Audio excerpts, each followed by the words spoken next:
America fame and fortune. This video is purely for entertainment and does not infringe on copyrights or laws. The rights to the novel and image belong to the original author. We do not claim ownership.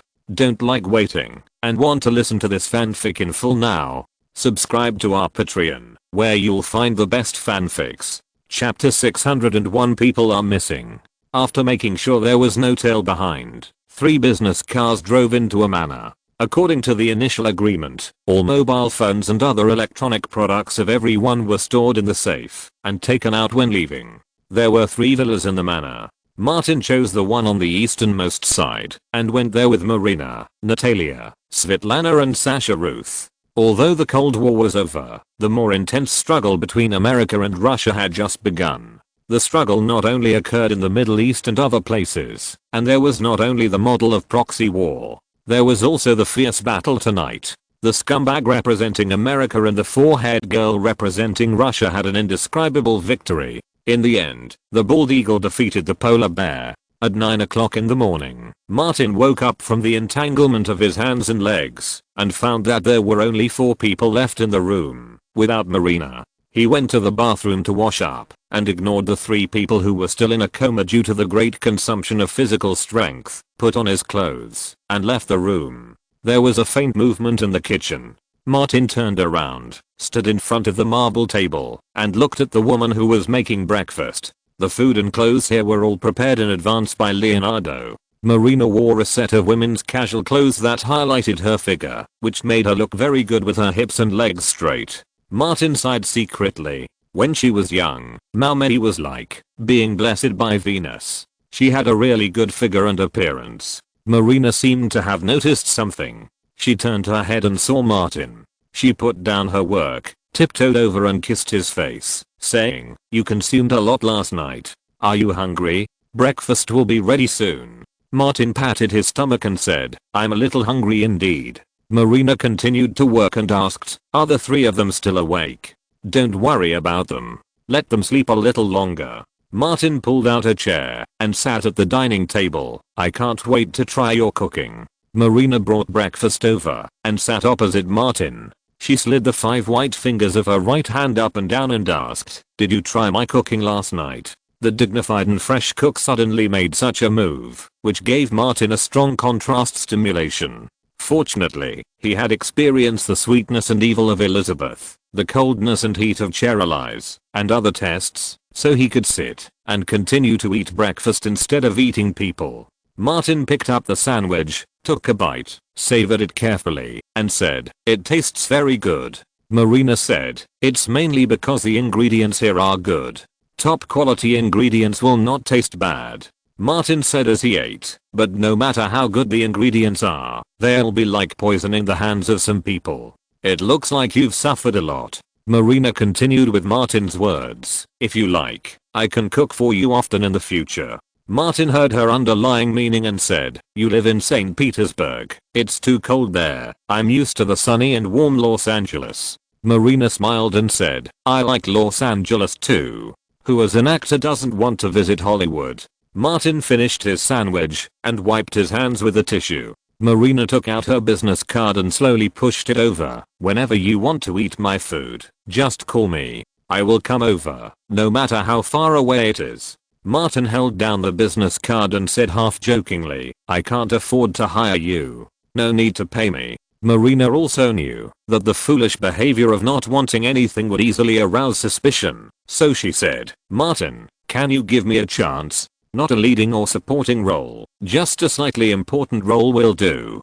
Leonardo, the organizer of this party, had promised to give each participant a chance. Marina had carefully studied the relationship between Martin and Leonardo. As best friends, the 2 were members of the notorious Hollywood trio of assholes. If she took the initiative to bring it up, Martin, who was a man of brotherhood, would most likely not push it to Leonardo. Martin put away the business card and said, "I'll have someone call you when there's a suitable opportunity." Marina made a phone call gesture. "I'll wait for your call." She was not too anxious, but slowly moved forward step by step. Although there was a possibility that there would never be a suitable opportunity, Marina was still confident in her charm. The 2 chatted for a while, and the other 3 came down from upstairs. Martin was a man of his word. He promised to give Leonardo a chance and would not trouble him. He directly asked for the contact information of the other three. Natalia and Sasha Ruth wanted to join the fashion supermodel group.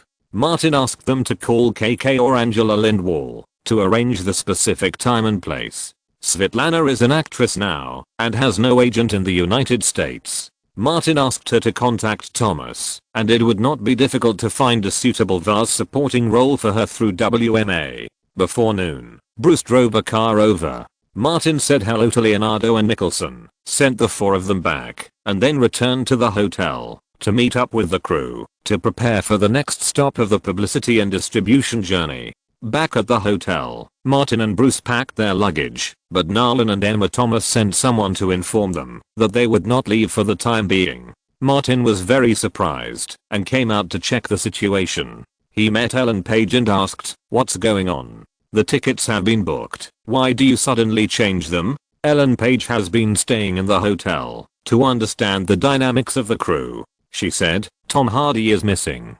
He was not here this morning. Everyone thought he went out alone. An hour ago, Michael Caine saw that he had not returned yet, so he called him, but his phone was always unreachable, so he contacted Director Narlan. Martin went to the elevator and asked, 'Haven't you contacted him yet?' Ellen Page followed him and said, 'No, his phone has been unreachable.' The hotel checked the surveillance and Tom Hardy left the hotel yesterday and has never returned. She thought of another person. Tom Hardy also has a follower. Michael Caine knows his phone number, but the follower's phone number is also unreachable. The two went downstairs through the elevator and came to the temporary office and conference room rented by the crew in the hotel. Emma Thomas and Michael Caine kept calling. Narlan walked around anxiously with a hint of impatience. Everyone else stayed away, fearing to offend the director. Martin walked over quickly and asked, "Chris, has he not been found yet?" "No." Narlan pointed to the two people who were on the phone. "We have tried all the ways to contact Tom Hardy. Not only can we not contact him, but his agent can't contact him either." Martin was curious. How can such a big living person lose contact for no reason? Narlan is a British. Although his way of thinking is different from that of traditional British people, they have some things in common. The public security in Paris is too bad. There are robbers everywhere. I'm worried that Tom Hardy has encountered criminals. Martin nodded and asked, "Have you called the police?" Narlan said, "We called the police, but the Paris police haven't come yet." The hotel's security director knocked on the door and came directly to Narlan, saying, "We have asked several employees who were on duty last night. Now we can confirm that Tom Hardy left the hotel yesterday afternoon. He and a British man named Rogers drove a silver grey Citroen out of the parking lot." Hearing the silver grey Citroen, Martin remembered the car last night. Narlan asked, "Do you have a license plate number?" The security director reported a series of license plate numbers. Martin only remembered the license plate number last night at that time. After a night of trouble, he couldn't remember it clearly. He glanced at Bruce behind him. Bruce blinked quickly. Martin understood that this was the car that followed them last night. The people sent by the Paris Police Department arrived at this time. Narlan and the hotel security director went to receive them. Seeing that there was no one around, Martin asked, "Tom Hardy followed us. He must have bad intentions. Did you do something to that car?" "No."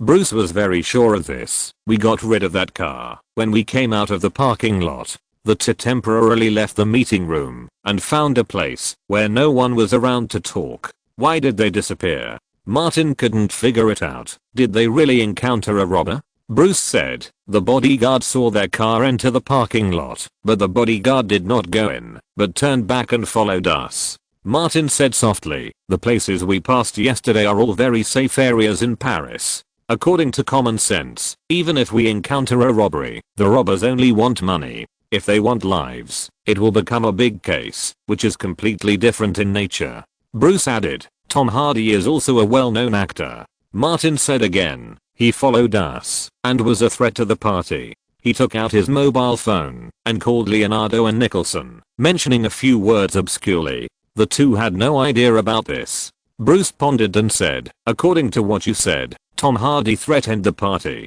If someone didn't want him to hinder the party, would they get rid of him in advance?" Martin remembered something. I told him about the silver grey Citroen sedan in the car. At this point, he suddenly had an absurd but possible idea and immediately looked at Bruce. Bruce also thought of it. The two looked at each other. This is too fucked up. Martin scratched his head and said in an uncertain tone, there really wasn't a swallow on the bus yesterday, was there? Bruce also found it absurd and spread his hands and said, it can't be a crow. Once this idea comes up, it is difficult to stop. Martin has too many people and he already has paranoia. The more he thinks about it, the more likely it is. He asked, old Bruce, among those women last night, who do you think is more likely to be a swallow?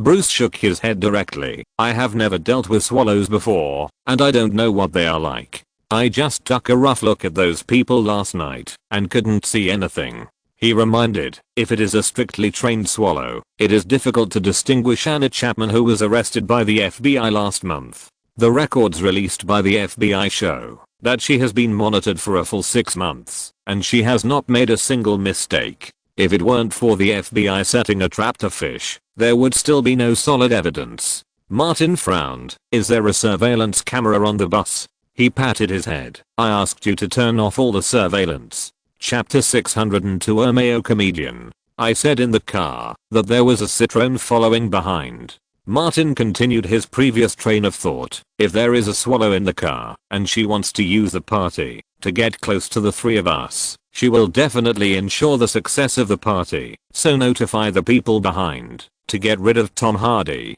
Bruce nodded. This possibility is very high. Martin talked about the key point. Who is Swallow's target? Nicholson can be ruled out first. He is in a semi-retired state and has almost no contact with the political arena. Bruce glanced at Martin. Leo is not likely either. Although he advocates environmental protection, he rarely gets directly involved in politics. Martin was very aware, so I have the greatest possibility. He recalled last night and did not find anything unusual. Natalia, Sasha Ruth, Marina, and Svetlana. Who could it be?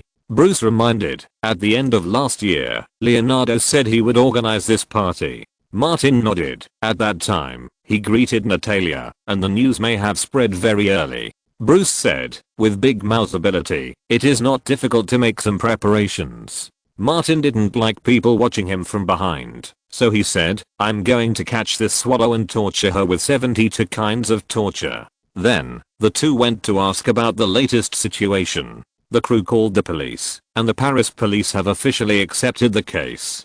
Tom Hardy is still out of contact, and no one knows where they have gone. Martin and Bruce remained silent. They got in the car yesterday and kept drinking, chatting and having fun, and didn't pay attention to the back of the car at all. The crew has limited manpower in Paris, and can't do anything. Narlan and Emma Thomas are worried that other people will have accidents again, so they issued a curfew. Crew members are not allowed to go out at will. If they need to leave for urgent matters, they must report to him or Emma Thomas in advance. At dinner, Martin sat at the same table with Narlan and Emma Thomas. Madrid can only be postponed. Emma Thomas said, I have communicated with them. Although it is not very pleasant, the other party also expressed understanding. She reminded, we can only postpone it for one day. If there is no news tomorrow, we must set off in the afternoon. If the evening activities are cancelled, it will have an adverse impact on the film and the crew will also face the risk of breach of contract. Narlan couldn't eat at all and said, no matter what the situation is, we will set off for Madrid after lunch tomorrow and leave your assistant here to assist Tom Hardy's agent. Emma Thomas nodded. It can only be done this way. Narlan asked Martin, I just heard your phone call. Someone is looking for you. If you have something to do, you can go and do your thing first.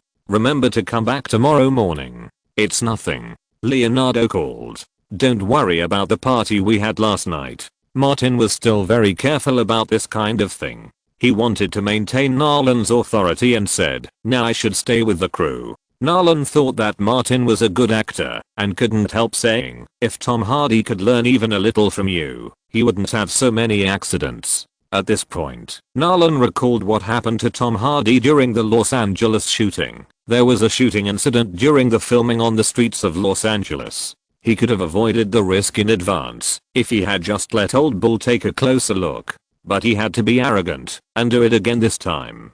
Emma Thomas kicked Nolan under the table, signaling him not to talk nonsense in public. But Nolan had really had enough and said, "Emma, from now on, Tom Hardy is officially on my cooperation blacklist. I will not use him in any of my projects or any roles in the future." Emma Thomas responded, "I understand." Martin didn't say much. After dinner, he came out of the restaurant with Nolan. When they passed the hotel lobby, a small man suddenly appeared nearby. Bruce stepped forward and blocked the man. The little man shouted in English with an Eastern European accent, Martin, I'm an actor, Vladimir Alexandrovich from Ukraine. Can you give me a chance to talk?" Martin saw the little man's appearance, thought about what happened last night, and said to Nolan, "I met a friend. I'll talk to him for a while." Nolan nodded and left. Martin walked through the hall and entered the coffee shop on the side. Bruce followed with Alexandrovich. Alexandrovich did not go through Natalia's way. He found out where the Inception crew was and came directly. He specifically asked someone and found out that Martin had an independent film production studio and could also attract investment for filming and production projects. As soon as he sat down, Alexandrovich couldn't wait to take out the script from his briefcase, respectfully placed it in front of Martin, and said, "This is a movie I'm planning with a director and screenwriter friend. We plan to shoot a comedy about Napoleon." Martin glanced at him. This little Jewish man is not very famous now, and he probably hasn't played a role like the president yet. Alexandrovich put on his brightest smile. "This is definitely a creative project." Martin raised his hand to stop him from bragging and said, "Let me read the script first." Alexandrovich immediately shut up and even lowered his breathing for fear of disturbing Martin. Martin quickly browsed the script. The English script was called Razovitsky vs Napoleon, which was the name of the two protagonists. The main content is that after the lustful maniac Napoleon invaded Russia, the Russian Lieutenant Razovitsky dressed up as a woman for a special mission to confuse Napoleon, and Napoleon fell in love with her. It also involves Leo Tolstoy. Martin read half of it and turned directly to the end. After a while, he closed the script. Alexandrovich asked quickly, "Is the script okay?"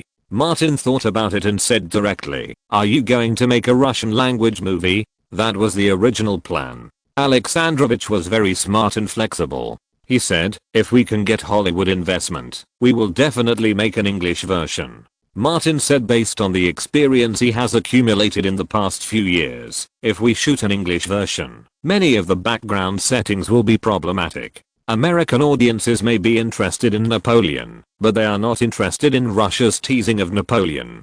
To be more precise, most American audiences are not interested in what happened to the Russians. Alexandrovich couldn't figure it out. If it doesn't happen in Russia, the entire script story setting will be useless. Martin said, "American audiences are interested in British things. You can change the background and make it a story between the British and Napoleon. In this way, the script needs to be overhauled and revised," and Alexandrovich hesitated. Martin would never invest in a story about Russian and Russians. Even though he had Wu Maoting as his money bag, he still paid attention to the return on investment. If the film was shot according to the script, the main market for the film would be concentrated in Russia and the former Soviet Union. Even if it could generate profits, there was no guarantee that the profits would be in his hands. Martin didn't want to go there to sue people. It was very likely that a swallow flew over last night. He would be stupid to invest in a project there. If you want to interest American audiences, the mess between Britain and France is more attractive.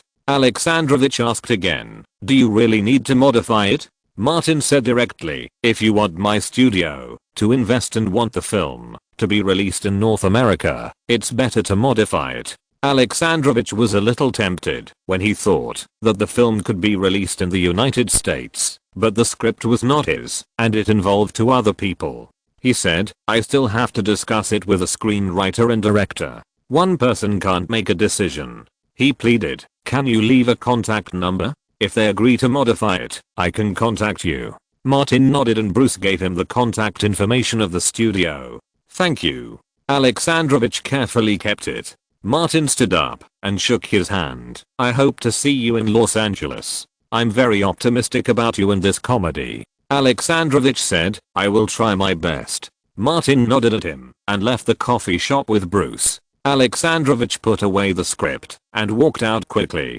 While walking, he called to book a plane ticket. He wanted to go back as soon as possible to persuade the two collaborators. America is the place he longs for the most. On the other side, Martin went straight back to the room and received a call from Leonardo. This bastard told him that he and Nicholson had chartered a yacht and would depart from Monaco to take 17 or 18 girls to the Mediterranean for a vacation. Martin was envious and jealous, but he couldn't go with them because he had to complete the long publicity notice for Inception. This overseas publicity tour started from Western Europe, passed through Europe, East Asia, Southeast Asia, Australia, and then flew from West Asia and South Africa to Latin America, and then went all the way north back to Los Angeles. The high salary of movie stars includes this part of the expenses. Although Martin is a bit of a bastard, he is never vague about his duties. Back in the room, Bruce asked, "Is there something special about that Russian, no, Ukrainian comedian?"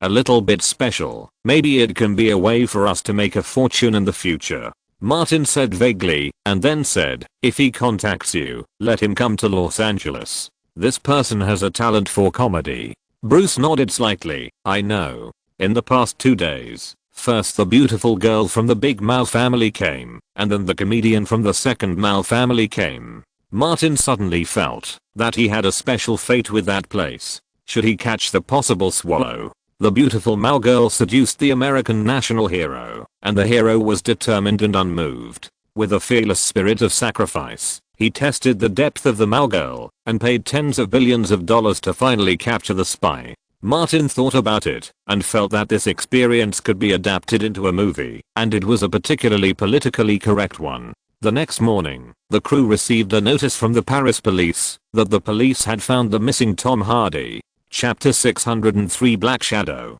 Paris, 18th arrondissement, Bichat Hospital. Narlan, Emma Thomas, and Martin, all dressed in black, followed a senior police officer through the corridor and came to a treatment room. The medical staff stopped them and said, "The patient is being treated. Please wait." There was a hurried sound of footsteps behind him, and Martin turned around to see a stranger. Emma Thomas knew him and said, "Tom Hardy's agent." Martin nodded. The agent came over quickly and asked, "What's going on?" The senior police officer briefly introduced. Yesterday, a freight driver running to Charles de Gaulle Airport passed by a road in the 93rd arrondissement. He heard Mr. Hardy's cry for help, rescued him from the drainage ditch on the side of the road, and kindly sent him to this hospital. He paused for a moment and said, "All hospitals in Paris have received our joint investigation notice, so they notified us as soon as possible." The agent asked, "Is Tom injured?" The senior police officer said, "The preliminary judgment is that he was robbed. When the freight driver found him, he had no clothes on his body, his teeth were missing, and then, at this point, he suddenly stopped." The agent was about to ask more questions when he suddenly remembered and turned to look at the sign on the wall. "This is the inner rectal department." Martin also realized that they were in the inner rectal department. Bruce whispered beside him, "Robbery is fine, but why rape? The problem is that this rape is also smelly." Martin glanced at Bruce and thought to himself that you are really a talent. It is a loss for America that you didn't get into the Ivy League. The door of the treatment room opened and a doctor came out. The agent asked first, "Doctor, how is Tom Hardy?" "The patient's wound is severely torn. The hospital conditions are limited. I just cleaned the dirt on the wound." The doctor was very responsible and said solemnly, "You'd better transfer to a large hospital as soon as possible and find a surgical expert to suture him." The agent wanted to go in. "I need to see Tom." The doctor made way for the door and reminded, "The patient has suffered a great mental stimulation. Don't talk to him too much." Including Martin, several people entered the medical room together. Tom Hardy was lying on a hospital bed, groaning in pain, his eyes wide open, as if all the spirit had been lost, much like the bulging eyes of a deep water fish after being pulled onto a boat. Narlan turned to Tom Hardy and whispered, "Tom." Tom Hardy raised his head slightly and saw Narlan's black clothes. His lifeless eyes were instantly filled with fear, and he shouted, "Don't come over.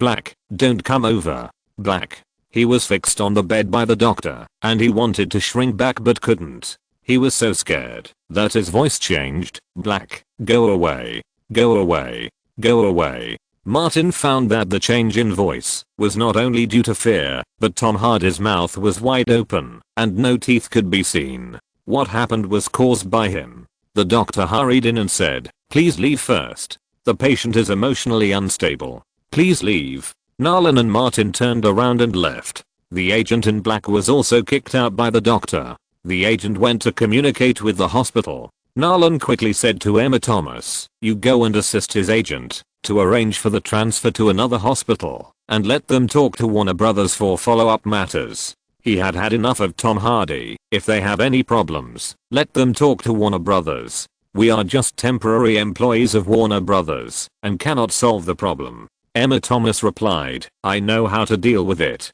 Martin said, "Tom Hardy will definitely not be able to participate in the next promotional tour. It doesn't matter without him." Nolan looked at Martin. "As long as you and I are here, there will be enough to watch." Martin was very confident in this regard. Then let's make more news. A Paris police officer turned from the passage and whispered in the ear of the senior police officer for a while. The senior police officer came to Nolan and said, "We found several witnesses. They saw a group of black people in the 93rd district snatching the victim's clothes and shoes, and some of them also violently assaulted him." Martin and Nolan suddenly realized that it was no wonder that Tom Hardy was so sensitive to black. Nolan asked as a matter of routine, "Have you caught the murderer?" "No." The senior police officer seemed to have a special relationship with Nolan and spoke very directly. "Zone 93 is a lawless place. Not to mention us. Even the French authorities don't have a good solution." Nolan was too lazy to ask any more questions. After Emma Thomas assisted Tom Hardy's agent in arranging the transfer to another hospital, he left the hospital with Martin and Bruce. After returning to the hotel and having lunch, the crew set off on time and set off for Spain. On the way to the airport, Ellen Page quietly got into the car with Martin, Bruce and Mean. Bruce had already driven the driver to another car and drove the car back to the hotel. When they arrived at the airport, Ellen Page didn't need to hide it. She laughed out loud when she got in the car, and she laughed very happily. Mean said, "Are you so happy? People who don't know would think you hooked up with Monica Bellucci. I wanted to. Can you ask Sophie Marceau to introduce her to me?" Ellen Page is also a tough guy. She was so beautiful in Malala Legend, but her costume in The Matrix is not good.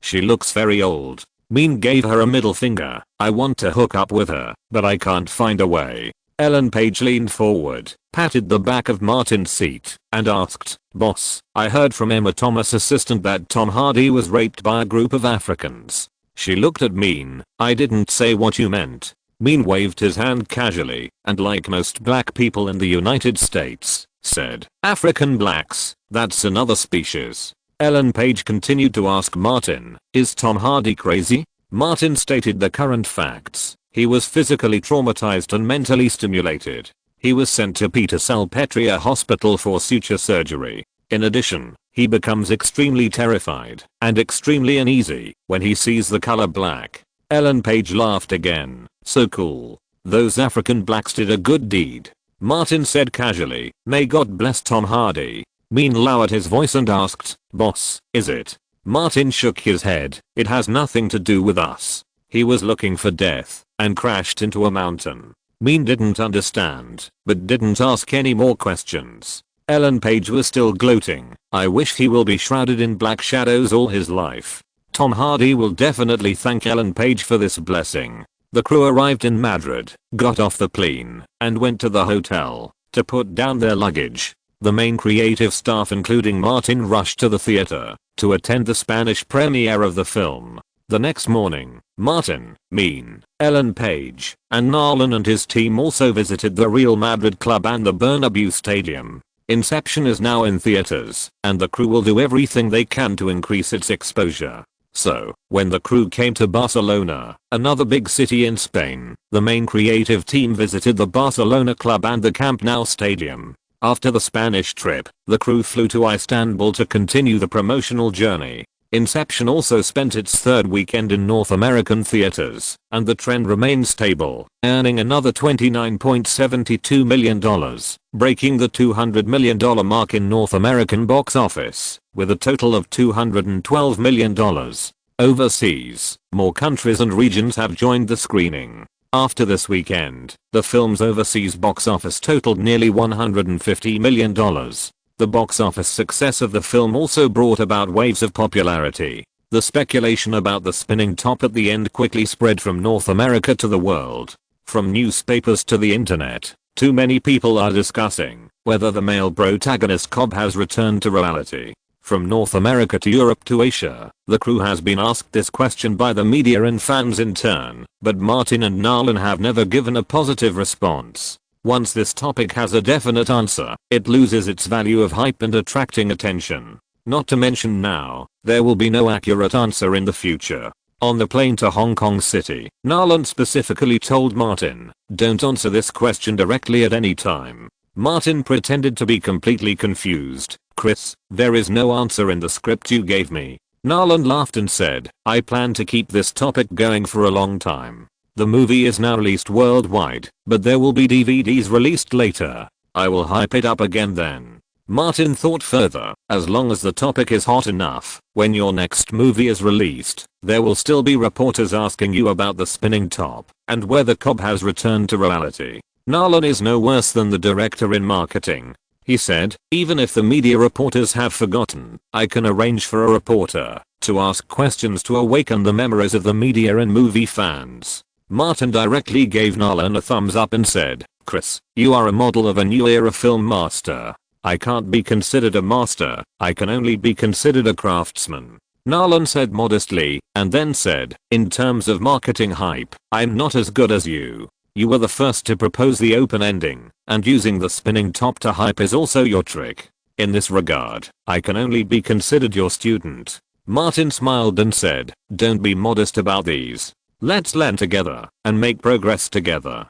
The two people smiled in tacit understanding. In Hong Kong, in addition to publicity, Martin also met Wu Maoting, who had allocated funds to shoot and produce Jennifer Siebel's Romantic Troubles, and told Martin that he would continue to invest in Davis Studios projects. The long overseas publicity journey lasted until mid-August. Martin returned to Los Angeles exhausted and took a good vacation. At this time, the North American box office of Inception has reached the $300 million mark, and the overseas box office has surpassed the North American box office, with a total of $388 million. Warner Bros. Predicts that the global box office of this film will be around $900 million.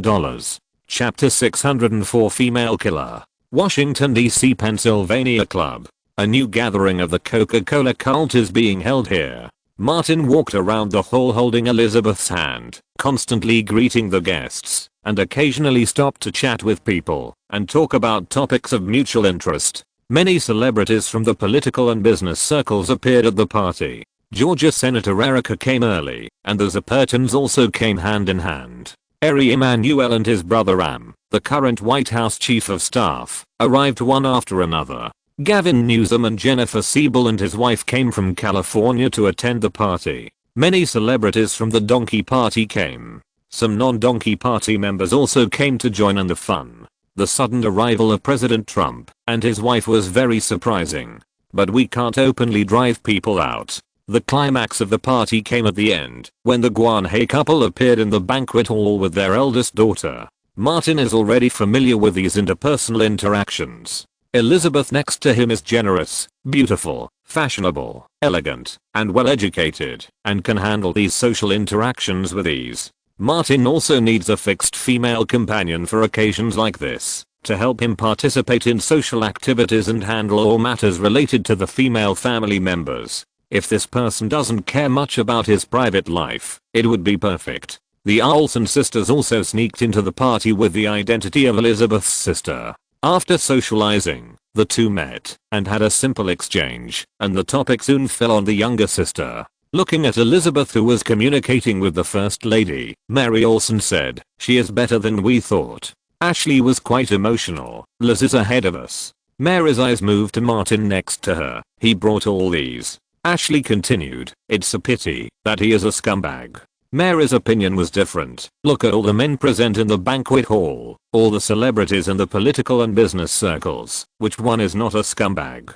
Ashley couldn't refute it. This gathering of the coke cult went smoothly, and people dispersed before 10 o'clock in the evening.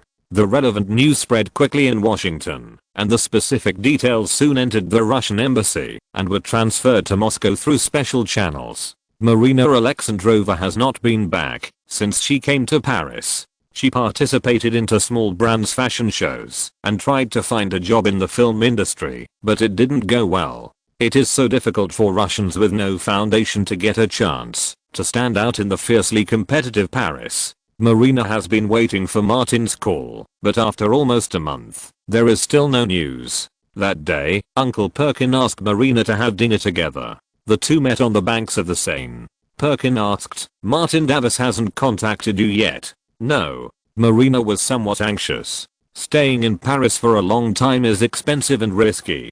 Perkin frowned slightly. "In terms of keeping his word, Martin Davis has always had a good reputation in Hollywood. You just be patient and wait." Marina nodded. "I'll wait for another month. If there is still no news, I will go back to St. Petersburg for the time being." Perkin asked, "Did any other models or actresses who were with you that night receive a call from Martin Davis?" "No." Marina was sure of this. "We have set up a small group through social media and communicate frequently." She thought for a moment and said, "I also set up a separate group with each person to exchange messages." Perkin said, "Remember to notify me in time if there is any news. Moscow attaches great importance to your work." Marina was a little surprised. "Value me? Am I that important? I'm just a temporary special recruit."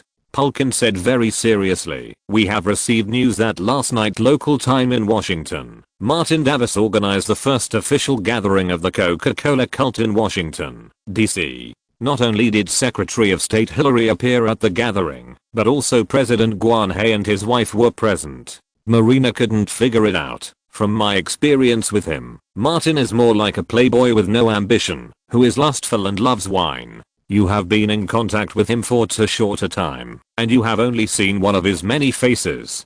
Perkin was more and more convinced that Martin Davis would become an important figure in America. "He is in contact with all the powerful people. It is absolutely impossible for Martin to have no political intentions and ambitions." He wondered, what is Martin's goal? Does he want to learn from Schwarzenegger and Reagan? Marina had a woman's intuition. "It doesn't seem like it." Perkin said, "No matter what Martin called you, you must seize the opportunity." Marina replied, "I will." After dinner, Perkin left first. Marina walked along the Seine River towards her residence, and her mobile phone rang with a message alert. She took it out and took a look. It was a message from someone in the 4-person group she had established with Natalia, Sasha, Ruth and Svetlana. The sender was Spectrala. She said, "Martin's manager called me and invited me to New York for an audition. I want to play a female assassin in John Wick 2, an important female supporting role." Marina was extremely disappointed when she saw the message. Why wasn't she the one who received the call? Just as she thought of this, Spectrala sent another message to the 3-person group she had set up with Natalia and Spectrala. "Sasha, that idiot, wanted to compete for the assassin role. She failed. I couldn't help but want to see her disappointed face." Marina replied with a message, "Congratulations." Natalia replied, "You are going to make it to Hollywood." With a ding sound, a message was received in the 2-person group of Marina and Spectrala. Spectrala said, "Natalia, the outdated supermodel, looks down on us." Marina replied, "I feel okay." Just after the message was sent, she and Sasha Ruth received another message in their group, the latter of which sent a message, "Spectrala, that bitch, pissed me off." Marina simply stopped and found a place to sit down because she had received too many messages at this time. In the nearly 10 newly created small groups, she received more than 10 messages. Regarding Spectrala's invitation to Martin, everyone in different groups had completely different opinions. Marina was also happy about it. In a restaurant in Washington, Gavin Newsom and his wife invited Martin and Elizabeth to lunch. The two sides talked about the party last night, and Jennifer Siebel turned the topic to movies. The budget is in place, you fully support it, and the crew has already started filming. Siebel was quite excited about the project she was starring in. Martin, I can assure you that Romantic Trouble will become a masterpiece of romantic comedy. Martin smiled and said, I have never doubted this. The money came from Wu Meoting's investment. Regardless of the success or failure of the project, Davos Studio can reasonably and legally earn a management fee. Martin has also found a sales channel and a broadcasting platform, and Netflix's online video website is the first choice. With the reputation of Newsom and Siebel, Martin can sell it at a suitable price. Siebel played the leading role for a few days, and was quite satisfied. She said, when are you free to go to the crew to give some guidance? The studio hired a professional producer to manage the crew's affairs. Martin declined, saying, I will go to New York soon to prepare for the filming of a new film. Gavin Newsom interrupted, the second part of John Wick? Yes. Martin said simply, I have been training, like crazy in the past few months, to prepare for the filming. Gavin Newsom toasted Martin, this movie is very good, I like it very much. The character you play is quick and decisive, never dragging his feet, and is much better than traditional Hollywood action movies. Martin drank a glass of wine and invited him in return. You can come to New York to visit the set when you have time. Elizabeth said at the right time, we can go to New York from California together then. It's impossible to confirm the itinerary now. Gavin Newsom put down his glass and said to Martin and Elizabeth, if I go, I will contact you. He gained a lot from the gathering of the Coca-Cola cult last night. As a political creature, he naturally wanted to continue to associate with Martin. The topic then turned to Gavin Newsom, and Martin also asked about his next job.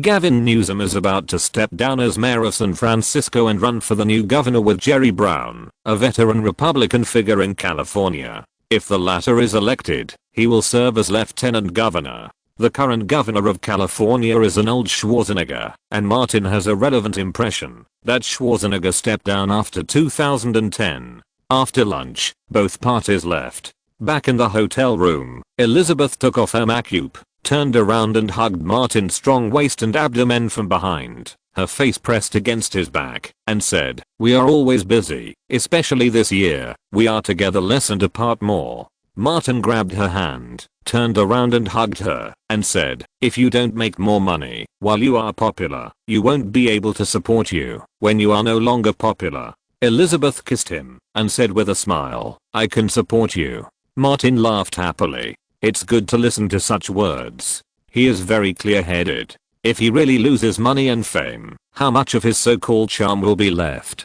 That night, Martin followed Ari Emanuel to visit his brother Am, and the two sides talked about many topics, such as Harvey Weinstein. The chairman of Weinstein Pictures was replaced by Bob Weinstein, who had a completely different working style from Harvey. He transferred the copyrights of many films and had no interest in Hedgerow. In addition, Jonah Chapman divorced Harvey and got a large sum of property from Harvey, becoming a wealthy woman with a net worth of tens of millions of dollars. Harvey's case involved too many people and things, and the number of victims who came out to report him was still increasing, and the case had not yet entered the trial. However, there was definite news from all sides that Harvey's case would definitely be sentenced before the end of this year. Martin stayed in Washington for 3 days, then said goodbye to Elizabeth, and went to New York with Bruce to prepare for the filming of John Wick 2. Chapter 605, A Shortcut to Wealth.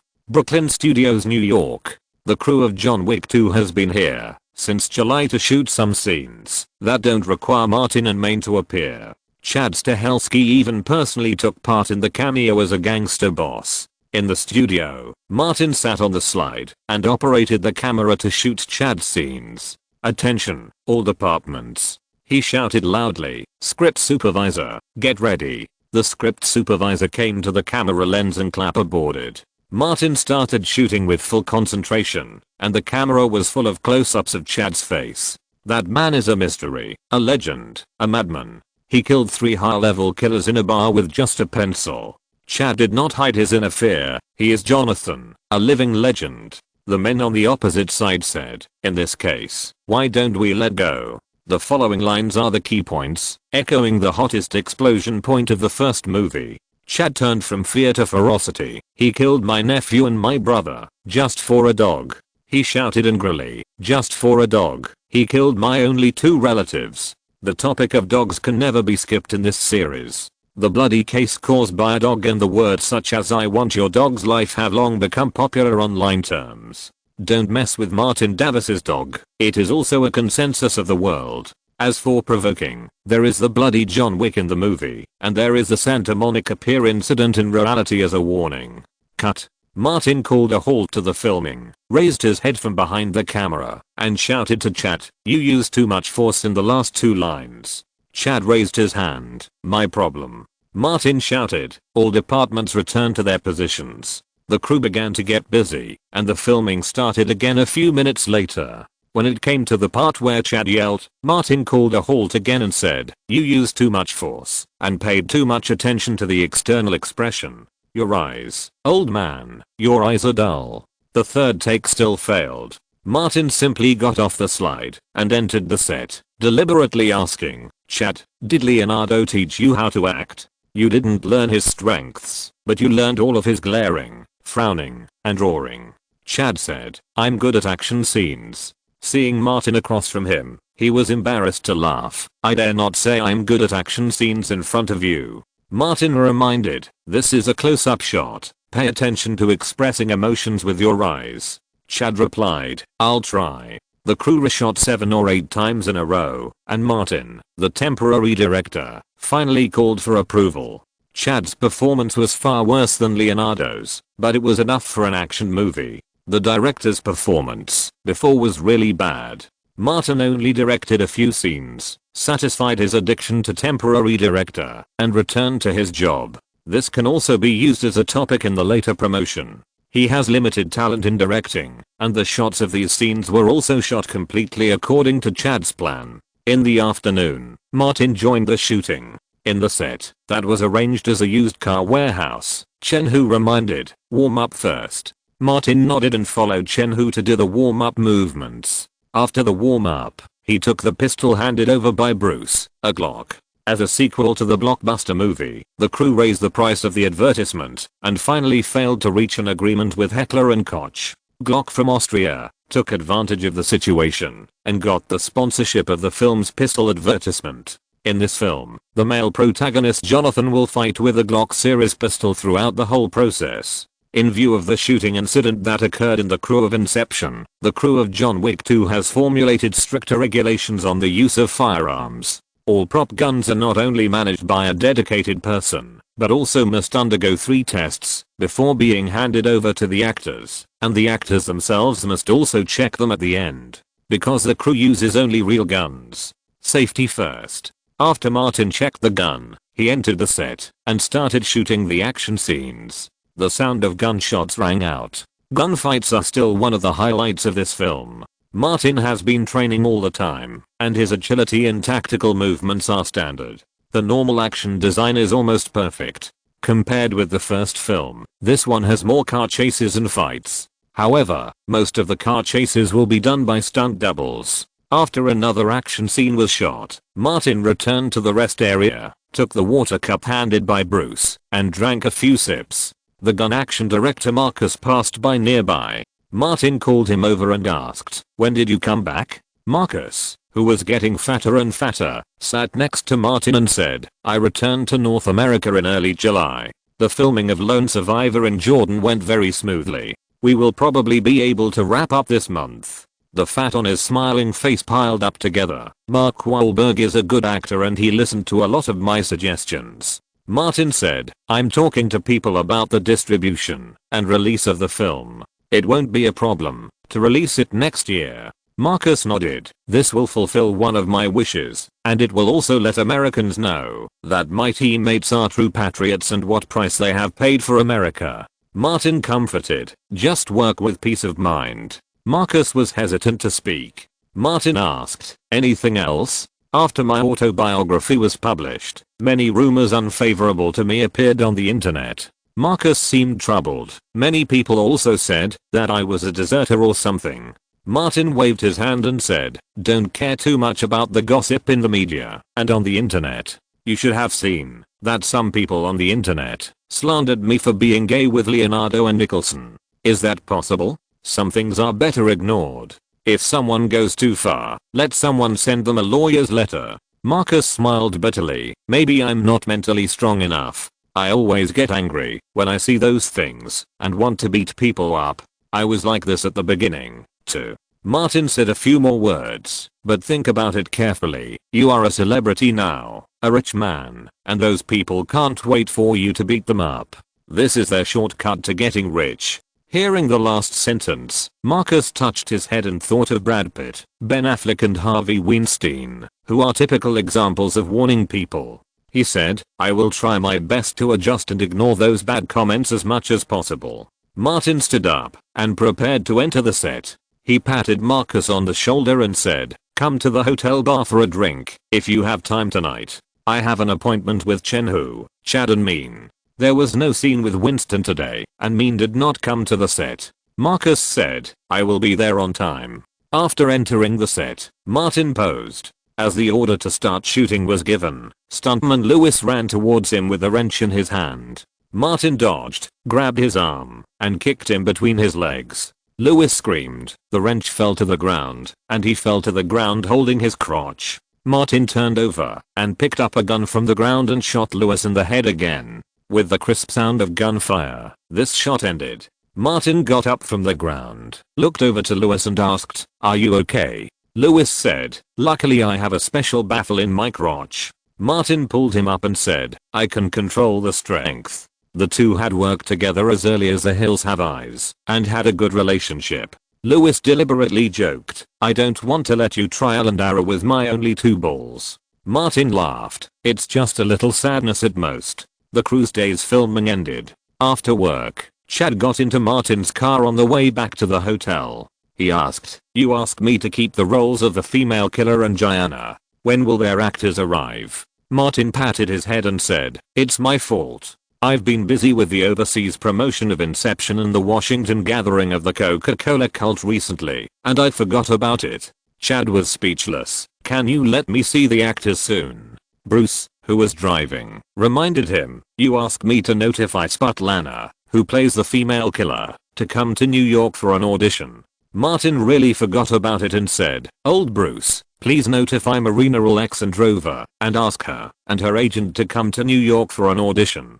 He asked Chad, when will Gianna's scene be filmed? Chad roughly said, the scene of the underground castle has already been built in the studio. If the right people arrive, we can start shooting at any time. Martin said, Marina is an actor who graduated from a professional school and has played many important roles in TV and movies in Russia. There should be no problem. The role of Gianna is not difficult. The character set by Chad was originally a passing person who caused conflict, and she didn't have many scenes. She is not the key. We can start shooting at any time when she arrives. He emphasized, the female killer has fighting scenes, so she needs to undergo some necessary training. Martin said simply, just audition first, and then find someone else, if she's not suitable.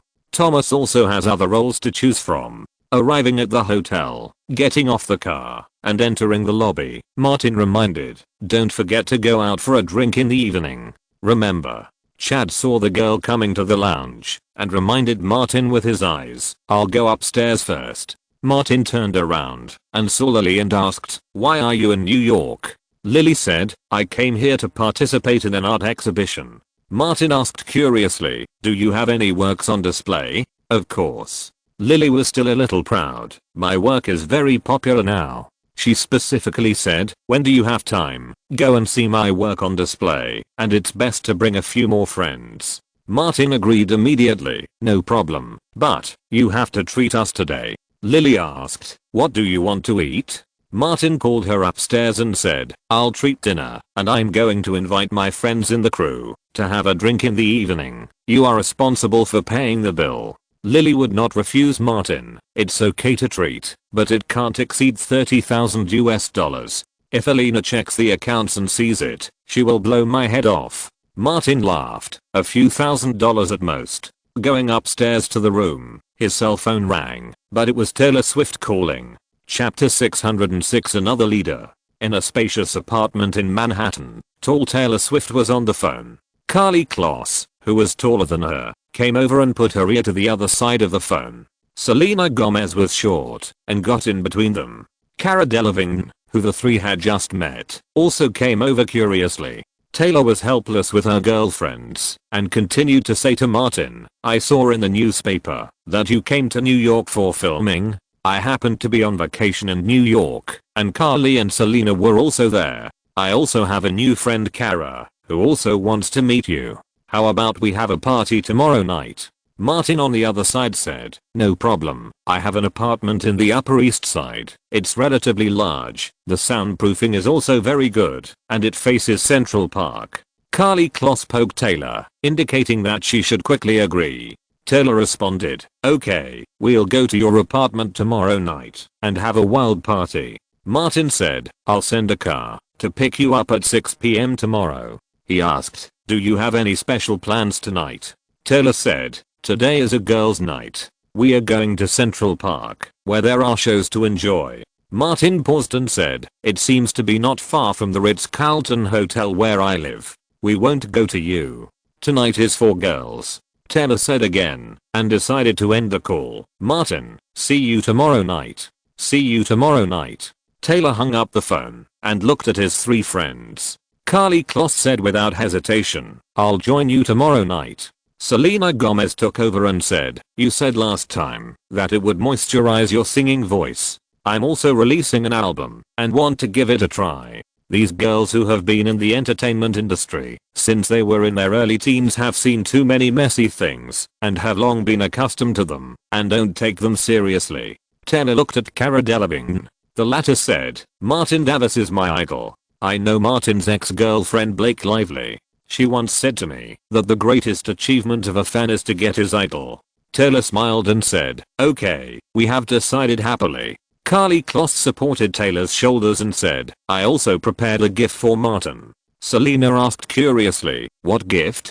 Carly dragged her suitcase over, opened it and took out a 30cm long cardboard box and put it between the four people, a whole box of Durex. Taylor said, "Okay, remember to bring it tomorrow." She picked up the bag. "Now let's go to Central Park." The four people went downstairs and got on the same car to go to Central Park. Ritz-Carlton Hotel. After dinner, Lily came to the bar first. She asked for a glass of penicillin and sat at a table, waiting for Martin and his people to come. She sipped the golden wine and looked up to see the background wall behind the bar. Behind the name of the creator of penicillin, it was written Louise Mayer. But Lily knew that this wine was first mixed by Martin. Suddenly, a woman came over to say hello. "Hi, we meet again. Remember me?" Lily looked up and found that it was a blonde woman. She seemed to have seen her somewhere. The blonde woman sat directly opposite her and said, "My name is Allison Mack. We met at Warner Studios, in front of the studio of the crew of Smallville." Lily remembered, "You are the salesperson who sold me some management course." Allison Mack smiled and said, "I didn't recognize you last time. You are Lily Carter, the young sculptor." She repeated the old words, "It's not a management course, but a purification of the soul, making you more pure and helping you achieve higher achievements in art." Lily asked, "Purification of the soul? I'm a very pure girl and don't need purification." Without waiting for Allison to speak again, she drove her away. "Ma'am, my friend will be here soon, so let's go here." Allison said, "Then I won't bother you for now."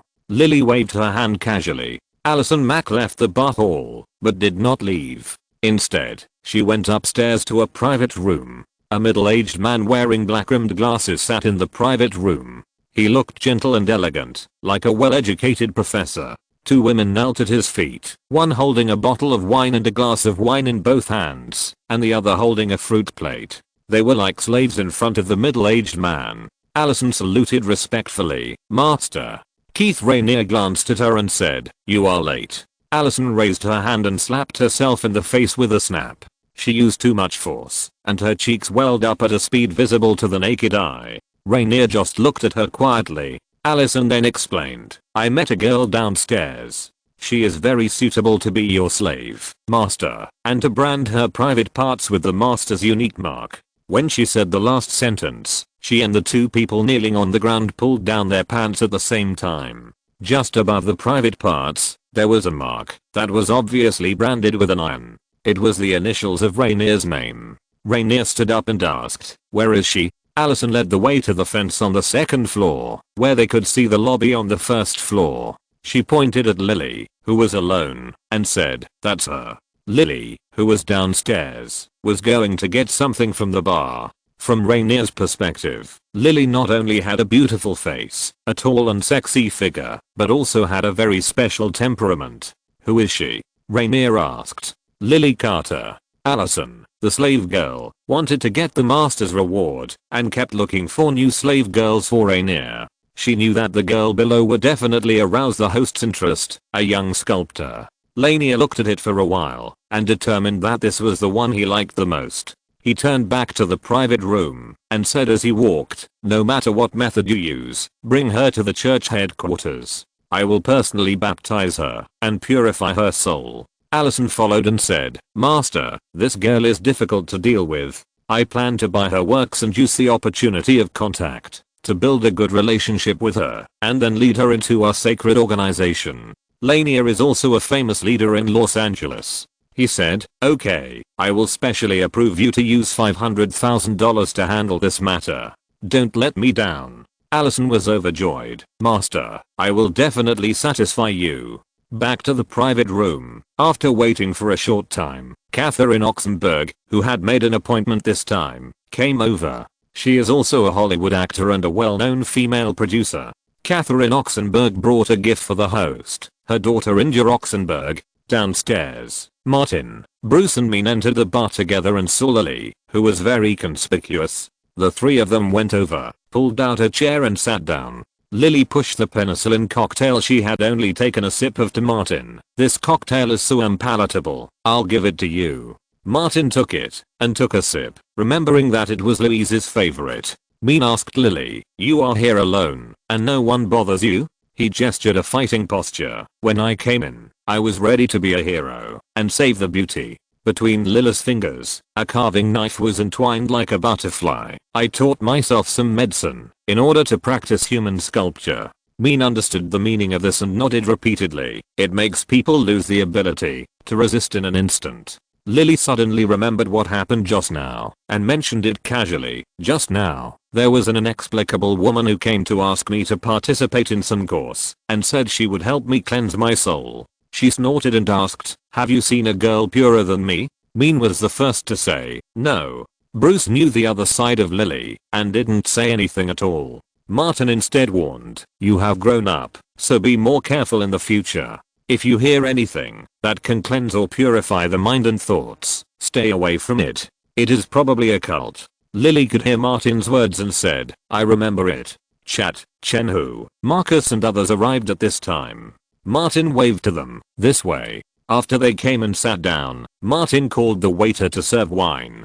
"Tomorrow is the weekend for the crew to rest, so you can drink a little and not worry about delaying work." After filling their glasses, Martin picked up the wine glass and said, "I wish our movie will continue to sell well." Sell well. Several people raised their glasses and drank together. Mean is best at livening up the atmosphere. While drinking, he talked about the interesting things about filming in France last year, especially when he talked about Isabelle Huppert and her subordinate Sophie Marceau. People were envious. Although these European goddesses of literature and art are all open-minded and extremely heroic, and there is not much difference between taking off clothes and eating and drinking, they are not easy to get. Bruce put his arm around Mean's shoulders and said, "Uncle Mean is Uncle Mean, the most invincible among us." Martin acknowledged this. "I'm not as good as Mean." Chad agreed. "Indeed." Marcus said, "You easily accomplish something that I couldn't even dream of." Chen-Hu gave Mean a thumbs up. "If I had half of your ability, I wouldn't have to work hard for every crew, and I could have just laid back and enjoyed a life of financial freedom." Mean waved his hand. "I've also been practicing hard for more than 10 years. The group of people laughed, told jokes, and drank. Lily had an exhibition to attend tomorrow, so she left the bar first. As soon as she left, Martin's phone rang, and it was Taylor Swift calling. The bar was crowded and chaotic at this time, so Martin took out his phone to signal and left the bar to answer the call. Just as he put the phone to his ear, he heard Taylor's anxious voice, "Martin, come and save us. We are being targeted by a group of bad boys here at the Delacorte Theater in Central Park. Hurry up." "What's the situation?" Martin quickly reminded. "Call the police." Taylor said again, "It's not that serious. We are confronting them. Come quickly and bring more people." Martin had been drinking, and he immediately returned to the bar after hearing this, and quickly said that all the people had to follow. Bruce even quietly checked the gun. If you're listening to this novel on a channel other than Fanfic World, it means they downloaded and uploaded it without effort. We cordially invite you to visit our channel, Mundo Fanfic Novelos. There you'll find the original version of this story, and you can explore many other novels of various genres. We're waiting for you to immerse yourself in a world of incredible novels. Chapter 607. Martin. Central Park, New York, near the Delacorte Theater. The tall and strong Taylor Swift and Karlie Kloss stood in the front, protecting Selena Gomez behind them, while Cara Delevingne on the other side stared at the front with wide eyes like a cat with its fur standing on end. Just opposite them, 6 big boys wearing trendy sneakers, revealing short-sleeved t-shirts, with black tattoos all over their arms, blocked their way. The leader was a short man with a very hip-hop style. He said to the person behind Taylor, "Selena, you agreed to go out with me the day before yesterday, but when I went there, no one showed up until 10 o'clock. Are you kidding me?" Selena argued. "When did I agree to go out with you? You said you would wait for me in Brooklyn Park, but I didn't agree, okay?" The man had no intention of reasoning. "You didn't refuse, so of course you agreed." Taylor shouted angrily, "Justin, can you have some shame? What kind of man are you to pester like this? Get out of the way, or I'll call the police." A girl with dreadlocks next to Justin said, "Central Park is so big, it's a public facility. We are free to go wherever we want." Karlie Kloss, who just turned 18 this month, still has a girlish heart and said, "We've called people here. If you don't leave, you'll be beaten into pig heads." The 6 boys on the opposite side all laughed, and they laughed wildly. These hip-hop boys, who were at the age of passion and enthusiasm, and who thought they were awesome, didn't take Karlie's words seriously. One of them even said, "Who are you looking for? Don't be scared to pee your pants when you come here." Taylor's phone rang. She took a look and said, "Let's go." The 4 people wanted to go around, and the 6 boys immediately followed and tried to block the way. Karlie was very annoyed. Since they met tonight, these people were like chewed gum, sticking to them, and couldn't be pulled off. It was very annoying. Selena was a little scared. "Why don't we call the police?" Taylor was about to speak when she heard dense footsteps and saw several people turning from the intersection. The leader was Martin. Taylor sang the theme song of John Wick, and she knew the others: Bruce, Mean, Chad, Chenhu and Marcus. "This way, Martin." She jumped up and waved. Martin saw Taylor and Karlie at a glance, especially the latter, whose height was too conspicuous. Mean whistled and said, "Boss, are they all your girls?" Martin said, "Just friends." Taylor and his 4 companions hurried over to Martin's side, and a group of hip-hop boys followed behind them. Martin and his companions changed direction slightly to let Taylor and his companions pass, blocking the 6 boys who followed. These people were not very old, only about 17 or 18 years old, and the oldest might not even be 20 years old. The leader was wearing trendy clothes, showing his big flowery arms, pouting his lips, and raising his chin, looking like he was enjoying the world. Martin recognized who he was, the famous Stingrishan.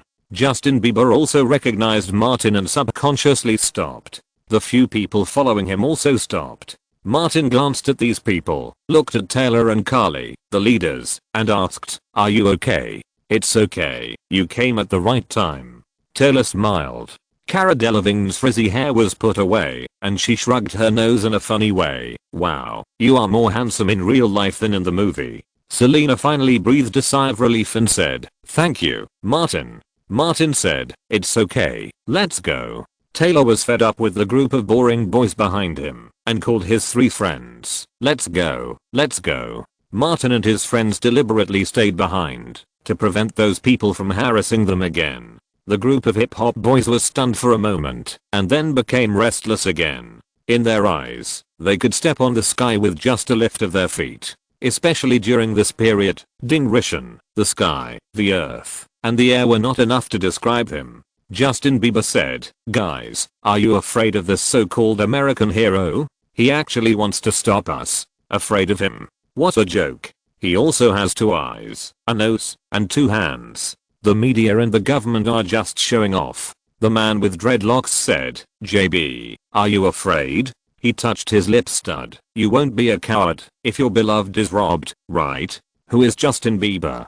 How could he bear it?" He said, "Leave a deep impression on the American hero. Guys, get him." Before he finished speaking, he took the lead and walked quickly towards Martin. The remaining 5 people followed. There was no word of fear in the eyes of these young people. Bruce had been paying attention to the movements behind him. When he saw people mumbling in his peripheral vision, he knew that things might not end like this. While reminding Martin and others, he took out his mobile phone, turned on the camera, and adjusted it to the recording interface. The bright lights of Central Park provided him with an excellent background for shooting. Bruce's other hand held the pistol under his clothes. Hearing Bruce's reminder, Mean was excited. "Boss, let's fight them. Wait for them to make the first move, understand?" Martin said simply, and told Taylor, "You guys go quickly." Taylor had a lot of ideas. While calling the sisters to move forward quickly, he also took out his mobile phone and turned on the camera interface. Chad moved his wrist and neck. "It's been a long time since I fought with others." Chen-Hu said, "I can do it alone. Don't be disloyal, Tiger." Mean was unwilling. "These funds belong to all of us." Martin specifically reminded Marcus, who was as fat as a bull, "This is not Afghanistan and Iraq, be gentle." Marcus nodded, "I understand." While they were talking, Justin Bieber was already more than 10 meters away. The Canadian singer has been practicing dance for a long time and is very flexible. He aimed at Martin's back and rushed out quietly. Justin Bieber thought very well. Because he was not tall, he was ready to hit Martin's lower back directly and then punch him in the kidney with both fists. As long as he knocks Martin down, he can brag for 10 years. This is not only for the sake of competing, but also to increase his own fame. Justin's followers followed suit and rushed towards Martin. They didn't care about the others. If they were going to go after him, they would go after the most famous one. Just for Martin. Bruce had already taken out his pistol, and his hand was hidden by his trouser leg. Martin suddenly turned around, stretched out his hand to grab Justin Bieber's arm, and didn't need to use the force of his forward rush. He bent his legs and knees, exerted force with both arms, and easily threw him over his shoulder. Before Justin Bieber could understand what was going on, he felt dizzy and the ground turned under his head. With a bang, he fell to the ground. His whole body seemed to fall apart, and tears came out of his eyes due to the pain. At this moment, Justin's consciousness was almost scattered. At the same time, Chat, who was a stuntman, kicked down a man in a flowered shirt. Uncle Mean knocked down a gold earring, twisted his arm behind his back, and pressed his knee fiercely on his shoulder and neck. The white boy opened his mouth and shouted, "I can't breathe, I can't breathe." Mean relaxed his strength a little to avoid kneeling and crushing him to death. Beside him, Marcus punched the man and knocked him straight down.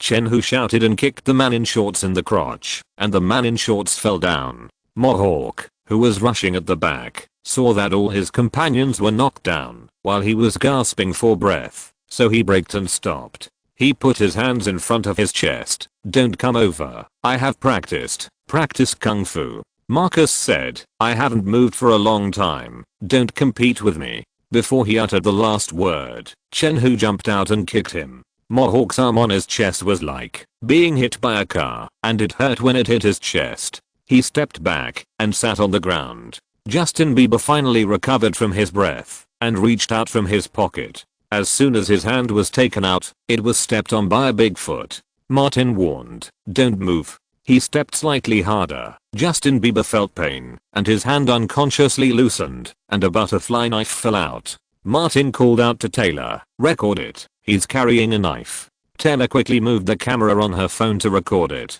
She was a smart girl and said, "Shall we call the police?" Martin glanced at Bruce and saw him nod, so he said, "Call the police." Taylor turned off the video on her phone and waited until everyone else turned it off. Then he said to Selena, "Call the police and say that this stupid bird on the ground kept harassing you and took the initiative to attack us." Martin asked Taylor and others, "You don't mind being on the news, do you?" "Be on the news, sure." Taylor had learned a lot from Martin and had already evolved. "Let's strive to make the headlines." She began to make up news. A Canadian idiot harassed a Disney princess and a country diva, and Martin Davis and his friends stepped in to stop him. Carly Kloss jumped out. "What about me? How can this news be without me?" Cara Delevingne raised her hand high, and Mean moved her knees down to avoid suffocation for the people below and asked, "Can we use Martin and Mean's friends?" Chad was indignant. "Don't we deserve to be on the news?" Mean argued, "Didn't I say it, friends?" Justin Bieber was lying on the ground, being stepped on by Martin. He gritted his teeth and said, "Just wait and see. I won't let you go." Martin ignored him and kept increasing his strength. Justin Bieber soon became speechless, screaming in pain, with sweat all over his forehead. Although his followers were arrogant and confused, they were loyal. None of the few who struggled to get up from the ground abandoned their companions and ran away. Chad, Mean, Chenhu and Marcus surrounded them to prevent them from leaving. Selena quickly called the police and said, "This is Central Park. The NYPD will be here soon." In fact, some onlookers not far away had already called the police. Some people were still taking pictures with cameras and video cameras. Some of them recognized Martin, Mean and Taylor Swift. Not long after, the NYPD arrived here. Chapter 608, the most unconfident gang on earth. In the interview room of the police station, Martin and his team, accompanied by a lawyer, met Justin Bieber's lawyer and agent Scott Braun. When the latter saw Martin and Taylor, he immediately stepped forward to shake hands and apologize. "Justin has deeply repented for his behavior and repeatedly asked me to apologize to you on his behalf. Please allow me to say sorry on his behalf. This matter is entirely our fault." Martin shook hands with him and didn't say much. Taylor made way for Selena Gomez behind him. "Your client should apologize to Selena."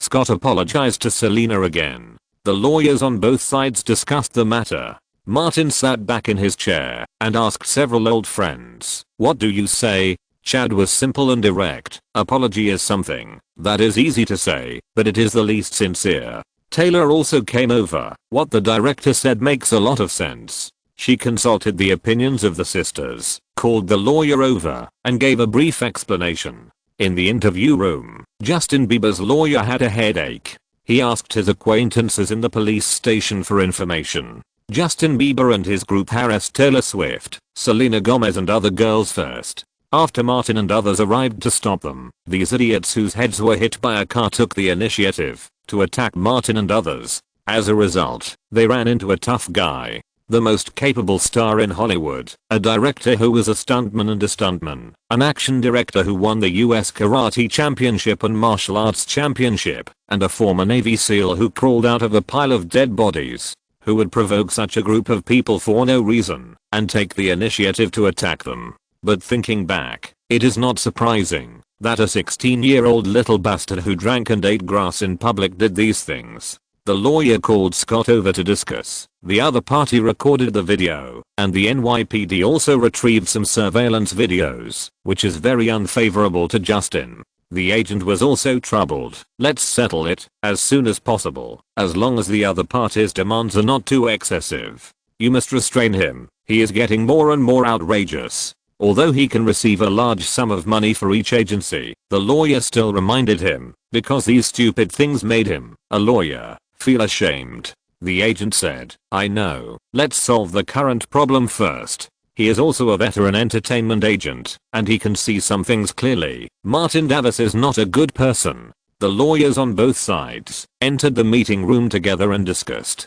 Taylor was very sensible and specifically called Selena, Carly and Cara, who had nothing to do, to thank Bruce, Mean, Chenhu, Chad and Marcus. As for Martin, Taylor whispered to them, "You can thank him in a more sincere way tomorrow night." Carly thought of the box of gifts she prepared.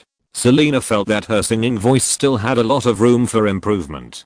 Cara believed that she would achieve the highest achievement for her fans. Martin and the others waited patiently for a while, and the lawyers on both sides soon reached an agreement. Justin Bieber will publicly apologize to Martin, Taylor and others in the New York newspapers, and promise not to harass Selena Gomez anymore, and will pay a sum of money as mental compensation for everyone. This is not a big deal. Martin and Taylor and their group quickly came out of the police station. The news had already spread, and many reporters and paparazzi gathered in front of the police station. Martin and his group did not accept the interview, and got into two cars separately. Since Selena, Carly and Cara were just 18 years old, and could not enter the bars in New York, Taylor simply chose a high-end restaurant, and treated Martin and his group to supper. She is very good at being a person, and has been doing well in the entertainment industry in the past 2 years. Inside the police station, Justin Bieber was furious after hearing the negotiation results from his agent. A public apology? No, absolutely not. He raised his wrist with purple scars to show Scott, it's all Martin Davis' fault. This matter has just begun. I'm not done with him. Scott reminded, do you know who he is? He's Martin Davis. Justin Bieber didn't buy it at all. I'm still Justin Bieber, a unique genius in music history. Scott didn't know what to say for a moment. The media had already received the news, and couldn't stop the report. If he responded with this attitude, Justin would be convicted of harassment. Once the Me Too group intervened, the consequences would be disastrous. The man he faced was Martin Davis. There were many legends about him in Hollywood. Brad Pitt was in California State Prison, and Ben Affleck had been admitted to the proctology department of the hospital. Scott racked his brains, put himself in the asshole perspective of Justin Bieber, and finally came up with a solution. If you don't reach a settlement with the other party as soon as possible, you will probably be detained by the NYPD for intentional assault. Even if we arrange bail, it will take a long time. Justin Bieber looked indifferent. Scott emphasized, just think about it, staying here for a few days, without seaweed and alcohol. Hearing this, Justin Bieber was dumbfounded and said, you won't send it to me? The client was a genius in music, and Scott could not comment on other aspects. He pointed to the NYPD badge on the wall and said, do you think I can send it in? Thinking of the days without seaweed, Justin Bieber collapsed, and threw his last stubbornness and dignity to the ground and said, issue an apology statement, and give them compensation. You do it. Scott called the lawyer in, and asked Justin Bieber to sign the settlement agreement. On the other side, after eating supper, the group came to the door of the restaurant. Several cars had already driven over. Taylor leaned close to Martin's ear and whispered, tonight is a girl's night. We are waiting for your car to pick us up tomorrow. Martin said, I will wait for you in the apartment on the Upper East Side. Taylor was the first to leave the restaurant, followed by Cara and Selena. Carly Kloss, who was walking at the back, suddenly turned around and blew a kiss to Martin. Chen, who stood a little further away, and said to Chad next to him, Director, I think the high-intensity action scenes to be filmed the day after tomorrow should be postponed. Originally, these high-intensity action scenes were scheduled for after the weekend, taking into account that the actors had just rested and would have more physical strength to perform. Chad considered the actual situation and agreed, let's adjust Martin and Mean's drama to Monday. You didn't hear it just now. Not only Martin, Mean is going to meet Celine Dion tomorrow. Chen, who didn't envy Martin, because Martin had top-notch assets from appearance to fame to status, but Mean. He couldn't help but say, I want to be Mean, too. Chad nodded very seriously, who doesn't want to? After seeing off Taylor and the other four, Martin said, guys, should we go back and rest, or continue drinking? Chad said, rest early. I still have to discuss roles with the new actors tomorrow morning, so we can't stay up too late. Martin followed suit, let's go back to the hotel. After returning to the hotel, Martin did not rest immediately, but called the publicity director of the crew, and emphasized what happened tonight. There will definitely be a large-scale report in the media tomorrow. The crew should contact and communicate appropriately, and reveal some information to the media, which is also a great publicity for John Wick 2. The sequel to a hit movie also needs publicity and hype. The next morning, Martin got a call from Chad, just after coming out of the bathroom. The new actor has arrived and wants to visit you in the morning. Chad asked, do you have time this morning? Martin looked at the wall clock. 10 o'clock. Chad answered and hung up the phone. Martin came to the restaurant to eat, and Bruce brought him some newspapers. Many media reported what happened last night. Taking the newspaper, Martin flipped through it. Most of the related news appeared on the front page or second page of the entertainment section. New singer Justin Bieber harassed Taylor Swift, and Martin Davis heroically saved her. Justin Bieber sneaked up on Martin Davis and was killed in return. Most of the reports in the newspaper mentioned Martin and the crew of John Wick 2, which was also a promotion for the film. In addition, there was Justin Bieber's apology statement. The internet, especially TMZ, published the video footage shot on the scene. TMZ's video clips the public surveillance video of Justin Bieber and his crew harassing Taylor and Selena, and the video shot by Bruce. The news was also given a subtitle, Justin Bieber and his crew vs the main creative staff of John Wick 2. The video processed by Jody also added the introduction of the crew of John Wick 2. From the leading actor to the director, from the supporting actor to the action director, each one is incredibly strong. Facing the sneak attack of Justin Bieber and his crew, almost all of them were killed in seconds. Especially Chen, whose 2 consecutive attacks, which were quite shocking. This video became popular on the same day, and netizens talked about it. I would like to call Justin Bieber and his companions the most arrogant gang on earth. Someone immediately followed up, the main creative team of John Wick 2 is definitely the most powerful crew in Hollywood. Someone else talked about the dog. Fortunately, Justin Bieber provoked Taylor Swift, not Martin's dog, otherwise the dog's life would be in danger. This is a duel with a huge disparity in power and no suspense. When I saw Justin Bieber rushing towards Martin, I already knew the result.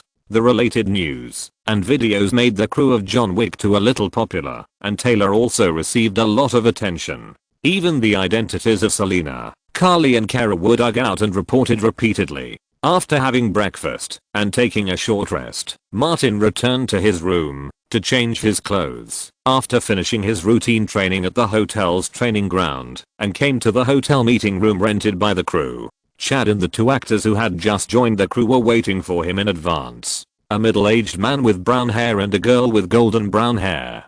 Seeing Martin coming in, Chad made a special introduction. This is Alec Baldwin, who will play the manager of the Continental Hotel in Rome. He then introduced the blonde girl. This is Alec's niece Hailey Baldwin, who will also play a role in the film. Chapter 609 Let Go of My Male God. After listening to Chad's introduction and chatting with Alec for a few more words, Martin got a general understanding of the Baldwin family. The 3 Baldwin brothers are all famous supporting actors in Hollywood.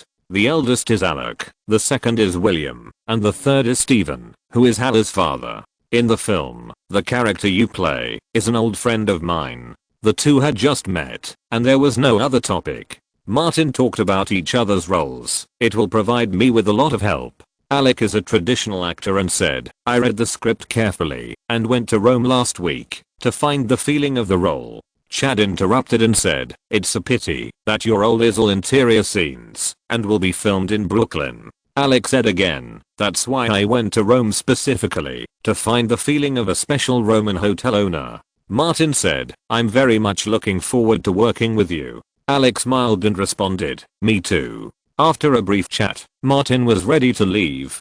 Hailey Baldwin, who had been sitting at the end of the table and ignored by everyone, suddenly asked, Martin, can I take a photo with you? Martin said, sure. Hailey asked again, can I post the photo on Twitter? She boasted like a girl, my classmates all know that I'm in your crew. Martin nodded, no problem. Bruce took Hailey's iPhone. Hailey ran to Martin, put one hand on his arm, and smiled brighter than the sun. Martin looked down at Hailey. Although she hadn't grown up yet, she looked like a grown-up. He often saw this face on the internet in the last few years of his previous life. He vaguely remembered that she was not called Hailey Baldwin at that time, but Hailey Bieber. She seemed to be Ding Rishan's wife. Hailey smiled at Martin and said, we all adore you like crazy in the sisterhood. Martin encouraged, you will be a successful actor, too. I will. Hailey waved her fist vigorously and said, I will definitely be a star. Bruce reminded her, and after the two of them had posed, they took 3 photos in succession and returned the phone to Hallie. Perhaps because she was born in an actor's family and knew some taboos, Hallie tweeted in front of Martin and at @ed Martin Davis. Martin's official Twitter account has always been maintained by Jessica, and he rarely reads it. At this time, he also took out his phone, logged into Twitter, and followed Hallie. Martin put away his phone, shook hands with Alec, and left the meeting room. Hallie's phone rang. Her tweet was full of messages. "Oh my god, I'm so jealous. You actually took a photo with Martin. My idol is hugged by your arm. Let go of Martin, let me do it." The message from her classmates on Twitter gave Hallie an indescribable sense of satisfaction, and she said, "You all go away. Martin is mine now." Alec came over and called his niece. "Let's go." Martin took the elevator downstairs and just arrived at the lobby on the first floor when Bruce received a call from overseas. After he answered the call, he said a few words, covered his phone, and said, "Alexandrovich's call." Martin took the phone and said, "This is Martin Davis." An accented English voice sounded on the other side. "Hello, Martin, this is Alexandrovich." He got straight to the point. "I returned to Kiev from Paris and discussed the project with my partner, the director and screenwriter Marius. Marius agreed to rewrite the script according to your wishes, and we are willing to film this project in English." This result was not unexpected by Martin. America and Hollywood are very attractive to Ukrainian practitioners. Alexandrovich continued, "Now that Marius and I have reached an agreement, can I go to the United States to discuss the script adaptation with you?" Martin hesitated for a moment and said, "Well, you can come directly to New York. I'm shooting a new film in New York. Call me when you arrive." Alexandrovich responded, "We will prepare now and arrive in New York in a week at most. Martin will shoot most of the scenes in New York, and only a few exterior shots will be shot in Rome." He immediately said, "Okay." After hanging up the phone, Alexandrovich waved his fist vigorously and shouted to Marius, "We are going to the United States. We are going to Hollywood. Man, are you ready to win an Oscar?" Marius was equally excited and shouted, "Are you ready to be the best actor?" "I want to be the best actor." Alexandrovich was so excited, "You are the best director." The two hugged each other and laughed. America, that is their beacon. After lunch, Martin went to his apartment in the Upper East Side. He hadn't been there for a while and almost went to the wrong floor. After Lily came to New York, although she didn't live here, she came here to clean the apartment. This apartment was bought from Brad Pitt at a very low price. In the past 2 years, the American economy has improved, and the real estate market has also recovered. The apartment is now worth 3 times what it was when it was bought. If you count it this way, Brad Pitt is also a good person. Martin remembered that Pitt was given a reduced sentence because he actively accused Harvey Weinstein, and he is expected to be released at the end of the year. Thinking that Brad Pitt had lost all his family wealth due to fines and compensation, and might have a difficult life after he was released, Martin felt that he should help him. He planned to talk to his old neighbor Jenna Jones when he returned to Los Angeles and recommend her a very capable Sacred Valley actor. "I believe that a place like the Sacred Valley, which is full of artistic atmosphere, will definitely welcome Brad Pitt." Martin looked at the wine cabinet and kitchen and went out with Bruce to buy a lot of things to prepare for the party in the evening. Wine and various fruit drinks are naturally indispensable. Martin also called Taylor to prepare clothes for them to change in advance. Taylor told Martin that it was not necessary to go through so much trouble, as they had prepared spare clothes. After the various things Martin bought were delivered one after another, he took a special nap because he might have to sleep very late tonight, and he had to keep his energy and physical strength sufficient. At 5:30 p.m., Martin drove himself and arrived at Taylor's apartment building on time. After waiting for a few minutes, 4 women dragging suitcases came out of the door and got into the car one after another. Taylor got on the passenger seat, fastened his seatbelt, and shouted loudly, "Let's go, let's go, our party has begun." Martin drove away from here and said, "Everyone, you are about to embark on a dream journey." Carly Kloss put her blonde hair behind her head and said casually, "Taylor has been showing off to us these days. How wonderful it is to be with you. How good you are at messing with people." Martin glanced at Taylor and thought to himself, what are these girls discussing in private? So fierce. Carly said again, Martin, you won't let us little fans down, right? Without waiting for Martin to answer, Cara Delevingne came to the driver's seat and said to Martin, I'm your diehard fan, and I want to achieve the highest achievement of a diehard fan. Martin suddenly thought of Tony. Do you know what the highest achievement of a diehard fan is? Cara asked herself and answered, that is to get together with your idol. These girls were so bold and open. Martin was not willing to be left behind. I promise that you will never forget this party for the rest of your life. Selena stretched out a hand and said, it's not that we don't believe you, but it's 4-1. Martin laughed, I'm not afraid of doubling it. He looked at Taylor. Tonight is such a good opportunity. You should write another song, a song specially written for our party. Taylor blinked and said, I don't have any inspiration now. I need you to help me inject inspiration. Glad to help. Martin turned the direction, and the car soon arrived near the apartment building. He drove directly into the underground parking lot. He contacted Bruce, who was following behind, to make sure that there were no paparazzi and reporters, and then invited the 4 people to get out of the car. Taylor and the others each took their suitcases, followed Martin into the elevator, and arrived at his apartment. Wow, this place overlooks the entire Central Park. Selena exclaimed, threw down her suitcase, walked to the French window in the living room, pointed at the theater vaguely visible in the distance, and said, we gave Justin Bieber a good lesson there last night. Martin reminded, girls, you haven't thanked me properly yet. Carly Kloss opened her suitcase, took out a small cardboard box, and threw it to Martin, for you. Martin took it and said, Carly, these numbers are a little small. Cara Delevingne, a girl who wanted to achieve the highest achievement for her fans, asked in surprise, really? Martin said, I don't like bragging the most. Taylor suddenly had a flash of inspiration, and quickly took out a pen and a notebook, saying, I just had a creative inspiration, but I didn't catch it. Carly, Cara, and Selena, hurry up, I need stimulation to get inspiration. Cara Delevingne squatted and moved over. Selena Gomez pounced on him from the side. Carly Kloss attacked from behind.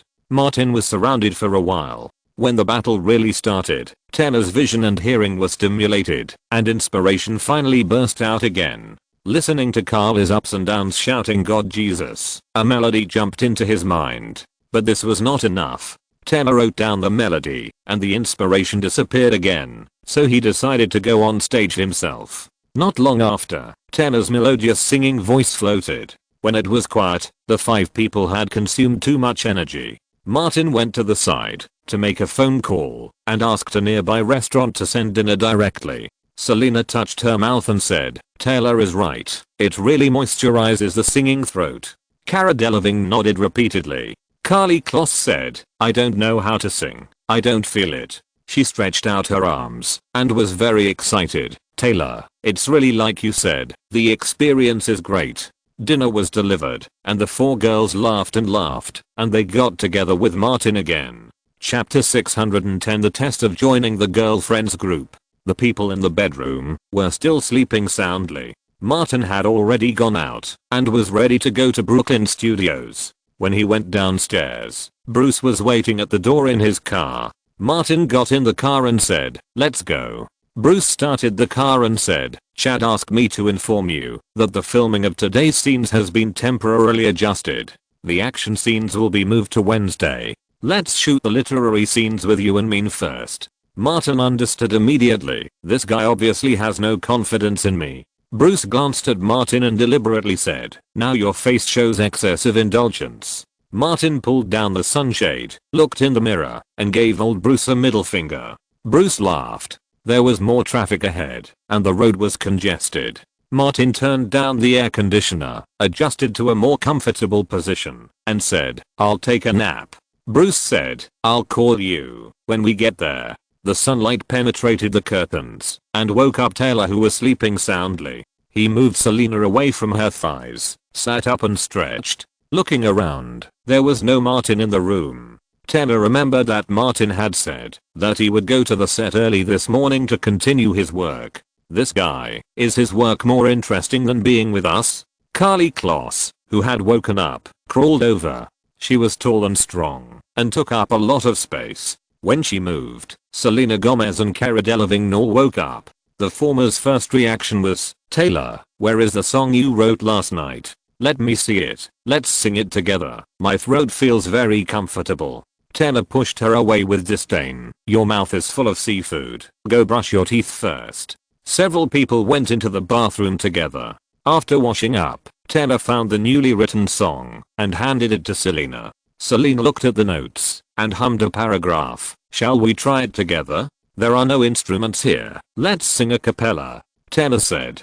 The two hummed a new verse that Taylor wrote last night. "We can't wait to grab your passport, take you away with us, and go to an uninhabited island. It only takes 1 week for us to turn you from a bad guy into a good boy. So it's either forever or we fall into the sea of fire. And you are also keen on this game. We are young and willful, reckless, and we are going further and further on this road." Taylor didn't finish writing this song. The two of them ran out of lyrics when they sang here. Carly clapped her hands vigorously. "You sang very well. Your voices are more beautiful than before." She laughed. "It also has a seafood flavor that belongs to Martin." Cara blinked and said in a funny tone, "This song hasn't been named yet, right? Why not call it to Martin?" Selena shouted, "What a good name." Taylor had another idea. "Why not call it For You without mentioning the name?" Carly asked curiously, "Why? Compared with publicity and self-marketing, everyone present was a sister." Taylor said, "Have you seen Inception?" "I have seen it," Cara Delevingne said. Taylor asked, "Does the ending arouse your curiosity?" Carly replied, "I bought 3 tickets to find evidence that Martin returned to reality. Suspense brings speculation, speculation arouses curiosity, and curiosity arouses consumption." Taylor analyzed to them, "This ending is an extremely successful marketing." She reminded, director Nolan said that this ending was Martin's idea. "I gained from him not only inspiration, but also a lot of things in publicity." Carly understood. After the song is released, the content of the lyrics will definitely arouse speculation. Who are you referring to? Who are we? What happened when we were together? How we were trained, etc. All of which can become news points that the media and fans pay attention to. Taylor put his arms around her neck and hung on her. "You are really smart." Selena took the lyrics again and hummed them. "Wow, your voice is louder than before." Carly pushed Taylor away, grabbed Selena's face, and made her open her mouth. "Let me see, is physical throat opening plus high protein moisturizing so effective?" Selena rolled her eyes. "It's not like you haven't tried it before." Cara Delevingne jumped up. "Sisters, cheer for me. I have achieved the highest achievement for fans." Taylor came up with a bad idea. "You should run to Blake Lively and declare, 'Tell her that I have also achieved your achievement.'" Cara nodded. "Good idea. I will go to her to show off later." Sisters. Taylor stood up and walked to the opposite side of the three, clapped her hands, and said, "Now our relationship is extraordinary, and we will be best friends in the future." Carly shouted, "Taylor's best friend group." The other two followed, "Taylor's best friend group." Taylor smiled and said, "As best friends, we help each other. If we often appear together, we will form a clustering effect and attract more attention. The other 3 people can figure this out." Taylor added, "In the future, we will definitely meet new friends. What should we do if they want to join our girlfriends group?" Selena thought of an idea. "Go beat up Justin Bieber. We are ladies." Carly was dissatisfied and said, "How can you put your hands on men?" Taylor clapped her hands again and said, "I have an idea and ask for your opinions. I don't know if you have heard of it. There is a supermodel group in the fashion circle. The only test to join the group is Martin. Should our girlfriends group also set up a test to join the group?" Carly Kloss said, "The only condition is also Martin." Selena said, "I think it's okay." Cara Delevingne shouted, "Agree." "Okay, now it's passed unanimously." Taylor made the final decision. The people in the girlfriends group have used something special together to establish the most basic trust. Carly Kloss said, "Yes, if you can't even do this, you don't deserve to be our girlfriends." Taylor walked out of the room and said, "Sisters, put on makeup and change clothes. We should go shopping. My agent has contacted street photography reporters. in the Brooklyn studios, a studio decorated as the Continental Hotel. Martin changed into a black suit and entered the studio. Min came from the other side, also dressed in a suit. Director Chad came to the two and said, "Just keep the style of the last movie for the drama." He turned to Min and told him, "You have to be deep enough." Min nodded and said, "I understand." Chad turned his head and looked at Martin and said, "More scars and bloodstains." The makeup artist rushed in. Martin sat down and let the makeup artist apply on his face. Chad also told him the wounds should be concentrated on the forehead and ears so as not to affect the close-up effect of Martin's frontal appearance. Not long after, the shooting officially began. Martin walked in from the door and walked towards the bar where Min was. Min turned his head, looked at Martin, and said, "Jonathan." Martin said, "He burned down my house." Min had a stern face, "Because you rejected his emblem." Behind the director's monitor, Chad stared at the performance of the two actors intently. Martin still played the role easily and freely, and Min's acting skills also improved, especially her deep voice, which was very intimidating when she spoke. After a shoot, Chad called a stop and announced that this one was passed. Martin took the script to familiarize himself with the lines during the break. Min had already memorized the script. Next, the two had a long dialogue. After shooting the literary scenes for a whole morning, Martin's head was full of cool lines. Min's way of speaking became Winston. During lunch, Bruce said to Min, "Man, you are too satisfied with being a hotel owner. Don't you want to come out?" Min's face was deep and her tone was mellow. "Bruce, you can come to the Continental Hotel to register and become a killer." Martin said, "All the female killers with big butts are in trouble." Bruce automatically replied, "Not just big butts." Martin was curious, "Did Jodie arouse another interest in you?" Bruce didn't want to say more and lowered his head to eat. Martin actually knew that Bruce and Jodie had their first time, and there were countless times afterwards. Chad came over with a plate of food and sat next to Min, saying, "You've improved significantly compared to the last movie. It seems that filming European dramas is very helpful in improving your acting skills." Min said, "Huppert often plays role-playing games with me, asking me to play different roles such as son, brother, rich man, beggar, and policeman. The more you play, the better you will get." Martin exclaimed, "The French are still amazing. By the way, there is one thing we should discuss in advance." Chad got back to the point and said, "Yesterday, someone made a suggestion that Winston's popularity in the first movie was second only to Jonathan. Can we create a personal movie or TV series for Winston, based on the John Wick series?" Martin first affirmed, "Your idea is good, and can maximize the commercial value of this series." Chad smiled, "I was also inspired by others." Martin went on to say, "Let's complete the trilogy first, consolidate the basic base of this series, and then develop derivative works on this basis." Min also said, "I want to be Morgan Freeman, but I don't have the ability to be Denzel Washington." The trilogy has only been filmed for the second part, and Chad himself does not have the energy to make derivative works, but every time this series is filmed, he, as the planner and director, can earn more money. He is not in a hurry and said, "Let's finish the excellent trilogy first." Martin specifically said, "Have you noticed? Online video websites are expanding now. From Hulu to Netflix, they are all trying to attract online users. If they want users to pay, they must have excellent content. They don't have the foundation themselves, so they can only pay a high price to buy it." Chad knows a little bit. "I have heard rumors that Netflix wants to enter the production industry and they are lobbying David Fincher." Martin smiled and said, "I have also been lobbied by Netflix." Chapter 611, each taking a step back. In late August, Svetlana and Marina arrived in New York one after another.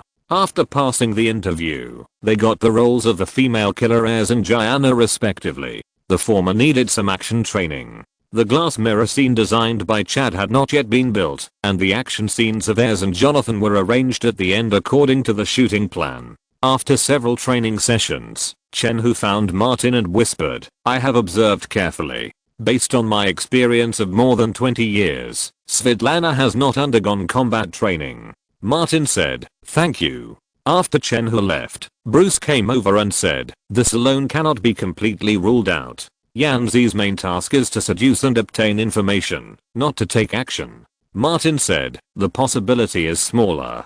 Bruce paused for a moment and asked, if you really want to find it out, what are you going to do? None of the Russian spies we have caught in the past are real spies. Maybe the Russian side doesn't take it too seriously. Martin told the truth. I haven't thought about how to deal with it, but no matter what, at least we need to know who it is. As for the lofty ideas such as the 72 kinds of torture, he would not tell Bruce, a vulgar person, for the time being, because vulgar people always like to make crooked associations. Martin turned and asked, what about Marina? Bruce said, nothing special has been found for the time being. Seeing that the set was adjusted, Martin picked up his pistol, entered the set, and continued to shoot the action scenes. Chad found a special actor from Japan, who had practiced sumo wrestling. Martin was going to shoot several action scenes with him. The tonnage and size of the two sides were several levels different, like a 10-year-old child facing a fat man of more than 200 pounds. More than 20 action scenes took more than 2 hours to shoot, and Martin was sweating a lot before he finished. Jonathan shot the sumo killer to death. Martin left the set and found that Louise had come, and Alan Horn came with her. The latter came over to greet Martin and said, the fighting scenes are very exciting. It turns out that real shooting is the best way. Martin shook his hand and asked, why are you here? Alan Horn said directly, John Wick 2 is the first non-Disney film I signed after joining Disney Studios. Its success or failure is related to the two major distribution labels, Disney and Buena Vista. I heard that Ms. Media said she was coming, so I came to see it too. It was almost noon, and Martin pointed at himself and said, I'm sweating all over. I'm going to take a shower first. I'll treat you later. We can eat and talk. Alan Horn said, okay. Martin returned to the trailer. The action scenes of this part of the scene had been shot. The afternoon was the media open day for the crew, so he took off his macape and changed his clothes. The trailer door suddenly knocked from outside. Bruce went forward to open the door, and Louise came in. The macape artist and Bruce got off the trailer together. Louise closed the door and said, I'll help you with what to do next. Martin took off his coat. I'm going to take a shower. Louise followed him. I'll help you rub your back. When the two went out, Louise's long hair was not completely dried. But she didn't care. The two met up with Alan Horn and Bruce and went to a nearby restaurant for lunch. After ordering, the topic of several people quickly turned to movies. Alan Horn said, John Wick 2 and Lone Survivor have all signed distribution contracts with Disney Pictures. The former is scheduled for the first half of next year, and the latter will be released during the holiday season. Martin was very polite. Alan, thank you for your support. We are old friends, so there is no need to say these polite words. Alan Horn got straight to the point. When you return to Los Angeles, Robert Iger invites you to visit Disney. Martin replied, no problem, I'll be available anytime after this movie is finished.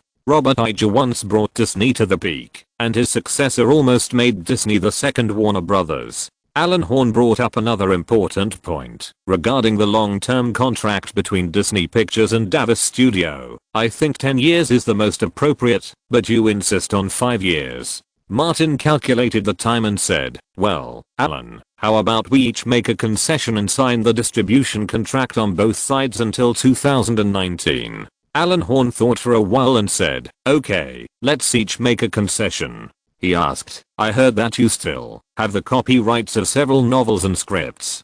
Do you have Prince of Thieves and the Martian? Martin said, there are probably several projects. Alan Horn confirmed, will they all be put into production in the future? Martin appropriately revealed some information. The adapted script of Prince of Thieves has been completed, and I have reached a verbal commitment with Ridley Scott for the Martian. If nothing unexpected happens, Ridley will direct this project. Alan Horn followed up with a sentence, Ridley Scott's science fiction films have always been reliable. Martin smiled, I think so too. Alan Horn said, I hope to see these movies sooner. The two sides had a pleasant chat. After lunch, Alan Horn said goodbye and went to Marvel headquarters. Louise accompanied Martin back to the studio, saying as they walked, Jennifer Siebel's project has been completed and has entered post-production. I have been to the set several times. The director is very professional. The finished film may not be particularly outstanding, but it should not be as bad as you Doll's film. Martin also received a call from Siebel and said, I have talked to Netflix's director Greg Peters about this film. Netflix will buy the copyright of this film. The specific price will be discussed with Netflix, based on the quality of the film. Louise understood what was going on as soon as she heard it. Siebel's film will be completed in post-production after the results of the California gubernatorial election are announced in November. Netflix's calculations are very accurate. Martin laughed. Gavin Newsom and Jerry Brown are almost certain to win. I'm also waiting for the results to come out before talking to Netflix. He said, the film production will be completed in that time period, which is also the result I want. Louise suddenly stopped and turned to look at Martin. Unlike others, she can be regarded as Martin's guide and witnessed Martin's progress step by step to where he is today. Martin noticed that Louise stopped, turned around and asked, what's wrong? Louise followed, gently flicked off a trace of dust on Martin's shoulder, took his arm, and said, let's go. Martin said as he walked, I'll trouble you to continue to be the producer of my projects. Louise understood what he meant. I will hold your thighs tightly and wait to count the money in the future. Martin shrugged. Maybe I will make you bankrupt. Louise remembered something and reminded him specifically. Hollywood is paying special attention to you now. Just like Warner Brothers, there are people watching you and waiting to snatch your favorite projects. Martin nodded. I know. I also pay attention to it, and I have made some real and fake things. Louise asked curiously, like Schwarzenegger and Stallone back then? It's about the same. Martin had heard about Stallone and Schwarzenegger competing for supremacy in the field of action movies. The two not only focus on their own film projects, but also pay special attention to the projects of their opponents. If they hear that their opponents are particularly interested in a certain action film project, they will immediately join the competition. It is precisely because of this that the two have pretended to be very interested in a certain project to attract their opponents. Now, the relationship between the two is much better. Martin heard all these from Stallone's 3 daughters. In the afternoon, it was the media open day of the crew. Because of the impact of the Justin Bieber incident some time ago, dozens of media reporters and entertainment bloggers came today. Including Martin and Chad, all the main creative staff of the crew participated in the media interaction. The sequel of a hit movie still needs to be promoted hard to sell it at a good price. The reporters inevitably asked about the conflict with Justin Bieber that night. But the focus was not on the conflict itself, but on Martin's relationship with Taylor Swift. We are friends, good friends who can talk about anything. Martin said in his usual tone. Taylor thinks I can inspire her, so she hangs out with me. That night, we were drinking in a bar near Central Park. We rushed over immediately after receiving Taylor's call. We thought it was just a group of bad boys, but we didn't expect it to be a famous singer. A reporter asked, will Taylor be very grateful for your heroic rescue? Martin did not answer directly, but pulled the shield from the side. It was him who really saved people that night, the omnipotent Tiger. Unfortunately, Chen Hu, who was passing by, was dragged into the wolf's den by Martin. Martin said seriously, Tiger has won the national karate championship and is also my fighting coach and teacher. That night, we only knocked down 1 harasser each, but Tiger knocked down 2 by himself. This is not nonsense. The reporters have all seen the video of that night. Chen Hu was the bravest one. They immediately changed their target and surrounded Chen Hu. Martin gave Chen Hu a look and slipped away without any loyalty. Chen Hu understood Martin's good intentions and had been working quietly behind the scenes. It was difficult for him to attract attention with his status. Even after the series ended, he fell silent again. Martin came to the opposite side and happened to find Chen Hu looking at him. He nodded slightly to him and encouraged him. Chad came over and said, Tiger is a man with real skills. Martin nodded. You old guys, I will help you if I can. Chad thought of himself and suddenly felt a little emotional. He had wasted nearly 20 years in the circle and achieved almost nothing until he met Martin. He said with gratitude, Martin, my greatest luck is to meet you. You guy. Martin deliberately joked, what you said is too corny. If you want to get gay, go find me nor Marcus. Thinking of Marcus, who is now as fat as a ball, Chad also said a joke. I'm afraid that he will sit down and break both the person and the chair. That night, Martin returned to the hotel from the studio and met the dusty Alexandrovich. Chapter 612. The man who wants to become the global focus. New York, Ritz-Carlton Hotel. Alexandrovich changed into the costume he brought and entered the conference room. This short Ukrainian, wearing a bright red military uniform and a red two-cornered military cap, may have a natural appearance, so he gives people a sense of funniness without doing anything or saying anything. Marius looked him up and down and said, "Not bad. Not bad. That's the feeling. You standing here is a play." Alexandrovich smiled and waved to the back. "Alina, coming quickly." A woman wearing a golden curly wig and a European court dress walked into the conference room. It was Alexandrovich's fiancée Alina. She put on high heels and was taller than Alexandrovich. She put on ugly makeup and padded her clothes, looking tall and strong. Marius asked, "Are you ready? This is related to whether we can enter the American market. The key to success or failure lies in this one move." Alexandrovich said, "Alina and I have rehearsed privately many times, and there will be no problem." Marius nodded and reminded, "Whether we can enter Hollywood depends on your performance this time." Alexandrovich grabbed his fiancée's shoulders and said, "Remember, you are not a woman now, you are a cross-dressing. Your real gender is male, but you are a woman on the outside." Alina nodded. "Don't worry, I have also been an actor." Someone at the door reminded, "Martin is coming." Marius immediately came to the door and said to the other two, "Hurry up and get ready." Alexandrovich and Alina quickly adjusted their emotions, sat on the wooden floor, and entered the performance state. Martin and Louise came together. When they arrived at the door of the crew meeting room, they saw a strange middle-aged man. This man had a typical Russian look. He introduced himself simply, "Hello, I'm Marius from Russia. Please come in." Martin and Louise entered the conference room together. There were two people sitting on the open space opposite. One was Alexandrovich, whom he knew, and the other was a girl with ugly makeup.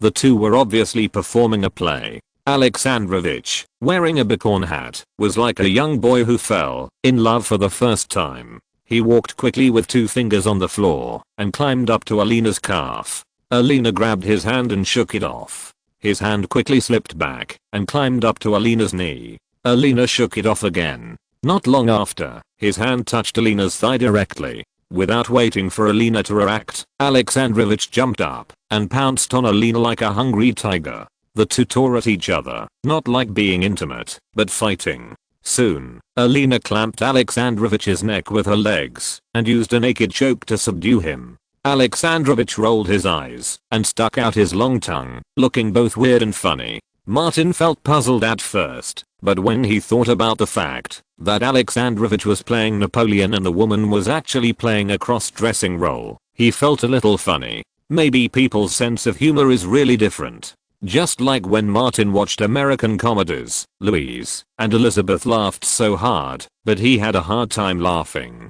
Jim Carrey's was okay, but he really didn't know what the humor of the gangsters comedy was. Louise said at this time, "It's a bit interesting." Martin nodded slightly. Alexandrovich and Alina finished their performance, got up from the floor, and bowed to Martin and Louise, as if they were actors taking a curtain call. Martin walked over and said, "Welcome to New York, Alexandrovich. It's an unforgettable honor to receive your invitation." Alexandrovich seemed extremely sincere and specially introduced his fiancée Alina to Martin. There is also a partner, Marius, who is also the screenwriter and director of Napoleon's Beauty. Martin shook hands with the two men side by side.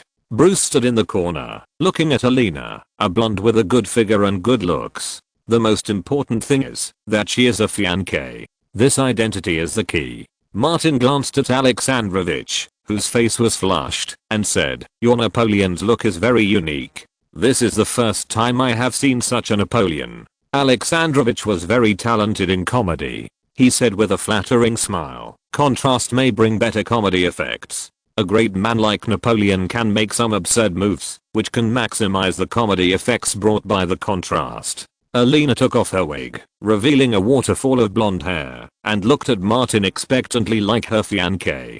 Marius took over the conversation. In terms of the script, we can modify the background of the story and characters according to your requirements, and change it to the story of Napoleon and the British. For example, before the Battle of Leipzig or the Battle of Waterloo, the British specially sent a beautiful woman to seduce Napoleon and hinder his march. He, a Russian, had no good feelings for the French and the British, and said, a gay British man pretends to be a woman to seduce the French Emperor Napoleon. What a happy setting. Alexandrovich said to Martin, if you have any ideas, you can also tell us, and we will add them to the script as appropriate.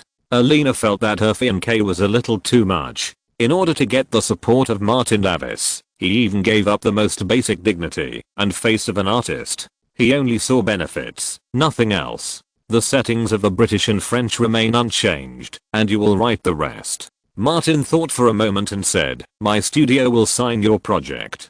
Tomorrow Louise will return to Los Angeles. He turned to look at Louise and said, you will take them to Los Angeles tomorrow? Let Thomas and Jessica talk to them about the specific matters. Louise nodded. Okay. Alexandrovich couldn't suppress his excitement. He high-fived Marius to celebrate and kissed his fiancée hard. He came to America from afar to find the future he expected, and the lighthouse did not disappoint them. Martin looked at his watch and said, it's getting late. You haven't rested since you got off the plane. Rest first. Have you arranged the room? Alexandrovich said, everything is arranged. Martin nodded. Go and rest. When we arrive in Los Angeles, the manager of my studio will talk to you about the specific matters. Alexandrovich and the other two left the meeting room.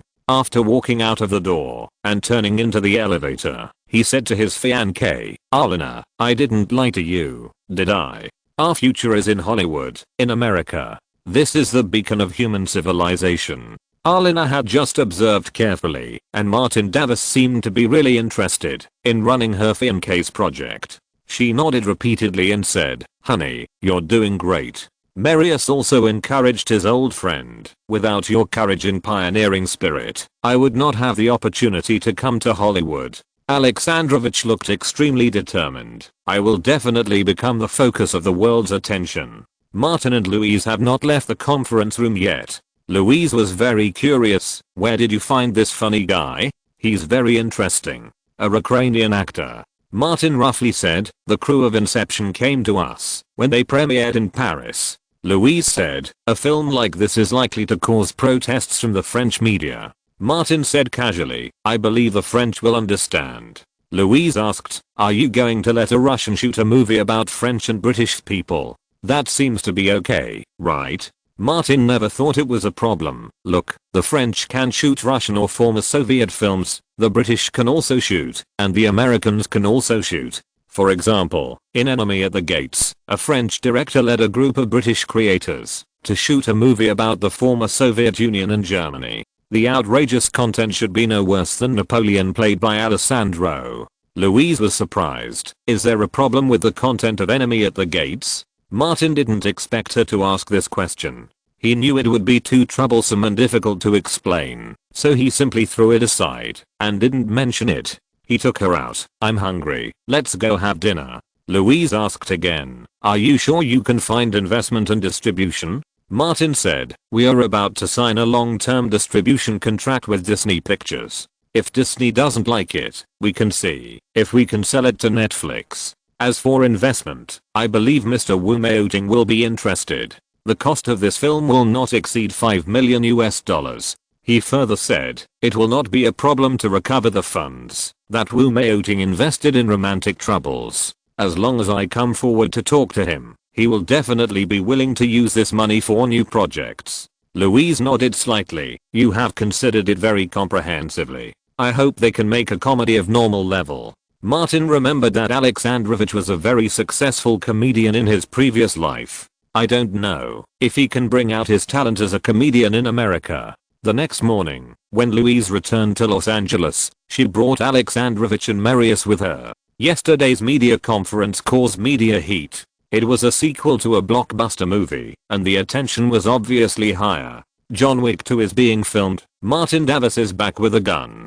The man who avenged his dog is back again. Martin Davis set the benchmark for gunfight action movies. John Wick and is filming a sequel in New York. Later, the crew released the first poster for John Wick 2. Martin plays Jonathan, walking on the dark streets of New York with a gun. In the poster, Martin's face is covered with wounds and his hair is messy, as if he had just experienced a fierce battle.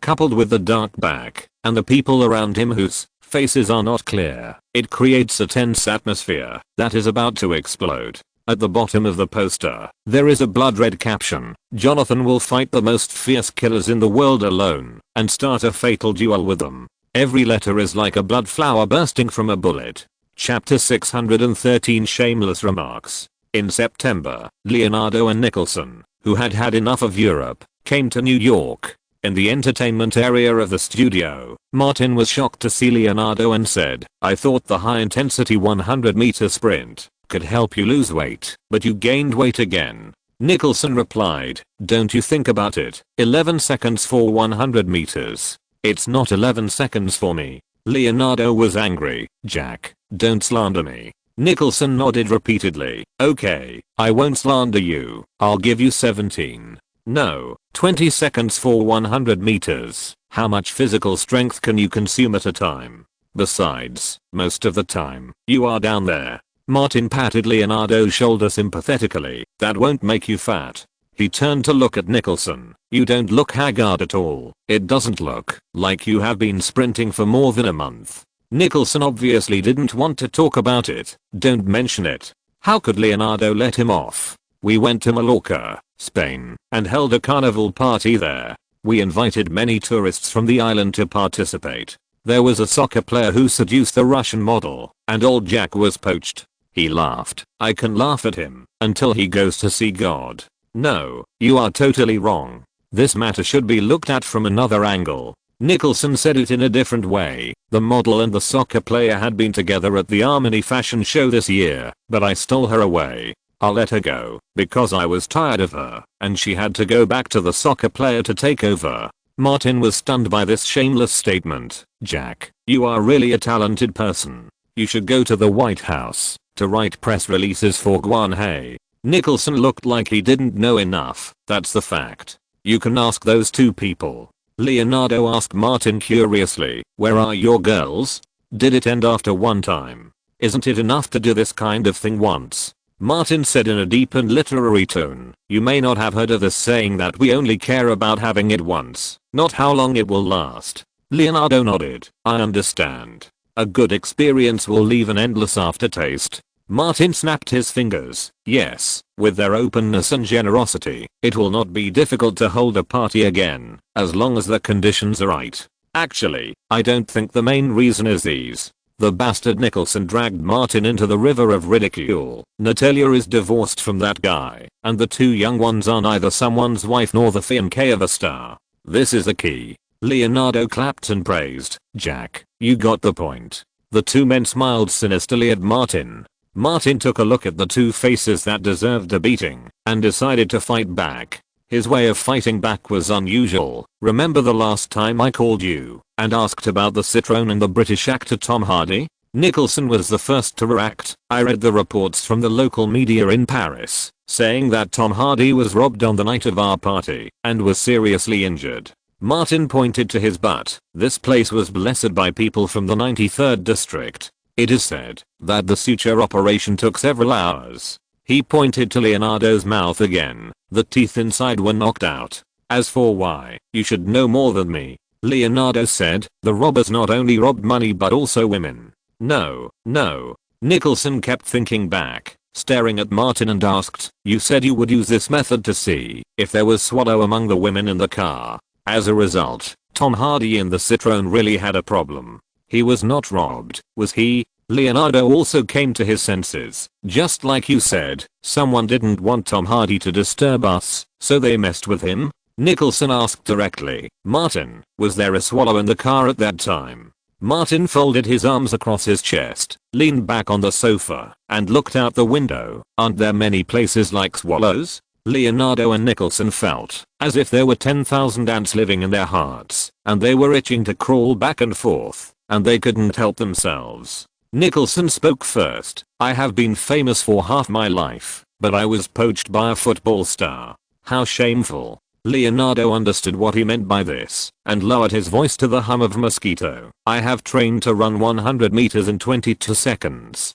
Martin raised his finger at his two buddies. You are all honest and good people. Nicholson asked, tell me, who is Swallow? Martin told the truth. Do you two think you are worthy of Swallow lurking around you? Leonardo shook his head, unless they are interested in environmental protection. Nicholson grasped the point. Do you think Swallow is one of the 4 women who followed you? Martin nodded. It's very likely. I, the leader of the Coca-Cola cult, should be more valuable than you in the eyes of Russia. Nicholson admitted. Your political value is greater than that of Leo and me combined. Leonardo asked directly. Are you sure which one it is? Not sure. Martin thought for a moment and said, personally, I think Natalia is the least likely. Leonardo said, I have known Natalia for many years. It shouldn't be her. Nicholson thought for a moment and said, I have seen Natalia many times before. Based on my experience, she doesn't look like a swallow. Martin asked, have you seen a swallow?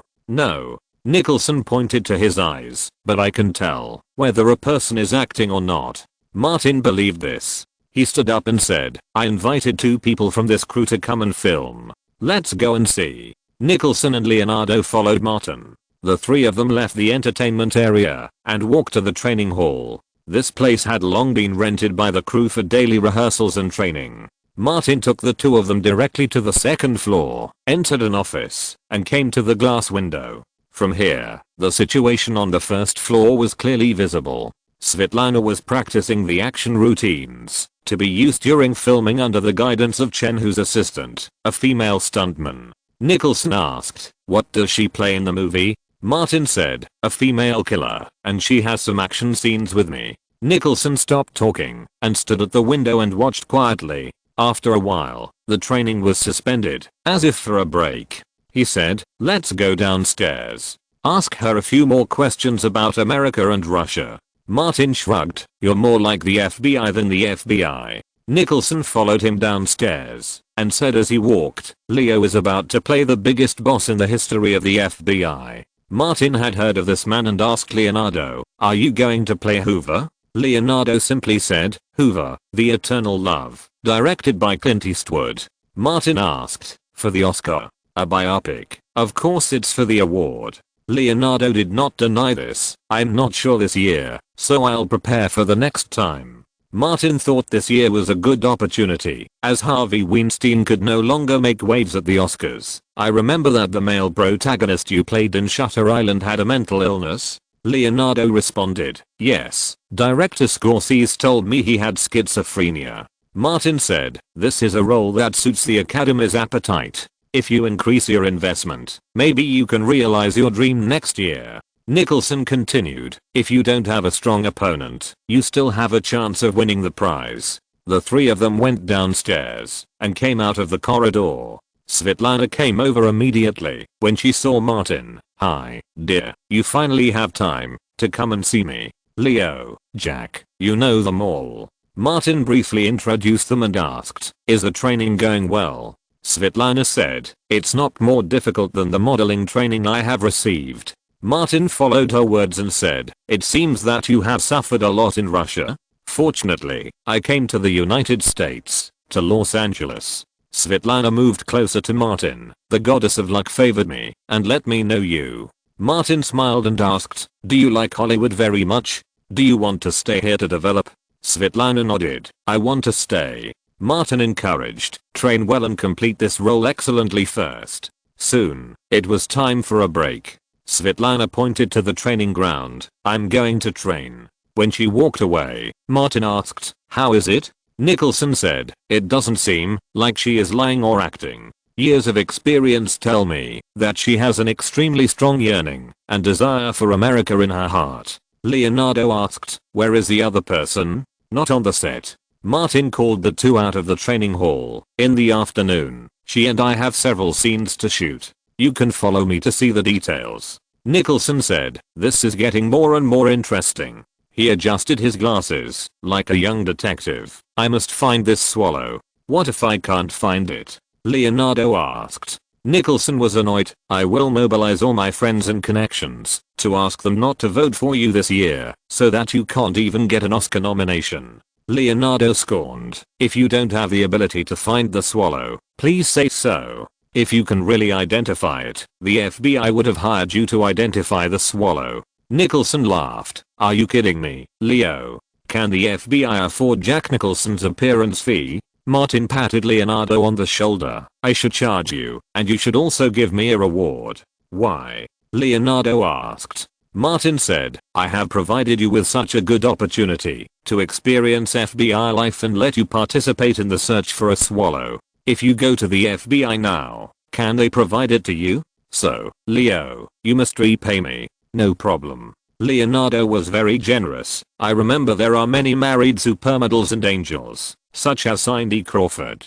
I will introduce them to you some other day. Nicholson automatically replied, Martin likes this one the most. He will definitely be grateful to you. If you're listening to this novel on a channel other than Fanfic World, it means they downloaded and uploaded it without effort. We cordially invite you to visit our channel, Mundo Fanfic Novelos. There you'll find the original version of this story and you can explore many other novels of various genres. We're waiting for you to immerse yourself in a world of incredible novels. Chapter 614, The Common Property of the Bastard Trio. The studio was arranged to look like an ancient Roman underground castle, and a huge bath was built in the largest hall in the center. Martin, wearing a black suit, sat in the lounge and waved to Bruce. He whispered, the real behind the scenes footage that Nolan often uses for promotion when filming movies is actually worth learning from. Bruce told the truth. Chad doesn't have Nolan's ability. Nolan can creatively write such real behind the scenes footage while filming existing movies. Chad can't do it. Martin thought for a moment and said, write it down. This footage may be used in pre-screening promotion.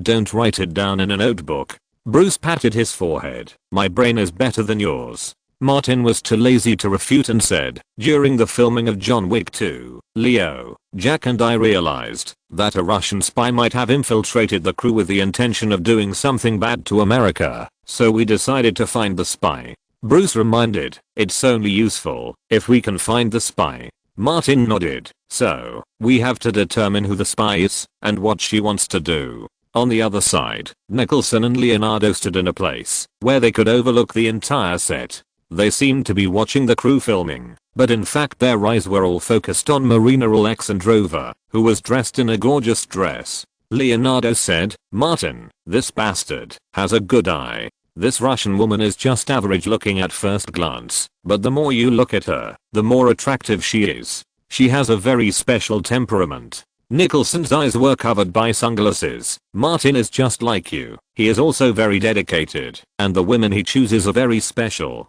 Leonardo admitted this and asked, have you found anything? Nicholson shook his head slightly. Not yet. Can you do it? Leonardo doubted.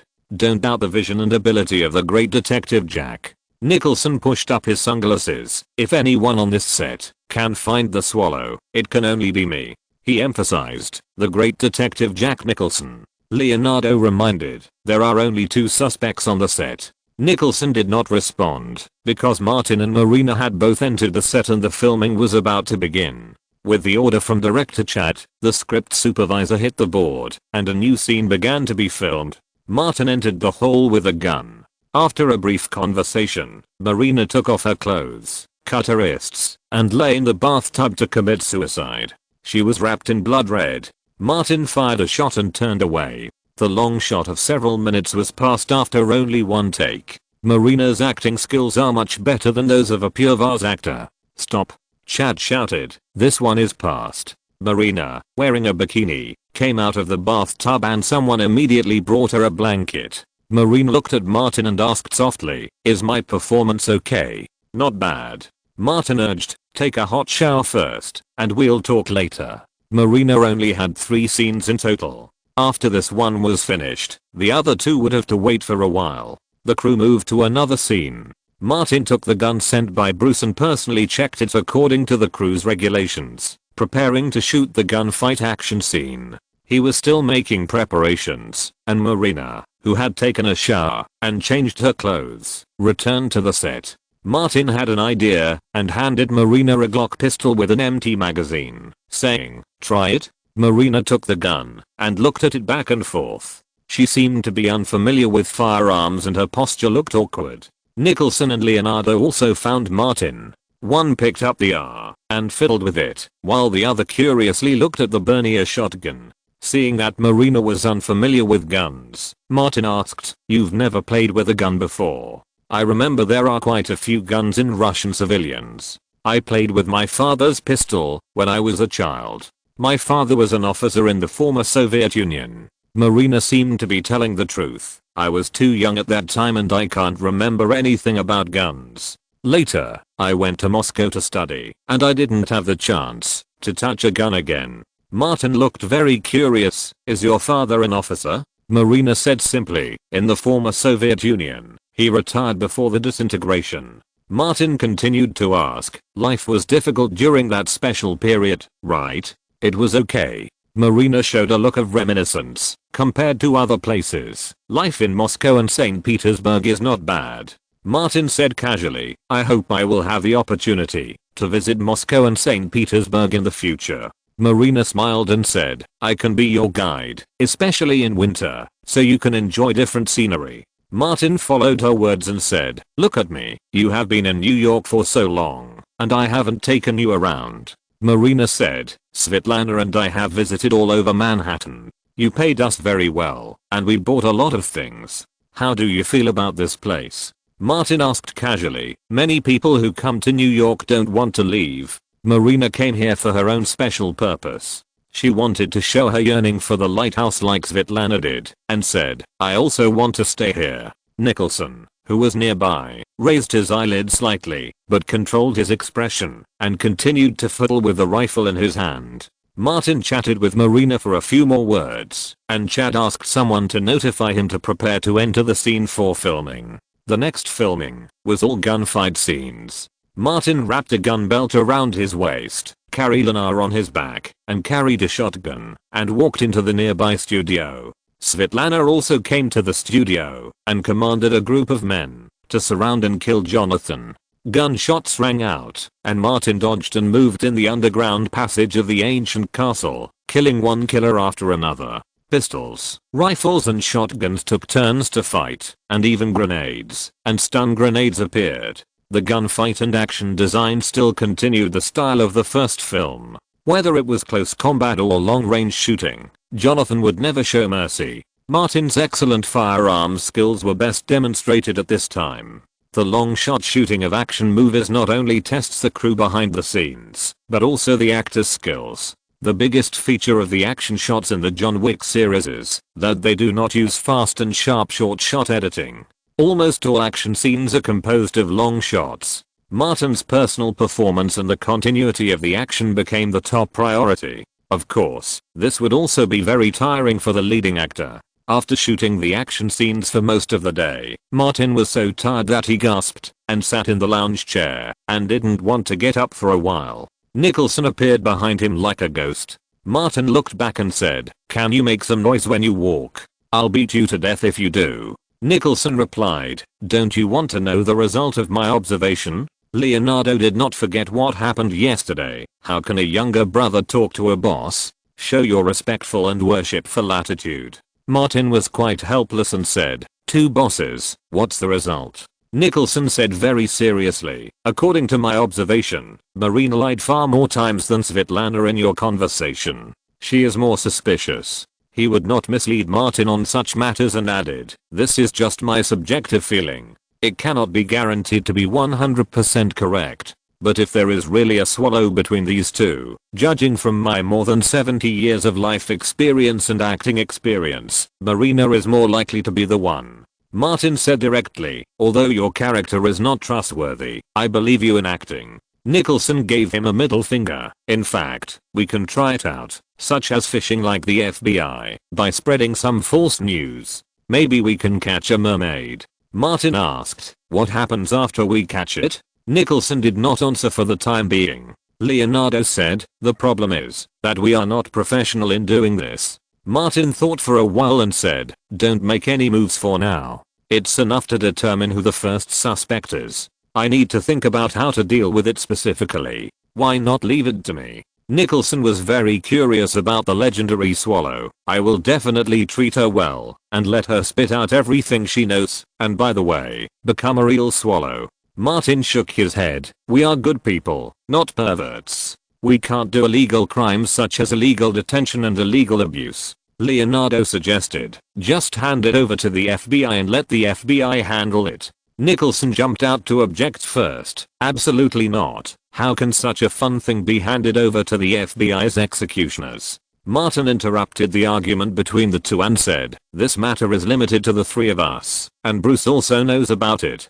Don't spread it outside. If one of Marina and Svetlana is really a swallow, what is the purpose of the Russian side sending them here? Nicholson said, it's nothing more than getting some information from you, or achieving ulterior motives through you. Leonardo added, you are the leader of the Coca-Cola cult. More and more political figures are attending the gatherings of the Coca-Cola cult. Martin nodded. Then there is no need to rush to deal with it. What benefit will we get from exposing it now, except for making meritorious service to the FBI? Let's wait for an opportunity. Maybe we can benefit from it. If not, sell it to the FBI. Nicholson and Leonardo both nodded. Okay. The former also specifically said, but there is one thing you must do, Martin. This swallow was discovered by the three of us. You can enjoy her beautiful body to your heart's content, and you must never sell her alone. Leonardo continued his words and said, that's right. Swallow is the common property of the bastard trio. You can't enjoy it alone. No matter what action you want to initiate, the three of us must come together.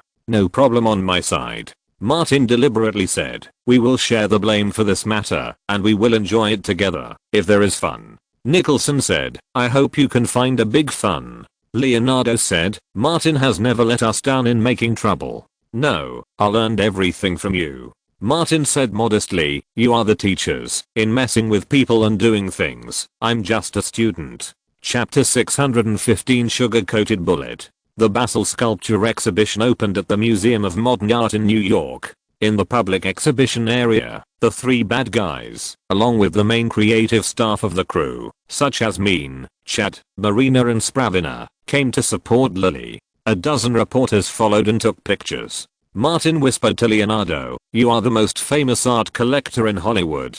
Pick one and I'll pay for it. No need. Leonardo walked towards a display case and said as he walked, I like Lily's work very much. Martin was not polite to him and whispered, I will vote for you all this year. Leonardo said, congratulations in advance on my Oscar. Martin said very seriously, of course not. Opening champagne at halftime often brings painful lessons. Because of the presence of the three bad guys, more and more reporters and passers-by came. When there were enough people, Leonardo pointed to the marble sculpture in front of him and said to the staff, how much is this artwork? I want it. It is common to encounter high-end customers at exhibitions. The staff immediately contacted the creators and the exhibition to handle the relevant transactions. Leonardo then accepted a joint interview with reporters. I have been collecting art for more than 10 years, and all my collections are fine works, including many works by Lily Carter. He boasted without hesitation.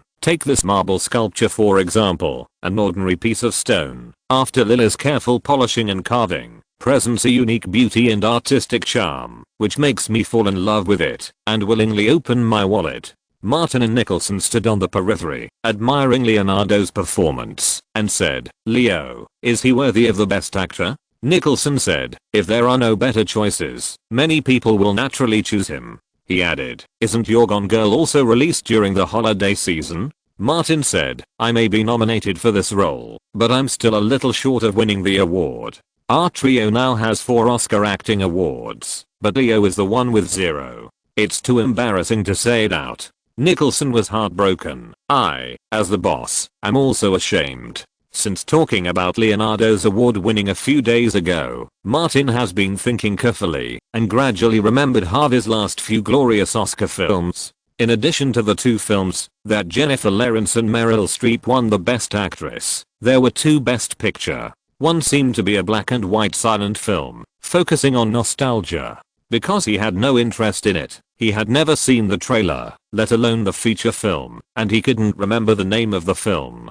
The other was a story about the British King's Speech, which should be called The King's Speech or something like that. Martin specifically asked someone to check, and these two films were not among all the films publicly released in theaters this year. If the film was planned by Weinstein Films, Harvey might have lost the project after entering early. If it was bought from overseas and repackaged, the copyright of the film might not have been sold to the United States. Not long after, Lily came over and said, "Help me greet your friends." The mentor brought some friends to show his support. "I have to go over to socialize." Martin waved his hand and said, "Do your own thing.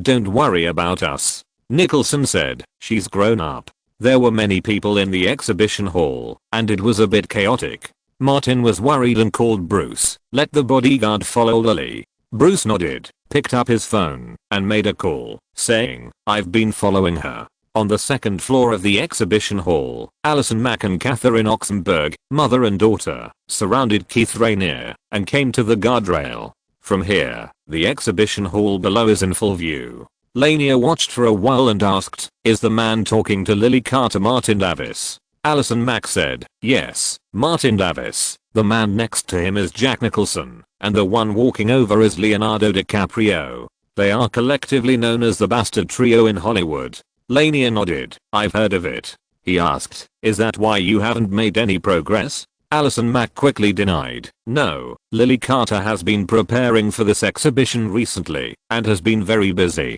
Plus, she's become a little wary of me." Lanier stepped forward, grabbed the railing with both hands, and stared at Lily in the hall below. Her swaying graceful figure made him eager to turn her into a slave girl. Alison Mack reminded her leader, "I checked recently. Lily Carter and Martin Davis have a complicated relationship. I heard from people in the circle that Brad Pitt and Ben Affleck's current situation is related to Martin Davis." Lanier smiled very elegantly, confident to the point of arrogance. "Do you think these obstacles can stop your leader?" Alison Mack bowed her head devoutly. "What do you think of Martin Davis compared to the Seagram Wine Group?"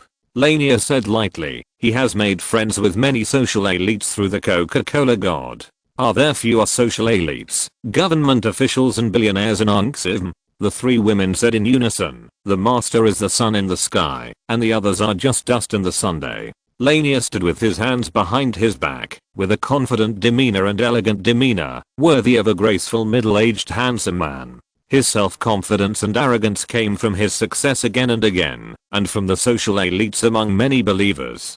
Claire Bronfman and Sasha Bronfman, the heirs of the Seagram Liquor Group, are Rainier's most loyal followers. After joining XIVM, they have contributed more than $150 million to Rainier's wealth. Not to mention their strong social influence. XIVM is not like the loose organization of pan beliefs like the Coca-Cola cult. It has only 17,000 loyal followers, but the high membership fees of XIVM determine that none of these believers are ordinary people, but all of them are social elites. Among them are the daughter of the former Mexican president, the second generation of rich people, the first generation of rich people, officials from the Washington authorities in various states, and ordinary middle-class people cannot reach the threshold of joining. These followers enthusiastically devote their money and time, and more importantly, they use their social influence to endorse XIVM and put a protective shell on Rainier. Rainier kidnapped and kept female slaves several times, but he got away with it easily. Those who reported him, on the contrary, fell into huge trouble. Lanier looked at Catherine and Inger and said, "You will come down with me later." He then told Alison, "You watch carefully here, and notify me, if there is any situation." Alison replied, "Yes." Lanier took Catherine and Inger downstairs. The three of them walked together, looking like a family of three. No matter who saw it, it would be hard to imagine that there was a monster living in the body of this elegant middle-aged man. The mother and daughter were just his star anger. The three of them went down to the exhibition hall on the first floor like normal visitors to the exhibition and carefully observed Lily's works. Lily's works this time were more abstract. Lanier and Martin thought they were just some stones, plasters and woods that had been shaped. This leader boasted to his followers that he could communicate normally with others at the age of 1, could read and write at the age of 2, and had completed all the high school courses in 19 hours before he was 10. In fact, he was a poor student who dropped out of a low-end university because of failing a course. Catherine came over and quietly pointed, "There's someone over there." Lania followed the direction of her finger and saw Lily talking to several people. Looking closer, he found that the girl was really beautiful. Not only was her face delicate, but her figure was tall and slender, and the curves of her body were extremely wonderful. Lania had seen many women, and it was not difficult to find that Lila's seemingly quiet appearance concealed a wildness. If such a girl could be tamed into a slave, that kind of achievement. Lania knew that he had to take it step by step and leave a deep impression first, so he told Catherine, "Go, tell the organizers here that I want to buy all of Lily Carter's works." Catherine hurried to find the person wearing a work vest. After her mother left, India stood beside Lania and trembled, like a chick facing an eagle alone. Lania said, "When we return to Los Angeles, I will give you a brand." India was even more scared. She had seen the mark on her mother's waist, which was branded by her. Martin was chatting with Leonardo and Nicholson. Bruce came over quickly and whispered, "Someone wants to buy all of Lila's exhibits." Leonardo was a little surprised. Where did this rich man come from to be so generous? Martin asked, "Where is he?" Bruce said, "Lily and her agent, as well as her bodyguard, are going to meet him in the VIP room next to the exhibition hall."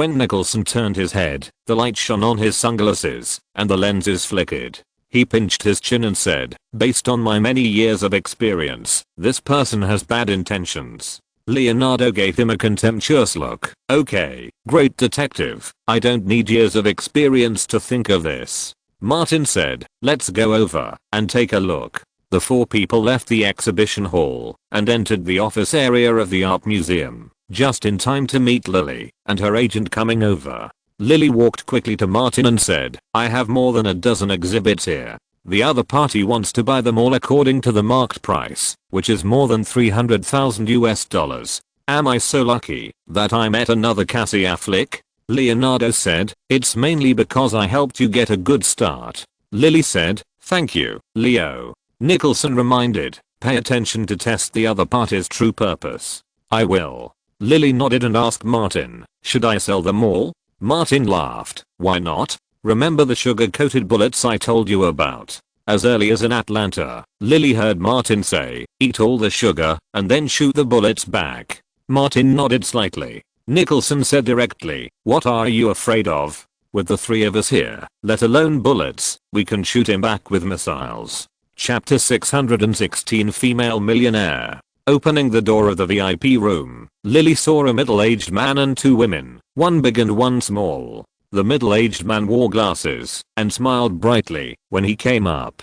He was elegant, mature, and graceful. A manager of the exhibition introduced, "This is Mr. Keith Rainier." He introduced the two women. "These two are Mr. Rainier's relatives." "Hello." Lily shook his hand gently. Rainier shook his hand lightly and said, "I have always liked collecting art. It is my luck to meet Miss Carter's art exhibition in New York this time." Looking at the person in front of her and listening to the pleasant words, Lily suddenly felt a familiar feeling.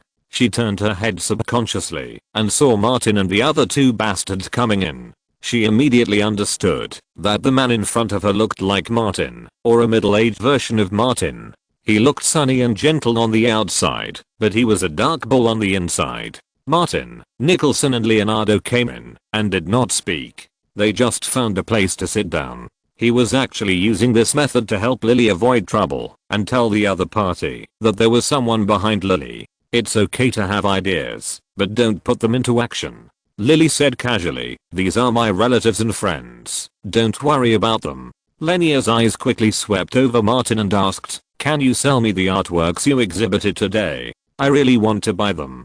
Lily thought of Martin's words and said, "It's okay to sell them, but the exhibition has just started, and I haven't prepared any other exhibits." Lennia was very graceful. "I think this is a good idea. Sell all the exhibits to me, but they can be kept here until the end of the exhibition, and then I will take them away." Lily smiled and said, "Mr. Lania, you are a good person." On the other side, Martin signaled with his eyes, and Leonardo and Nicholson all shook their heads slightly, indicating that they didn't know who this Lania was. Detective Nicholson, however, took a closer look at Catherine Oxenberg and seemed to recognize who she was. Lily's agent quickly negotiated a price with Lania, and both parties went to handle the formalities. Martin and the other two chatted among themselves without intervening. But the attitude couldn't be more obvious. After signing the transaction contract, Lania said, "Miss Carter, if you have time in the next few days, can I come to you and listen to your stories behind the creation of these artworks?" Lily was always accompanied by 2 bodyguards, and she was not afraid at all, of course. Lania thought he had left a good impression on them for the first time, so he said, "Then we'll see you tomorrow." The other party contributed more than $300,000 at once. Lily was about to go back to the exhibition hall, so she said politely, "I'll take you out." "Thank you." Lania walked out with the 2 women. India suddenly turned her head to look at Martin, as if she wanted to say something. But before the leader could speak, her mother Catherine pulled her to her side and dragged her out the door. Lily saw Lania and his group out. The matter here was over, and Martin and the other 3 didn't need to stay here, so they followed him out. Soon, the group returned to the exhibition hall. Lania walked straight out. Martin was about to ask Nicholson when Marina and Svetlana came over and pulled him to say that the exhibition hall next door had pasted a banana on the wall as an art exhibition. What was even more exaggerated was that someone had paid a lot of money to buy it. Lania walked around and returned to the second floor to meet Alice and Mac. Looking down from above, he saw not only Lily but also the 2 Russian women. The 3 women were surrounding Martin Davis. Lania's eyelids twitched unconsciously. He looked at the 3 women around him and then at the 3 women around Martin. They were all leaders, but why was there such a big difference? The most fearful thing about everything is comparison. Once compared, it is easy to be psychologically unbalanced. Lania thought to himself that he had the quantity, but what he lacked was the quality. He pointed with his chin and asked, "Who are those 2 women?" Alice and Mac said, "I've never seen them before." Catherine also shook her head, "I don't know them." Allison was very proactive, "I'll ask someone." Lania said directly, "Ask who they are, where they are from, and what they like." "Yes." Allison lowered her head. In the exhibition hall, Martin and 2 others and Lily entered the lounge. With no one else around, Lily's face was full of smiles, excitement radiating from the inside out, and she shouted loudly, "I'm going to be a millionaire. I'm going to be a millionaire." She cheered, "Come on, give me a dozen more fools like this." Leonardo couldn't bear to see anyone happier than him, and said, "Be careful, he has ulterior motives and wants to kidnap you." Martin warned, "Remember, let the bodyguards follow you at all times." Lily thought of the last fool Cass's ulterior motives, and nodded, "I will be very careful." Martin asked Leonardo and Nicholson, "What is the origin of this Rainier?" Leonardo shook his head, "I don't know him. I don't know him." Nicholson pushed up his sunglasses and said, "But I know the woman next to him, Catherine Oxenberg, a little known actress in Hollywood.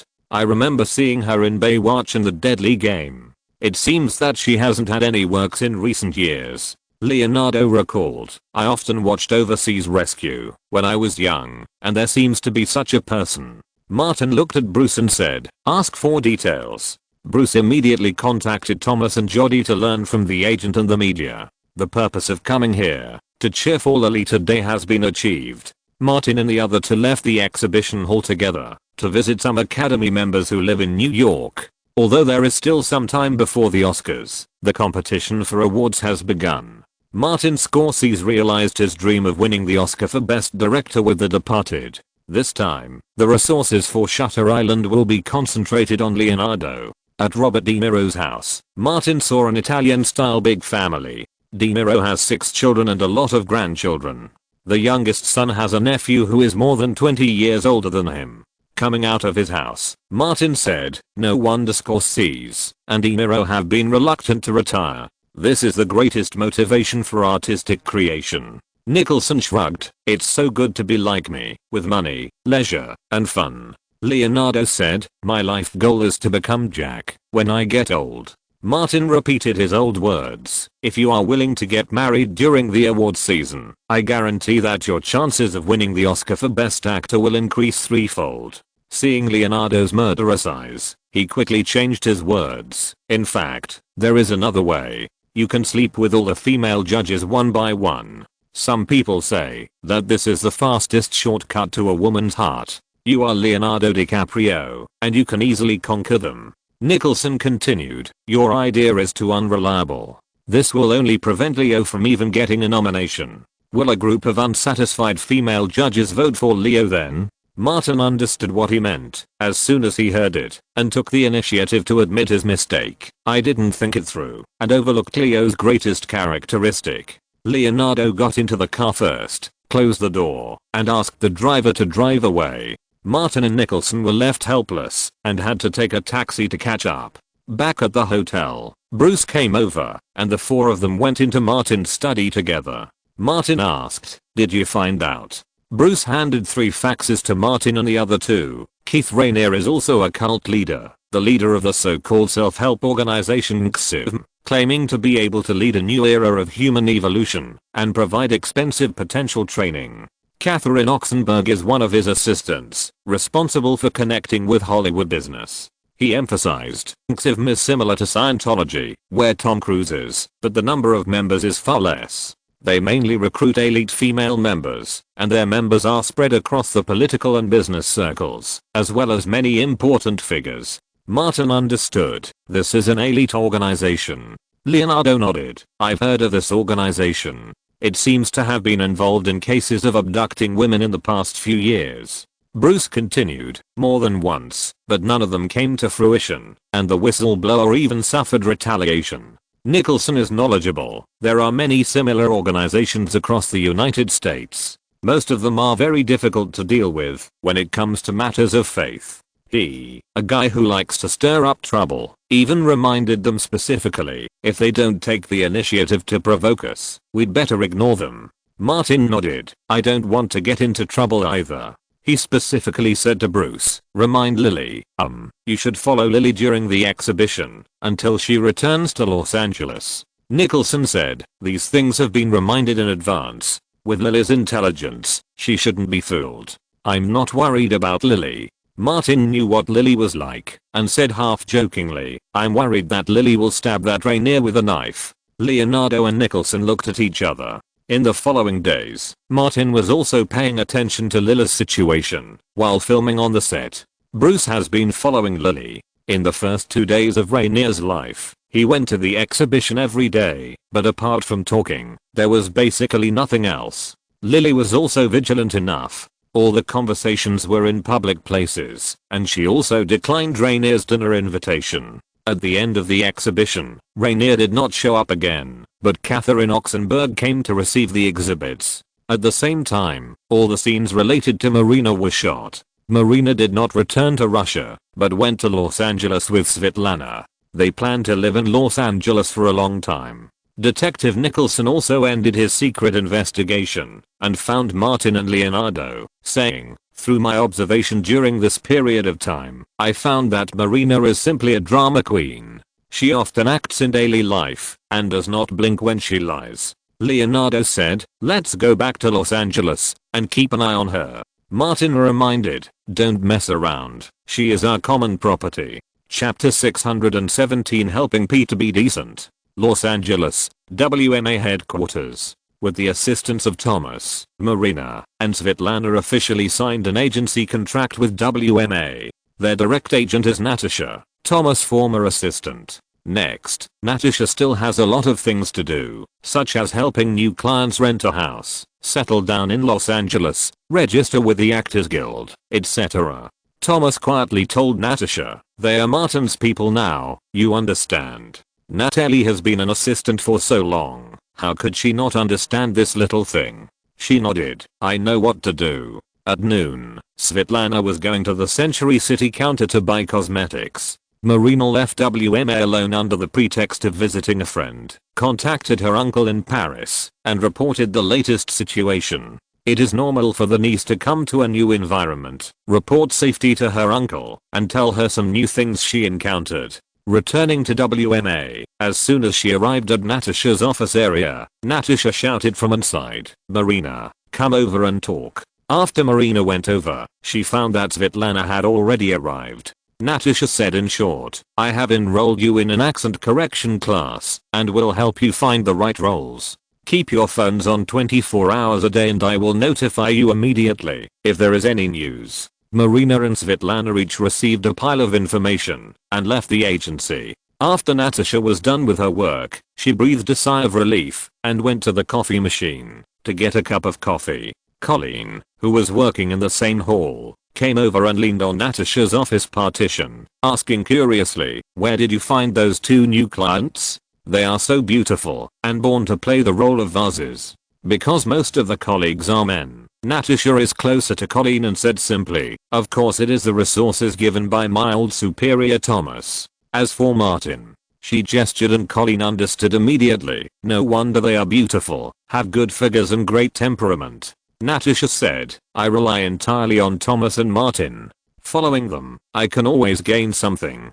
Colleen sighed, "It's a pity that I don't have such good luck as you. I'm all alone in the company. Take your time. With your family, you will not lack money." Natasha smiled. "Maybe one day we will meet the next Martin Davis like Thomas. I hope we have the same good luck as your former boss." Colleen waved her hand. "Go back and keep making calls." She returned to her workstation, picked up her mobile phone, and sent a text message. The other side quickly replied, "Received." She didn't need to do the rest.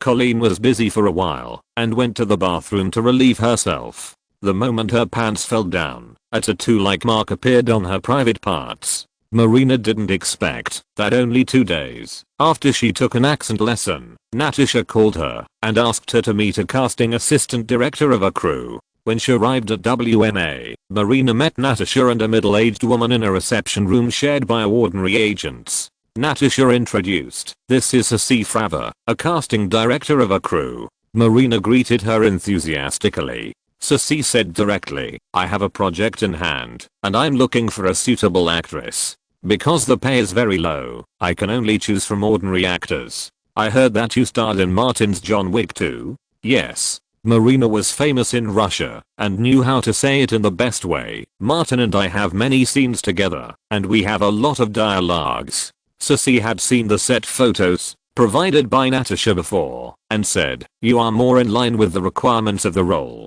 I will pass your information and the information of several other actors to the casting team, and you are ready to audition." Marina quickly took out her business card and handed it to Ceci. "You can call me anytime." Ceci took the business card and Marina's information together and said to Natasha, "I still have to meet several other actors, so I won't bother you." Natasha and Marina sent Ceci out of the reception room. Ceci turned around and went to Colleen again. Marina was not the only one to be selected. Natasha handed a pile of information to Marina and told her, "Go back and read it carefully, prepare for the audition, and I will find a way for other things." Marina took it and said, "Thank you." If she wanted to stay in Los Angeles for a long time and stay close to Martin, she must have a stable identity and job. She had planned, before coming to the United States, to continue her promising career as an actor in Los Angeles. After Marina left, Natasha called Thomas and explained the relevant situation one by one.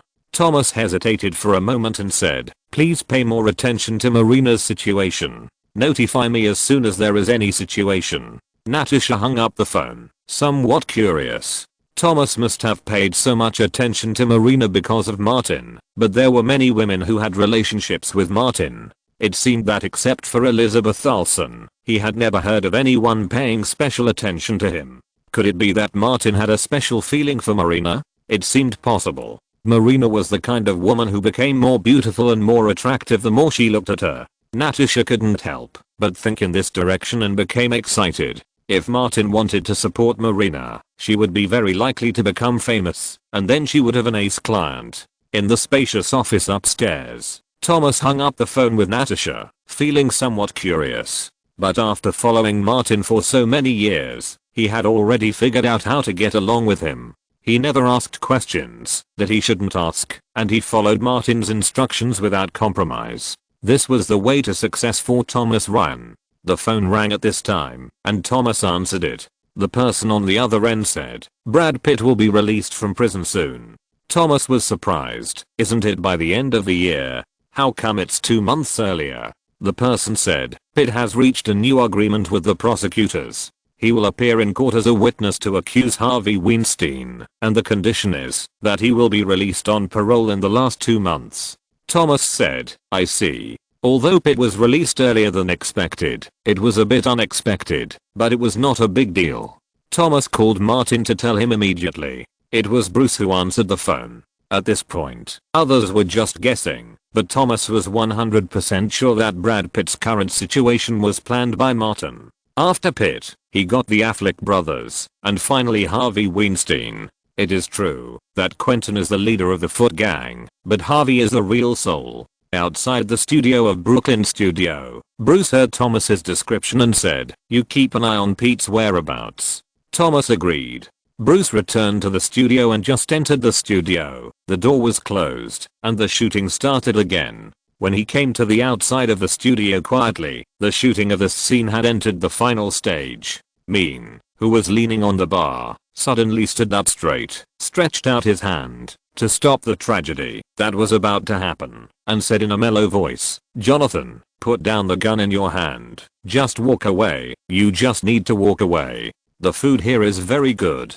Do you know the secret of this steak? The key is that it uses duck fat." The actor from Italy picked up the cut steak with a fork and put it into his mouth. "The taste is very delicious." Mean took a step forward. "Jonathan." Martin had a blank expression on his face, didn't say a word, raised his gun, and pulled the trigger at the Italian. With the crisp sound of the gun, the Italian actor fell back. Martin turned around and was about to leave. Mean looked very helpless and said, "You killed a man in the Continental Hotel, Jonathan. You left me no choice." Martin walked out of the corridor step by step without stopping. The camera followed his figure until the door of the bar closed. Chad looked up from behind the director's monitor and shouted, "But this one passed." He stood up and praised Martin, "You are still as good as always." He specifically praised Mean, "You acted very well, and your acting skills have improved a lot." Mean muttered, "Thanks to Isabel Huppert's role-playing game." Chad shouted, 20 minutes of rest, then switched to shooting. Martin returned to the lounge. Bruce came over and said, Pete was paroled and released 2 months early. He roughly told the story. Martin nodded and asked, "I remember that during the shooting of Inception, Pitt paid a large sum of money to the victims and the crew, and he has almost no property left." "No more," Bruce whispered. "Even if he had any, his ex-wife and ex-girlfriend found a way to cheat him out of it." Thinking of Jolie and Aniston, Martin once again sided the horror of ex-wives. But then he thought again, the problem lies with Pitt himself. Johnny Depp's ex-wife has always said that Depp is a good man. Even Tom Cruise has become the love of Nicole Kidman's life in the past 2 years. Mean came over and said, "Boss, Pete has come out of prison and has no place to live. Do you want my young friends to take care of him?" Martin waved his hand and said, "No, we are all decent people and will never do anything illegal or criminal." He was also worried that Pete would be cold and hungry when he came out, so he simply said, "Old Bruce, we are good people and should have a charitable heart. How about helping Pete find a decent job?" Bruce thought that Pete himself was not decent and they should help Pete to be decent, so he replied, "I'll make a phone call." Martin nodded. "Go ahead." Mean asked curiously, "A job in the Holy Valley?" Martin said, "Pete has never won the Best Actor award. If you help him realize his dream, you can also get a decent income. Such Hollywood stars who turn to the Holy Valley to engage in art should be able to get excellent development and become top stars in the industry." Martin heard Jenna Jones mention a case. Maitland Ward, the supporting actress in Miss White, later fell into the arms of the Holy Valley. Not only did she win the Best Actress award many times, but her works also sold very well. Chapter 618, Choosing Art. In the luxurious villa facing the sea, a camera was set up in the large living room, and the few crew members were busy. In the director's chair, Jenna Jones wore a headset and listened to the live recording of the previous shooting. The effect was not bad and sounded quite pleasant. Jenna looked up and found that the male actor was already in place, but the female actor still hadn't come. She looked at her watch and said, "Where is Bobby? Why hasn't she come yet? She's 10 minutes late." A woman walked quickly with the sound of hurried high heels hitting the ground and said to Jenna, "Director, Bibby suddenly couldn't go on stage early. Because of the artistic performance, it is very common for the actress to have problems at the last minute during the shooting. Jenna just asked, "Are you sure?" The woman said, "I saw it with my own eyes. It was too late to find another actor at the last minute." Jenna stood up and took off her coat and said, "I'll take over this scene." She glanced at her assistant. "You do the next scene." The woman nodded. "I'll go get ready." Jenna, the director, became a director and actor and performed on stage herself. After filming several scenes in a row, Jenna wrapped herself in a blanket and returned to the director's seat to watch the playback. She carefully examined her scenes with the male actor. If she was not satisfied with any part, she would have to reshoot them. The female assistant came over with a mobile phone. "Director, your phone has been ringing several times in a row." Jenna took it and answered, "Hello." The person on the other end said directly, "Brad Pitt is out of prison." The voice was very unfamiliar.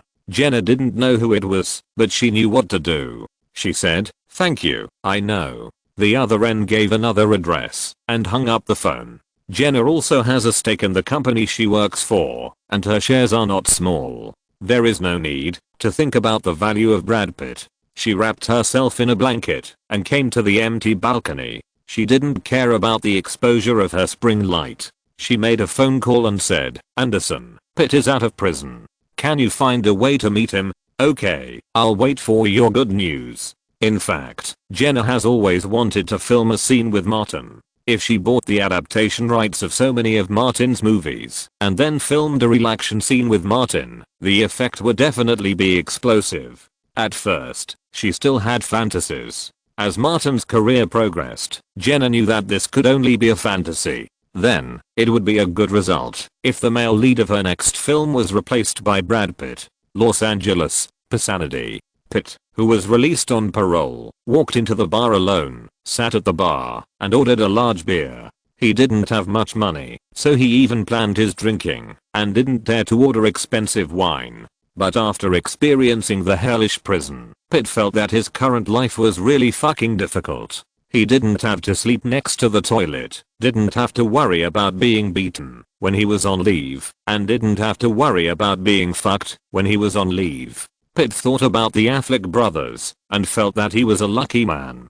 2 glasses of golden whiskey. A man sat down next to him and pointed at Pitt. "One for Brad. I'm a fan of his movies." Pitt smiled at him and said, "Thank you." Then he asked, "What do you want to talk to me about?" The man introduced himself and handed over a business card. "Anderson, the art director of an art company."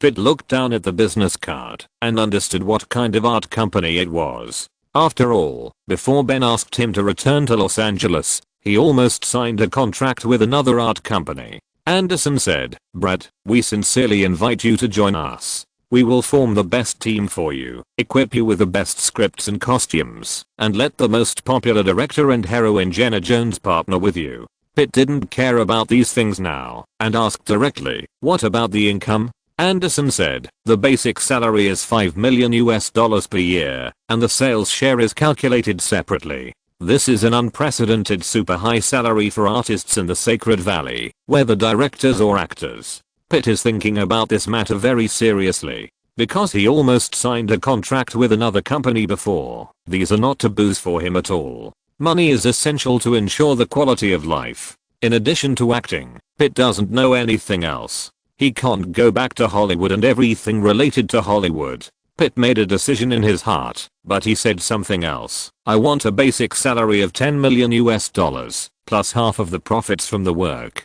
For Sacred Valley, this is tantamount to asking for too much, but Anderson was secretly happy. Pitt's words meant that he was not opposed to joining Sacred Valley and everything was negotiable. After several days of tug-of-war negotiations, in late September, Sacred Valley suddenly broke out an amazing news. Brad Pitt, a former Hollywood star who had just been released on parole, officially signed a contract with Sacred Valley Art Company and became a real artist. The news caused a certain sensation and aroused the expectations of the American people. They can't wait to see the art masterpiece starring Pitt. Jenna Jones is preparing to personally plan the first project for Pitt and has selected a role, Nick Dunn. Pitt can only officially join Sacred Valley for filming after completing his testimony against Harvey Weinstein, so he will have to wait for a while. By then, Gone Girl had already been released in North America. Jenna Jones had obtained the remake rights for almost every hit movie starring Martin, and she felt that it would not be a problem to obtain the rights for this Sacred Valley movie.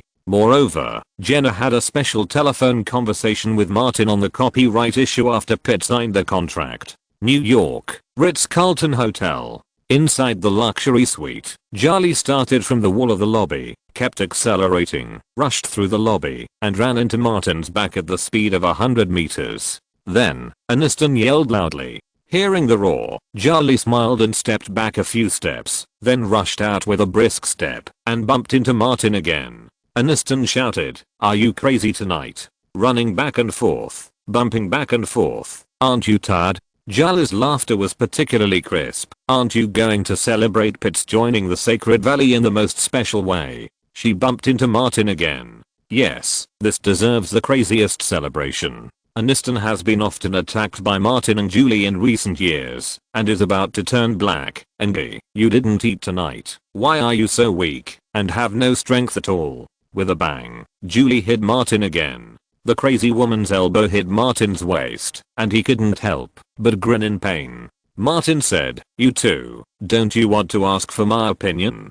Julie smiled and said, "You are just a tool for us to celebrate now, and a tool has no right to express an opinion. You want to make a big fuss." Martin grabbed Julie and pushed her onto the sofa. He pressed Aniston with one hand and picked up the clown statue next to him with the other hand. It was a standing clown statue carved based on him. Martin twitched the clown statue and decided to teach Julie a lesson. Soon, a duet sounded in the room. After a round of poker competition, the three went into the bathroom to take a shower, and after coming out, Martin opened a bottle of champagne. He poured 3 glasses, picked up the champagne glass, and said, "The good news you brought deserves a drink."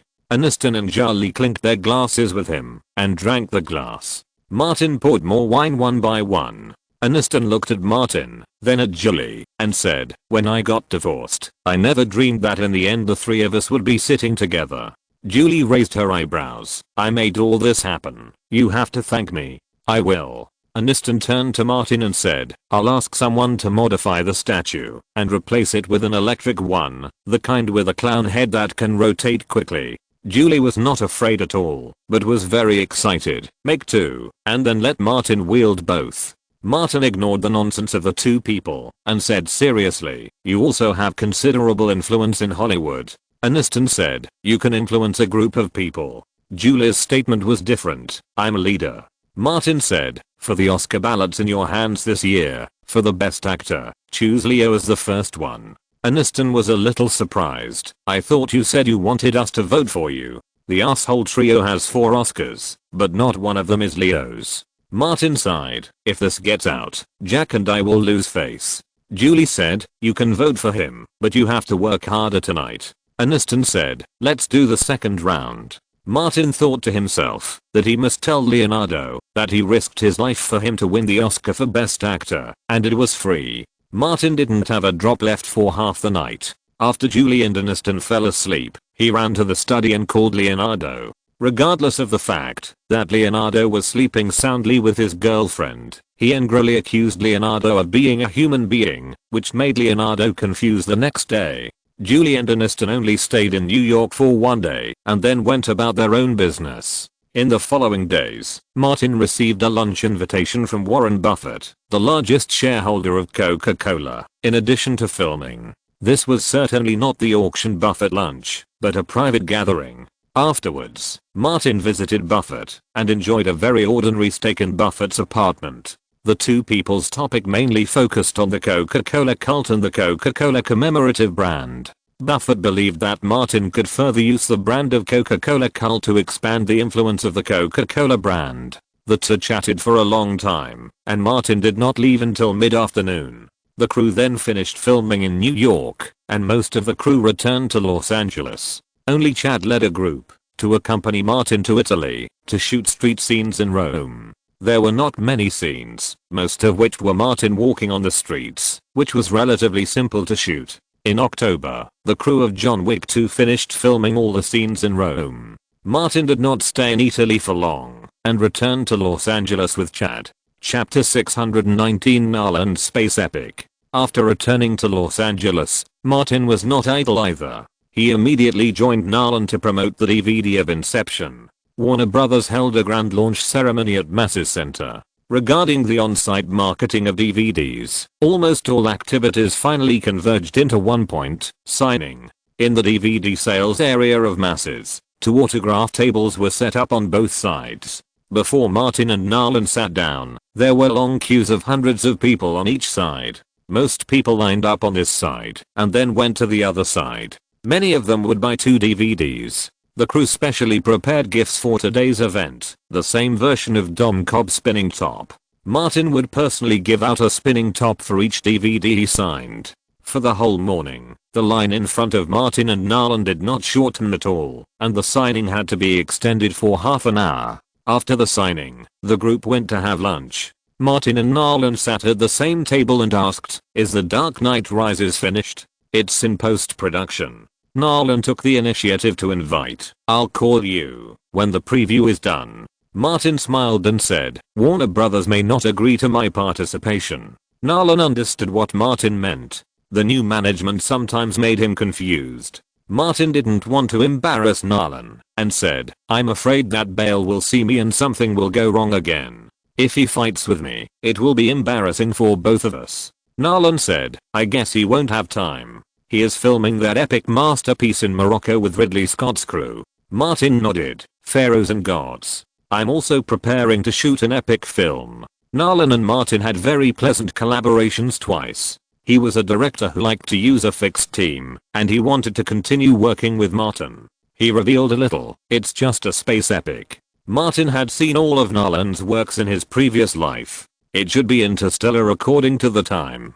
He asked, "Is there a script?" Nolan shook his head, "Not yet. I'll let you know when Jonathan finishes the script." Martin responded, "Chris, I'm very much looking forward to your space epic." Nolan looked around and whispered, "I don't quite understand Warner Brothers now. I have doubts about whether to cooperate with Warner Brothers on the new project." Martin was very good at dealing with people and said directly, "I'm not having a very pleasant time with Warner Brothers right now. There must be prejudice, so I won't comment." Nolan said, "Emma and I will seriously consider the cooperation with Warner." He thought so, because Warner touched his interests. Warner extended the payment period and increased the distribution share, and all the partners were harmed. Martin sighed, "The most brilliant thing is that they are doing things according to the contract, and we have no way to deal with it." But Nolan said, "Cooperation is not just a contract." He has been cooperating with Warner for these years, not only because he was not confident enough before and needed to borrow Warner's resources, but also because he was very comfortable cooperating with Warner Brothers. As people's status rises, they will change to some extent. A series of measures taken by the new management of Warner made Nolan feel that Warner did not respect him enough. After lunch, Martin left the crew, got in the car, and asked Bruce to drive to the Angel Club. On the way, he looked at the relevant data of Inception again. This film has been completely withdrawn from North American theaters, and the North American box office finally accumulated $335 million. Overseas, it has been released in more than 80 countries and regions. Except for Japan, the screenings in other ticket markets have basically ended, and the global box office is currently as high as $922 million. The Dark Knight made Nolan a legend, and Inception took him one step further. Martin also benefited a lot. The salary for the new film starts at $20 million, and the share of the profit can be negotiated. When Martin came to the Angel Club, the owner came to greet him. As soon as he entered the door, he explained the situation. As soon as possible, director David Fincher and Greg Peters of Netflix have just arrived, and Thomas is receiving them. Martin nodded slightly and instructed, "Gavin Newsom and Jennifer Siebel will come over later. Please ask someone to wait at the door for a while. Notify me immediately when their car arrives." Kane replied, "I will wait at the door in person." His club, just Martin and his group, has a considerable annual membership fee. Martin came to the screening room in the entertainment area of the club. Greg Peters came up to shake his hand and said, "Martin, we meet again." Martin smiled and said, "Netflix's development is amazingly fast."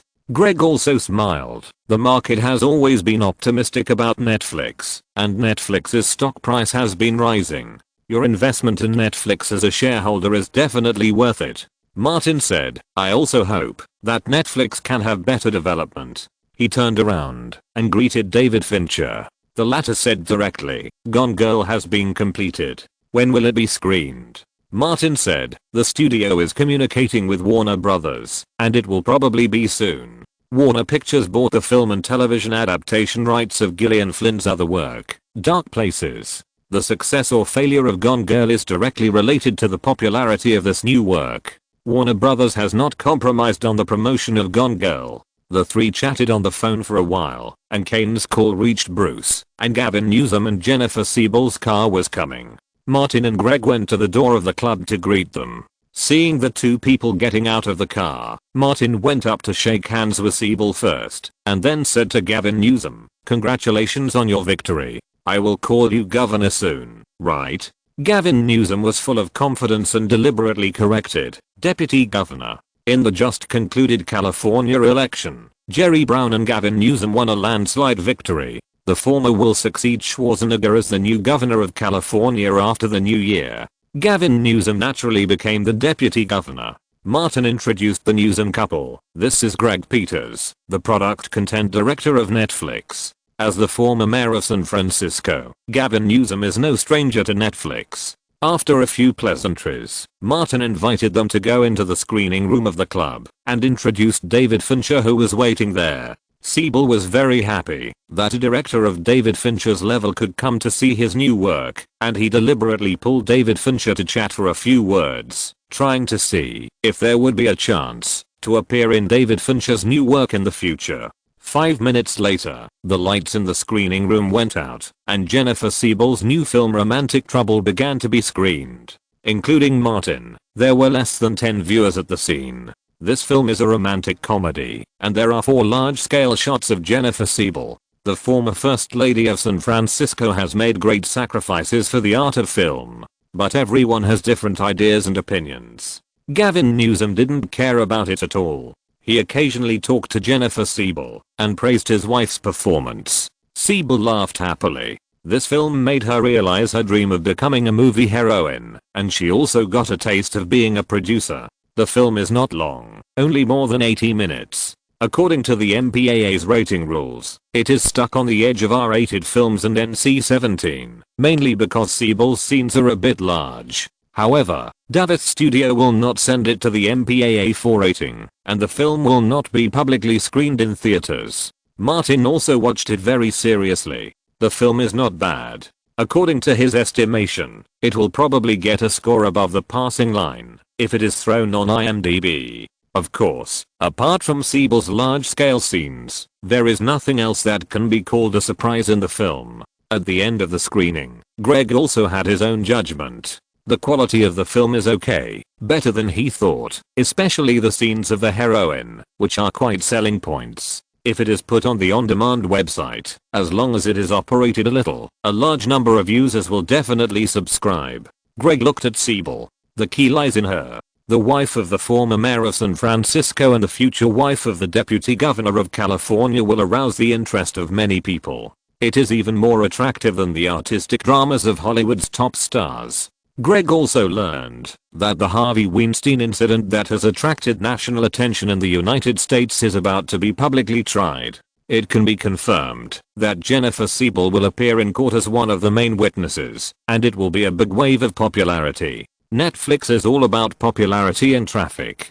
Besides, this is not just as simple as a movie copyright transaction. The end credits appeared, and the lights in the screening room turned on. Martin was the first to stand up and walk towards Siebel, saying, "You brought a masterpiece and a wonderful performance." Siebel was very excited and said, "You gave me this opportunity, Martin. You helped me realize my dream for many years." Gavin Newsom came over and bumped fists with Martin like a young man full of energy. He said, "As a husband, I must say thank you." Martin smiled and said, "Friends don't have to be so polite." Gavin Newsom laughed heartily. Greg also came over at this time to express his congratulations to Siebel. In recent years, masterpieces of romantic comedies have become increasingly rare. The Troubles of Romance fills this gap and will surely attract the attention of fans of this type of film. Greg said very happily. Netflix is eager for this film to appear on the online on-demand platform. Sybil had had enough of the heroine's addiction, so she didn't care so much about which platform and channel the film would be broadcast on. She smiled and said, "You should talk to Martin about this." Greg said seriously, "I will negotiate with Davis Studio about the film copyright today." Sybil said politely, "Thank you for your support." The preview ended, and Gavin Newsom and the Sybil couple said goodbye and left. David Fincher and Kane went to the shooting range to play with guns. Greg and Martin began to negotiate about the film copyright. It may take several years for this kind of film to be pushed into the theater channel, including the publicity and distribution costs, to generate profits. Martin did not refuse to sell it to Netflix. The two sides finally reached an agreement on the figure of $8 million. Chapter 620 Additional investment. The black Hummer drove past the intersection and stopped diagonally opposite the Warner Studios. Wu Mei-Ting got out of the car, stood in front of the 3-story office building, and looked up at the nameplate of Davis Film and Television Studio. He sighed. Martin Davis is still reliable. The funds invested in the first half of the year were returned in just over half a year, and even generated profits. The romantic comedy project with an investment of $5 million sold for $8 million. Even if Davis Studio deducted management fees and commissions, the profit was quite good. Wu Mei-Ting thought of the previous investment project, Warner Pictures Terminator 2018, in which he almost lost as much as he invested. In comparison, Martin is much more reliable than Warner Brothers. Wu Mei-Ting decided to continue to cooperate with Martin Davis and walked straight into the studio. The front desk recognized him and immediately took him upstairs to Martin's office. As soon as he saw Martin, Wu Mei-Ting stepped forward and shook his hand enthusiastically. "We have completed another successful cooperation." Martin always said nice things. "I'm lucky this time. I have officially reached an agreement with Netflix. Romantic Troubles not only recovered the cost, but also generated some profits." Wu Mei-Ting smiled and said, "Martin, your projects have always had good business prospects. I have believed in you from beginning to end. Davis Studio will not let down the trust of every customer." Martin said a polite remark and then changed to practical. "There are still some details to be completed in the negotiations with Netflix, and the return of funds will also take some time, but it will not exceed this month at the latest." Wu Mei-Ting said, "Everything can be done according to the procedures and rhythm of the studio. I'm not in a hurry." Martin asked directly, "Will the funds be transferred directly back to Mr. Wu, or will you continue to participate in the investment of other projects of Davis Studio?" Wu Mei-Ting heard this and immediately asked, "Is the studio preparing a new project again?" Martin took Alexandrovich's project plan and handed it to Wu Mei-Ting, a comedy project about Napoleon's conquest of Europe.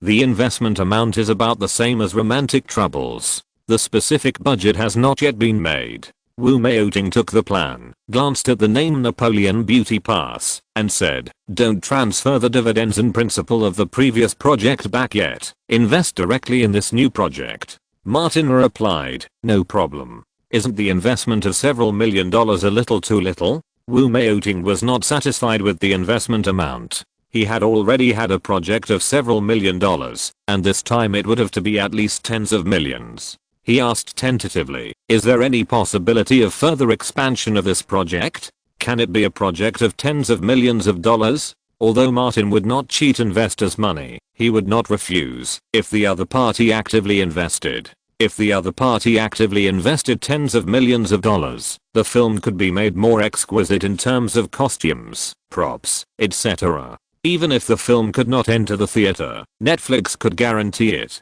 Martin said, "Our initial plan was to make a low-cost comedy. If we increase the investment, the film can indeed be made more sophisticated, but the risk will also increase accordingly." Wu Mei-Ting was not afraid of investment risks, but was afraid of being deceived. "In Los Angeles, many Hollywood companies are too good at playing," he said without hesitation. "I'm ready to take the risk." Martin nodded. Let me communicate with the main creative staff of the crew first. When they have made a budget, I will contact you as soon as possible. Wu Maoting picked up the project plan and asked, can I take it away? Martin said, of course. Wu Maoting put away the plan and said goodbye. Martin sent him to the first floor, checked the time, and waited for a while. Not long after, Alexandrovich hurried in from outside. When he saw Martin, he immediately ran over and said with a smile, imitating Mean's tone, boss, I'm here. Martin went upstairs. Follow me.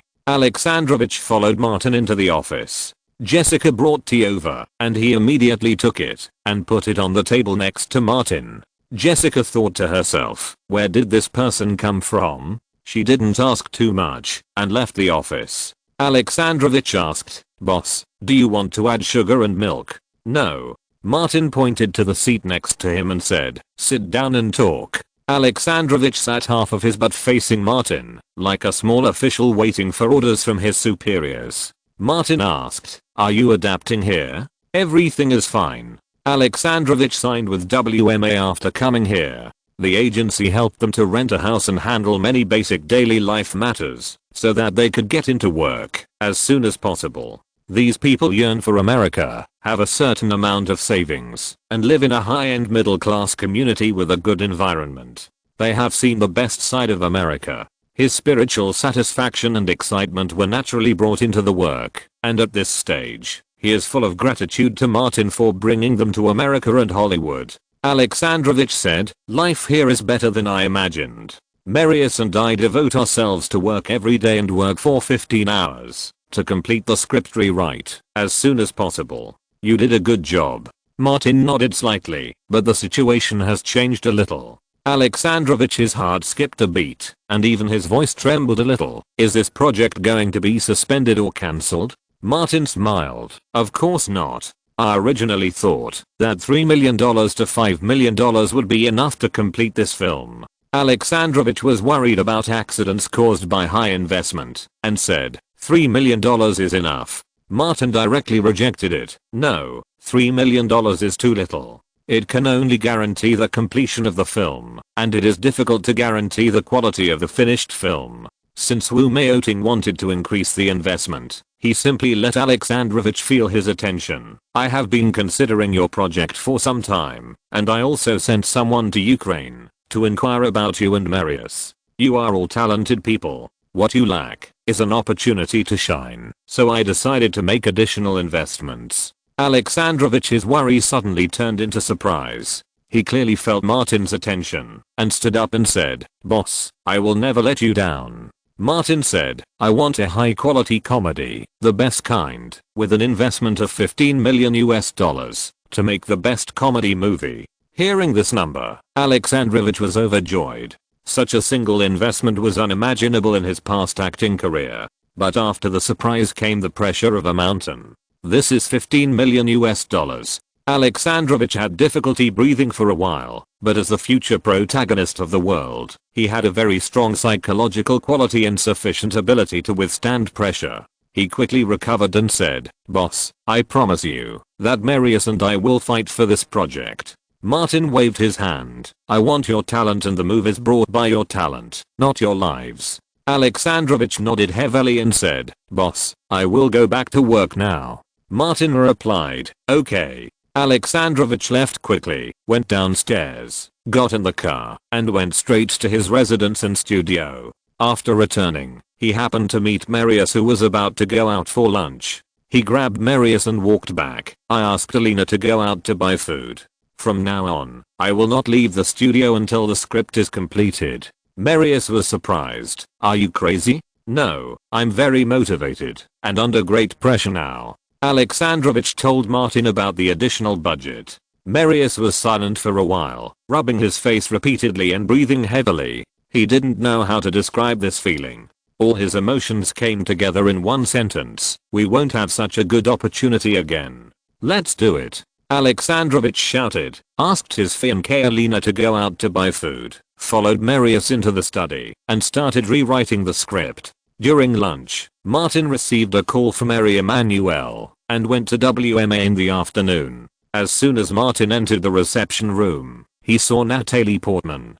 Compared with the last time they met, Natalie was a little fatter, and her belly was slightly bulging, as if she was pregnant. Natalie covered her belly with one hand, smiled happily, and said, "It's been 4 months." Martin said, "Congratulations, Nat, you're going to be a mother soon." Natalie said, "Thank you too, because you made me a mother as soon as possible." This was said as if the child was Martin's. Martin quickly said, "Does your boyfriend know?" Natalie nodded. "We plan to get engaged in January. January is the critical time for Oscar voting." Natalie, who is pregnant, is engaged to her boyfriend, which is very eye-catching. Ali said at this time, "Our plan has been formulated. The initial idea came from you. I trouble you to come here today just to let you see if there is anything missing in the plan." Natalie said, "Martin, you are a genius." Martin took the plan sent by Ali, read it carefully, and said to Ali, "You know me. I'm good at coming up with ideas and thoughts, but I'm not as good as professionals in implementing them. This plan is very well done. I have nothing to add." Ali simply said, "Your votes and those of your friends." Not only Martin has already joined the Academy, but even Min joined the Academy last year, and has the right to vote for the Oscars. If Natalie said this, Martin would just deal with it. But when he competed for the Oscar for Best Supporting Actor last time, Ali not only used the company's resources, but also used his own network of connections. There was no way Martin could refuse Ali. As far as I can influence, the first place in the Best Actress votes all went to Nat. Natalie immediately thanked her. "Thank you, Martin." Martin said nicely, "You're welcome, we are friends." After finishing the things here, Martin went to Thomas' office and wanted to ask about the 2 Russian actresses, especially Marina. If you're listening to this novel on a channel other than Fanfic World, it means they downloaded and uploaded it without effort. We cordially invite you to visit our channel, Mundo Fanfic Novelos. There you'll find the original version of this story and you can explore many other novels of various genres. We're waiting for you to immerse yourself in a world of incredible novels. Chapter 621, Escape from Terran. In the office, Thomas glanced at his schedule notebook and said to Martin, "Svetlana has been taking accent lessons. Natasha recommended her to the crew of James Mangold, a director client of the company. There has been no response yet." Martin knew this director.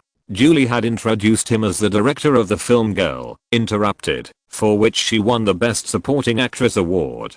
Thomas added, "Marina passed the audition of a crew called Dog Games and got a supporting role with some lines. She is preparing for the filming." Martin asked, "Are there any other special circumstances?" The fact that Marina might be a swallow was only known by the 3 bastards, and Thomas was not clear. He thought for a moment, shook his head and said, "Nothing special." Martin nodded and said, "Let Natasha pay more attention to her." "Okay." Thomas couldn't help but be curious and asked, "Is this Russian woman special?" Martin said vaguely, "Rather special." Thomas thought about it for a while, and at first glance, the woman was just averagely beautiful, but she had a very special temperament. Detective Nicholson returned to Los Angeles and had been staring at Marina. Martin was ready to find Nicholson. Thomas then said, "The company has received several new role offers. It's a good opportunity for you to come over. Take a look at them. I won't fax you another one." Martin was not in a hurry to find Nicholson at this moment, so he said, "Okay." Thomas took out the project materials he had prepared in advance and put the projects and roles he was most optimistic about on top. The top one was a big project with an investment of $150 million called Gravity, directed by Mexican director Alfonso Cuarón. The heroine has been confirmed to be Sandra Bullock, the last Oscar winner, and they are looking for the male lead. There is no script or story outline. Martin put it aside. He had seen this movie. It was a one-man show by Sandra Bullock. The male lead should be called the supporting actor, and his appearance time was very short, unless the female lead is changed to the male lead. But if the gender of the protagonist is changed, the emotional resonance that the film can arouse will be greatly reduced. Men are naturally endowed with characteristics such as perseverance and toughness, which is far less shocking than a woman saving herself in space. Thomas took a look and was more optimistic about this project, but Martin rejected it without saying a word. but he didn't say much, put the project book away, and waited for the company's next round of selection. Martin has the priority to select the projects sent to WMA by Hollywood production companies. Only after he has selected can others choose. Martin has seen the second one, which is also a big project from Sony Columbia Pictures. The budget is also as high as $150 million. The director is confirmed to be Roland Emmerich. Martin is familiar with the name of this director, who is earth-shattering. His representative works are Independence Day, Godzilla, The Day After Tomorrow and 2012. Martin looked at the content of the project, which is a story about an American hero who single-handedly saves the White House and the president. Martin has seen all of Roland Emmerich's films, so this project is also put aside. If the protagonist takes a group of beauties to capture the White House, he can still consider it. Thomas was absent-minded for a moment and fell into deep self-doubt. Is my vision really so bad that the projects I selected are not good? Martin saw the third project book, which was recruiting male protagonists. The project was called Argo, and it was a project of his old friend Graham King's GK Pictures. Martin had known Graham as early as when casting for The Departed. Later, it was Graham who introduced Chuck Hogan, the author of Prince of Thieves, to him. The project was not introduced in too much detail, but it was noted that it was adapted from a part of the autobiography of Tony Mendez, a senior CIA employee, the Master of Disguise, which involved a secret rescue operation of the CIA that was declassified a few years ago. Martin asked Thomas, "Is there an original work?" Thomas came to his senses and quickly said, "There is a copy of Wired magazine below, and there is a report about Tony Mendez." Martin saw the magazine and turned to the page on the report. He had some guesses and read it carefully. This is a report about the CIA rescuing American diplomats. During the Iranian Revolution in 1979, some radicals stormed the American embassy in Tehran and held 52 Americans hostage, but in the chaos, 6 people ran out and hid in the Canadian ambassador's home. The CIA was ordered to rescue the 6 people. Escape expert Tony Mendez made a plan. He contacted several Hollywood friends and set up a film project called Argo. He went to Tehran under the pretext of investigating the location, disguised the 6 people as crew members, and brought them back to the United States. This can be regarded as an incredible action. The huge reputation of the Hollywood film industry played a key role in it. Martin had seen this film and had a vague impression. The Chinese translation was Escape from Tehran, which seemed to be the best film at the Oscars in a certain year. It is hard to say in other places, but in the North American market, it has a good box office and good reputation. Moreover, this film is extremely politically correct in North America, which also meets his current needs. Martin remembered that the original male lead was Ben Affleck. What a coincidence. Martin took it out alone. Thomas breathed a sigh of relief and thought that he still had some vision. Although the first 2 projects he picked out were rejected by Martin, the third one was affirmed by Martin. Martin looked at other project books and returned all of them to Thomas except for Argo. He said, "Has the director been confirmed for this project?" Thomas shook his head. "No." Martin asked again, "Did Graham say anything else?" "No." Thomas thought about it and said, "It seems that several other large agencies have also received invitations."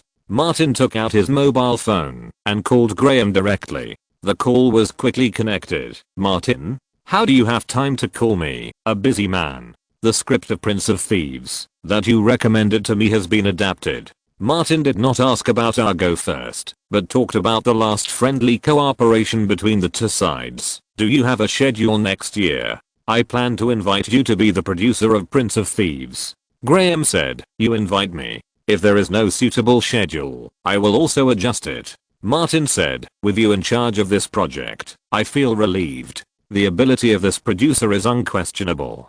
Martin Scorsese's partner for many years has served as the producer of films such as Traffic, Alley, The Aviator, The Departed, and Blood Diamond. "I saw a project of your GK films at the agency." Martin got to the point. Argo, adapted from the rescue case of CIA senior employee Tony Mendez, is looking for a male lead. Graham understood what Martin meant as soon as he heard it. "Are you interested in this role?" Martin said directly, "I'm indeed a little interested." Graham thought for a moment and said, I'm out of town now. When I return to Los Angeles, can we have a meeting? Martin replied, okay. Graham had worked with Martin on The Departed and knew that Martin was a good actor with outstanding acting skills, commercial appeal, and sufficient professionalism. He said, I will call you when I get back. After both parties hung up the phone, Thomas had already notified the new assistant to buy Tony Mendez's autobiography. Martin put away the project book and magazine and said to Thomas, take this project out separately, I want it. Thomas immediately called and notified the data group to close this project. As the company's first priority for male actors, any project that Martin is interested in will be temporarily closed to others. The new assistant soon sent Tony Mendez's autobiography The Master of Disguise. Martin checked the time and said, I'm leaving first. Thomas saw him out. Martin got in the car, put away the magazine and the autograph, and asked Bruce, old Bruce, have you heard of Tony Mendez? I've heard of him. He's said to have done a lot of secret things. Bruce started the car and drove on the road. When I was serving in the UK, I seemed to be signed by Zipperton and decrypted a lot of secret operations about the CIA, some of which involved Tony Mendez. He didn't forget to insult the British on a daily basis. Compared to the British's self-proclaimed Me-6, the CIA is much more powerful, and the Russians are also more powerful than them. The Russians have swallows. Martin took out his cell phone and called Nicholson, asking Bruce to drive to the San Fernando Valley. A small studio in the San Fernando Valley has recently moved in with a Hollywood crew, and most of the scenes of the Dog Game crew will be filmed here. There is a hotel near the studio, and the great detective Nicholson has booked a suite with a balcony facing the studio. When Martin arrived, he and Leonardo were observing the studio crew on the balcony.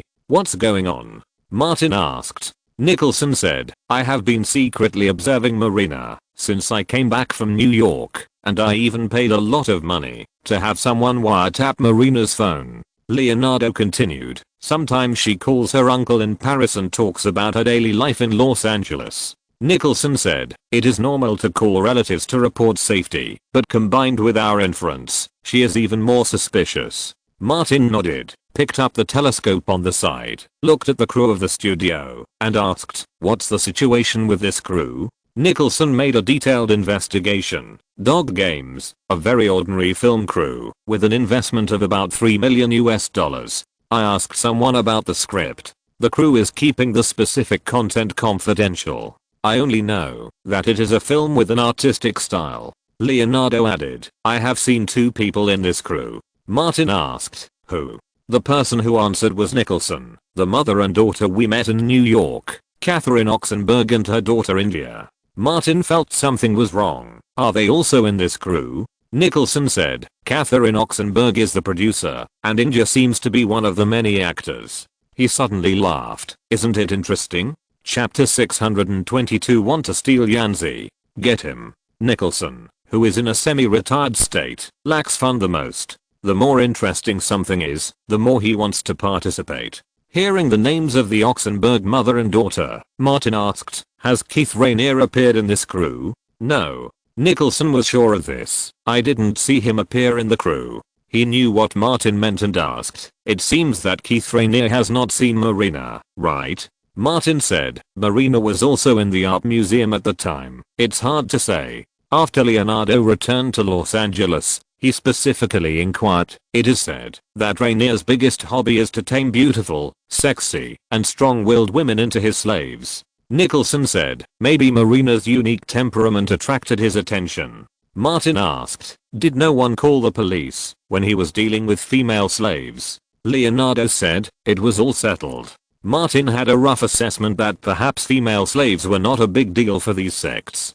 Nicholson pushed up his sunglasses, picked up another telescope, and looked around the studio. When he turned to the parking lot, he reminded Martin, I saw the Oxenberg mother and daughter over there in the parking lot. Martin moved the telescope slightly and looked at the parking lot. The Oxenberg mother and daughter were standing next to a car, and an argument broke out. They were obviously arguing, and both seemed very excited. India pulled down her pants and pointed at her private parts for Catherine to see. Maybe she said something that irritated Catherine, so Catherine walked over and slapped her hard. India squatted on the ground and cried bitterly. Catherine squatted down again and hugged her to comfort her. Not long after, the two left the parking lot and entered a nearby 2-story office building. Martin and the other two watched for a while and saw that the crew was off work and the staff left the studio one after another and went downstairs. After getting on an ordinary black business car, Leonardo sighed. Nothing was found today again. Nicholson said, "You should go and work on Oscar public relations. A game like spying requires patience and is not suitable for someone like you who is impatient." Martin asked, "Great detective, are you going to dig deeper?" Nicholson said, "I'm old. I've seen too many games, and my threshold is too high. It's not easy to find such an exciting game." He has studied it carefully recently. The swallows caught by the Americans and the British are basically single line connections and have no horizontal connections with other people. "I think Marina's superior is most likely the uncle in Paris." Leonardo said, Let's go. Today's detective game is over. Go back and enjoy life." Martin took out his mobile phone, called Natasha, and asked, "What's the specific situation of the project Marina took?" "Dog game." Natasha said, "I know a casting director named Ceci Fravor for this project. When she came to the company to select actors, she chose Marina. The crew, like many Hollywood crews, paid special attention to keeping the plot confidential. Marina played only a small supporting role and only got the script for her role. Her role should be a member of some secret organization, and her role ranged from rebellion to taming." Martin had already turned on the speaker and said, "Don't tell anyone else that I called you." Although Natasha didn't understand, she agreed immediately. "I promise." Detective Nicholson came online, picked up the phone, and made a call. "Help me check the relationship between Ceci Fravor and Xivm." "Yes, Xivm." Not long after, the call came back, and Nicholson also turned on the speaker. Someone on the other side said, "Ceci Fravor is a member of Xivm. Since 2 years ago, she has frequently visited the Xivm house on Magnolia Avenue." Martin was not surprised by this result at all. The man said again, "Jack, I'll send the information about Nicholson to your email. Hurry up."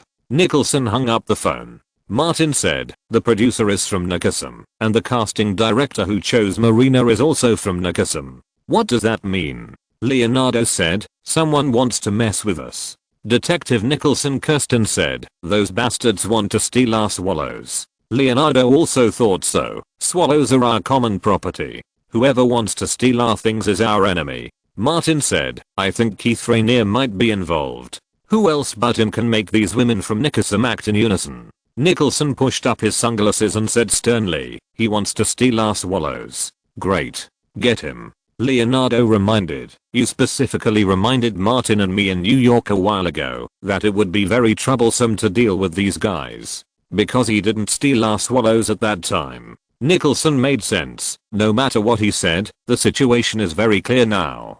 Keith Rainier wants to steal our swallows. If we don't get him, who should we get? He looked at Martin again. "Don't forget that we have the most troublesome bastard as our trump card. We will definitely make him scream." Martin defended himself. "Jack, you are the trump card of the bastard trio." Nicholson and Leonardo stared at Martin. Martin was quite helpless. "I want to be a good person." Nicholson said, "When a good person's assets are violated, he will pick up a gun and fight back bravely and blow the robbers' balls." Leonardo grabbed Martin's shoulders. "You are full of bad water in your belly and a head full of bad ideas.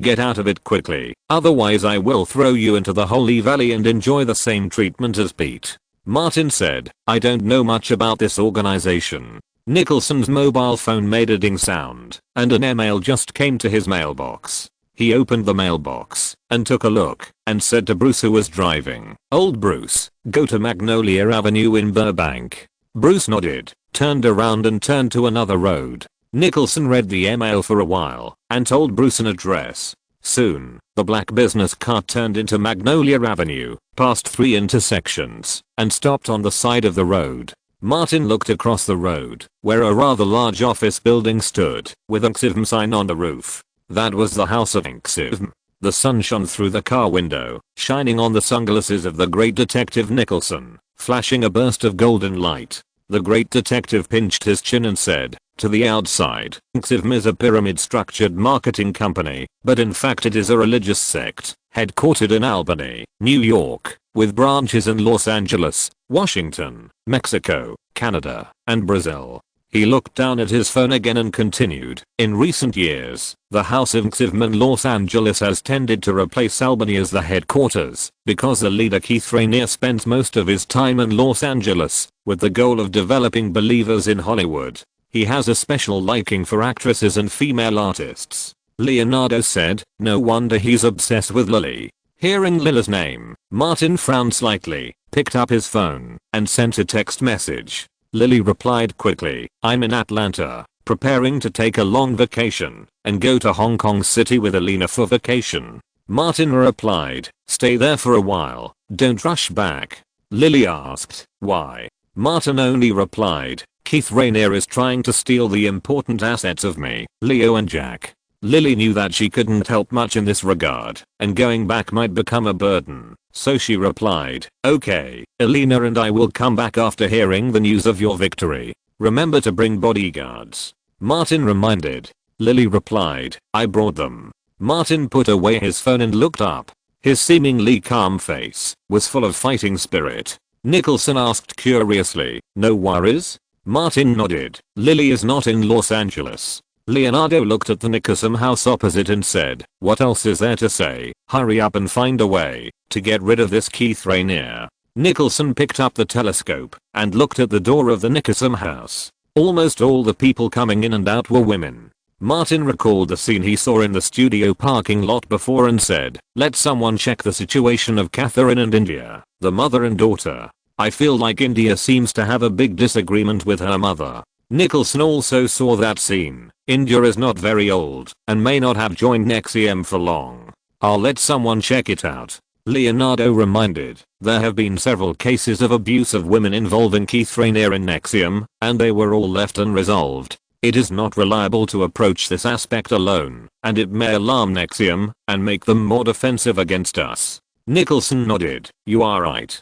Martin thought for a moment and said, my opinion is still the same as the previous times. Either we don't deal with them, or we make sure they are completely finished if we do. Leonardo said, I agree. Although I enjoy the process of dealing with people, I also have to strive for the best result. Nicholson raised his sunglasses. I have decided. This operation is codenamed Hunting, and I will be the supreme commander. Do you three agree? The boss has spoken. What else can Martin and Leonardo say? Not to mention Bruce, who was driving. Martin patted the back of the driver's seat. Go back first and make a suitable plan.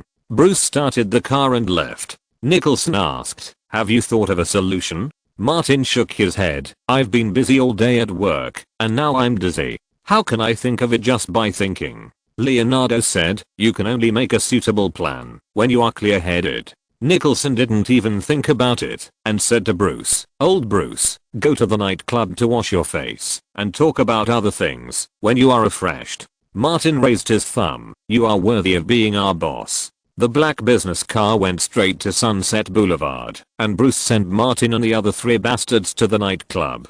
Half an hour later, the three people came out refreshed and went straight to Martin's manor to discuss how to deal with people next. Chapter 623, Saving Giselle. Someone knocked on the study door from outside. Bruce went to open it. Elizabeth came in with a tray. Martin and the other two were still discussing. It sounded like they were planning something. She didn't ask any more questions and put down the tea. You guys chat. I'll ask the kitchen to prepare a midnight snack. Martin nodded. Let's go to the wine cellar and get a bottle of good wine. Elizabeth smiled sweetly at Martin, left the study, and closed the door. It could be heard that Martin, Leo, and Jack were going to do something. She couldn't help, but she could provide the best logistics. In the study, Nicholson's cell phone rang again. He quickly took it out and took a look. His face changed slightly. Martin asked, what happened? Nicholson said, turn on the computer.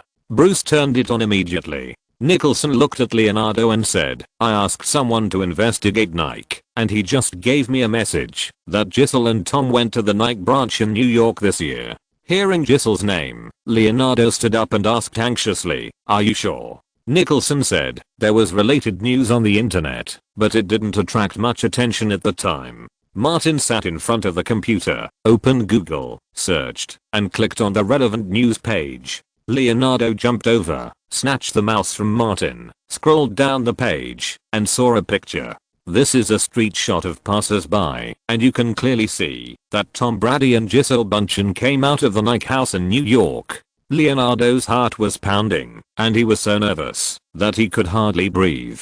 Martin patted him on the shoulder and said, "It's okay." He was probably just curious and went to take a look. But Leonardo said, "These bastards' brainwashing ability is too strong. What if Gisele falls into their trap? Tom Brady, that bastard, he promised me to take good care of Gisele. How could he take her to a place like this?" He threw down the mouse and went to call Gisele Bündchen. Martin took a look and said, "Leo can't let go of Gisele. TSK, he's a scumbag. He can't let go, and he doesn't want to marry anyone." Nicholson pointed at Martin and then at himself. "You too, me too." Leonardo came back quickly and said, "Gisele did take Nexum's class and found it very interesting. I warned her, but it's hard to say whether it worked or not." He grabbed Martin's arm with one hand and pulled Nicholson's sleeve with the other hand. "We are a three-man gang of bastards who specialize in messing with people. We must get rid of those bastards at Nexum." Martin reminded him, "Aren't we discussing how to deal with Nexum and Keith Lanier?" Nicholson said, "They actually want to steal our swallow. My Gisele." Leonardo muttered to himself and came up with a bad idea. "Should we find a homeless person or a truck driver and kill Lanier directly? It's all over." Nicholson immediately rejected it. "Absolutely not. The hidden dangers are too great. Nexium involves many politicians. If Rainier dies a violent death and some powerful political followers pursue him frantically, there will be endless troubles." Leonardo stopped talking. He was a little hot-headed when it came to Gisele. Martin then asked Nicholson, "In the information you had people collect, many politicians have joined Nexum?" "Yes, there are several city council members in Los Angeles." Nicholson only collected those that were publicly available. "In Washington, a deputy secretary of the Department of Health and Human Services and others have close contacts with Nexum." He added, "Keith Rainier's several crimes were suppressed, and his political influence can be imagined." Martin said again, "Why did that swallow come to me? My identity as a Hollywood star is of no use to them." Detective Nicholson analyzed the Coca-Cola cult. "There were too many political figures in the several gatherings you organized. This is the value in Swallow's eyes." Leonardo said, "Celebrity status is not of much value." Martin's thoughts gradually became clear. Nexium has a wide range of influence, and it is difficult to shake them with women's affairs. But what about adding a Russian spy? Nicholson understood what Martin meant. "You can definitely give it a try." Thinking of the love of his life, Gisele, Leonardo couldn't wait to save her. "I think I can." The three of them were whispering in the study room until almost 11 o'clock. Elizabeth had prepared a midnight snack. After Leonardo and Nicholson had eaten, Martin had them sent away. Back in the room, Elizabeth asked, "What happened? You discussed for so long?" Martin said, "Someone wants to harm Lily and has set their sights on Gisele Bündchen." "Lily?" "Elizabeth has been in touch with Lily. Isn't she going to travel to East Asia?" Martin briefly explained. "The other party is a cult organization that is good at brainwashing and controlling women. I asked Lily to travel for a while and come back after the trouble here is resolved." Elizabeth nodded. "That's good. Staying away from danger will allow you to concentrate on dealing with those bastards." She turned and asked, "What do you need me to do?" Martin picked her up and went upstairs. "Help me stay calm so that I won't get too angry and make the wrong decision." Elizabeth hugged Martin's neck tightly. "I will absorb all your anger." The next morning, Martin, Leonardo and Nicholson met at Davis' studio on time. As the commander-in-chief of this hunting operation, Nicholson began to arrange the tasks. Yesterday, after Martin talked about the general idea, the great detective went back to think about it for half a night and formulated a relevant action plan. Nicholson first said to Martin, "You have to cut off the normal contact with Marina so that she can't see any hope on your side. Understand?" The idea was originally thought of by Martin. How could he not understand? He replied, "No problem on my side." Nicholson then said to Leonardo, our two tasks are to arouse Marina's interest in Nexum as unobtrusively as possible, and let her realize that Nexum is also a platform that can contact many American politicians. Leonardo nodded. Okay. He silently added in his heart, to save my Giselle. Let's go, let's go. Nicholson reminded everyone, be alert and don't alarm Nexum in advance. He and Leonardo quietly went to the San Fernando Valley. Martin first went to Warner Studios, and then went to Century City, and met Thomas and Natasha at WMA respectively. Burbank, Nexum House. Keith Rainier, wearing glasses, had just finished teaching several politicians in Los Angeles. He smiled and looked at them, like a knowledgeable and loving life mentor. Karen, a black woman, said, teacher, after listening to your new course, I feel that all my psychological barriers have disappeared and all my inner traumas have been healed. Rainier smiled and said, in this way, you can lead the LAPD to better serve the Los Angeles public. After the new competition, McClane became the chief of the LAPD, and Karen, who represented another faction, became the deputy chief. It seems very outrageous and incredible, even stupid, for these senior elites to join an organization like Nexum, but there are countless similar examples in North America and even the world. Karen bowed slightly. Thank you for your spiritual guidance, mentor. The other people also said a few words. Today's class ended, and the others left one after another. Karen stayed and exchanged a few words with Rainier alone. Rainier may not be good at other things, but he is very good at talking. His well-reasoned and well-founded nonsense made Karen feel full of gains. Karen felt more and more that joining Nexum was the right decision. She stared at Randall with burning eyes. Teacher, I heard that there are further advanced courses. When can I join? Randall glanced at the short-haired, short, and fat black woman, thinking that you want to join the advanced course, but I can't bring myself to do it. Karen had vaguely heard about what the advanced course was. She had no intention of rejecting the life mentor with outstanding appearance and elegant demeanor, but was particularly looking forward to it. Randall calmed down and said, we have to wait until this course is completed, and the assessment is passed. I look forward to the mentor's assessment. Karen said goodbye. Randall came out of the teaching room, and entered the spacious and luxurious office. He looked up, and saw the new poster on the wall. It was a promotional poster of the young sculptor Lily Carter. Thinking about the black pig just now, and looking at Lily's poster, Randall became more and more eager. There was not a single beautiful girl of such high quality among his female slaves. Lanier pressed the intercom, called Allison Mack, and asked, how is Lily Carter's case going? Allison said, we have been keeping an eye on her studio and residence, but we have never seen her. Lanier personally called Lily, but no one answered the phone. He frowned. She is not in Los Angeles. Allison said, she should not be in Los Angeles. I haven't found out where she went yet. Send someone to guard her home and studio. If she comes back, notify me immediately. Lanier became impatient. Send someone to check and find out who Lily Carter's friends and acquaintances are, and then tell them that whoever can bring Lily Carter to our class will be rewarded with $200,000. Allison replied, I'll do it right away. Lily Carter is rich, and $200,000 may not be a big deal for her, but Lily Carter's friends may not be able to withstand such temptation. Lanier has had successful cases in the past. Claire Bronfman and Sasha Bronfman, the billionaire sisters, were initially brought to Nexium's courses by him in this way. Lanier asked again, what about the Russian woman? Allison said, Catherine reported that everything is going according to plan.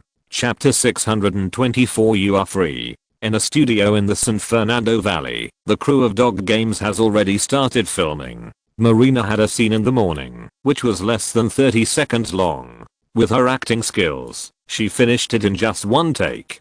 Ceci Frava had been waiting at the edge of the set. When she saw Marina coming out, she went over to her and encouraged her. You acted well. You have great acting skills. Marina also wanted to gain a foothold as soon as possible, so it was necessary to build a good relationship with the casting director. Ms. Frava, thank you for giving me this opportunity.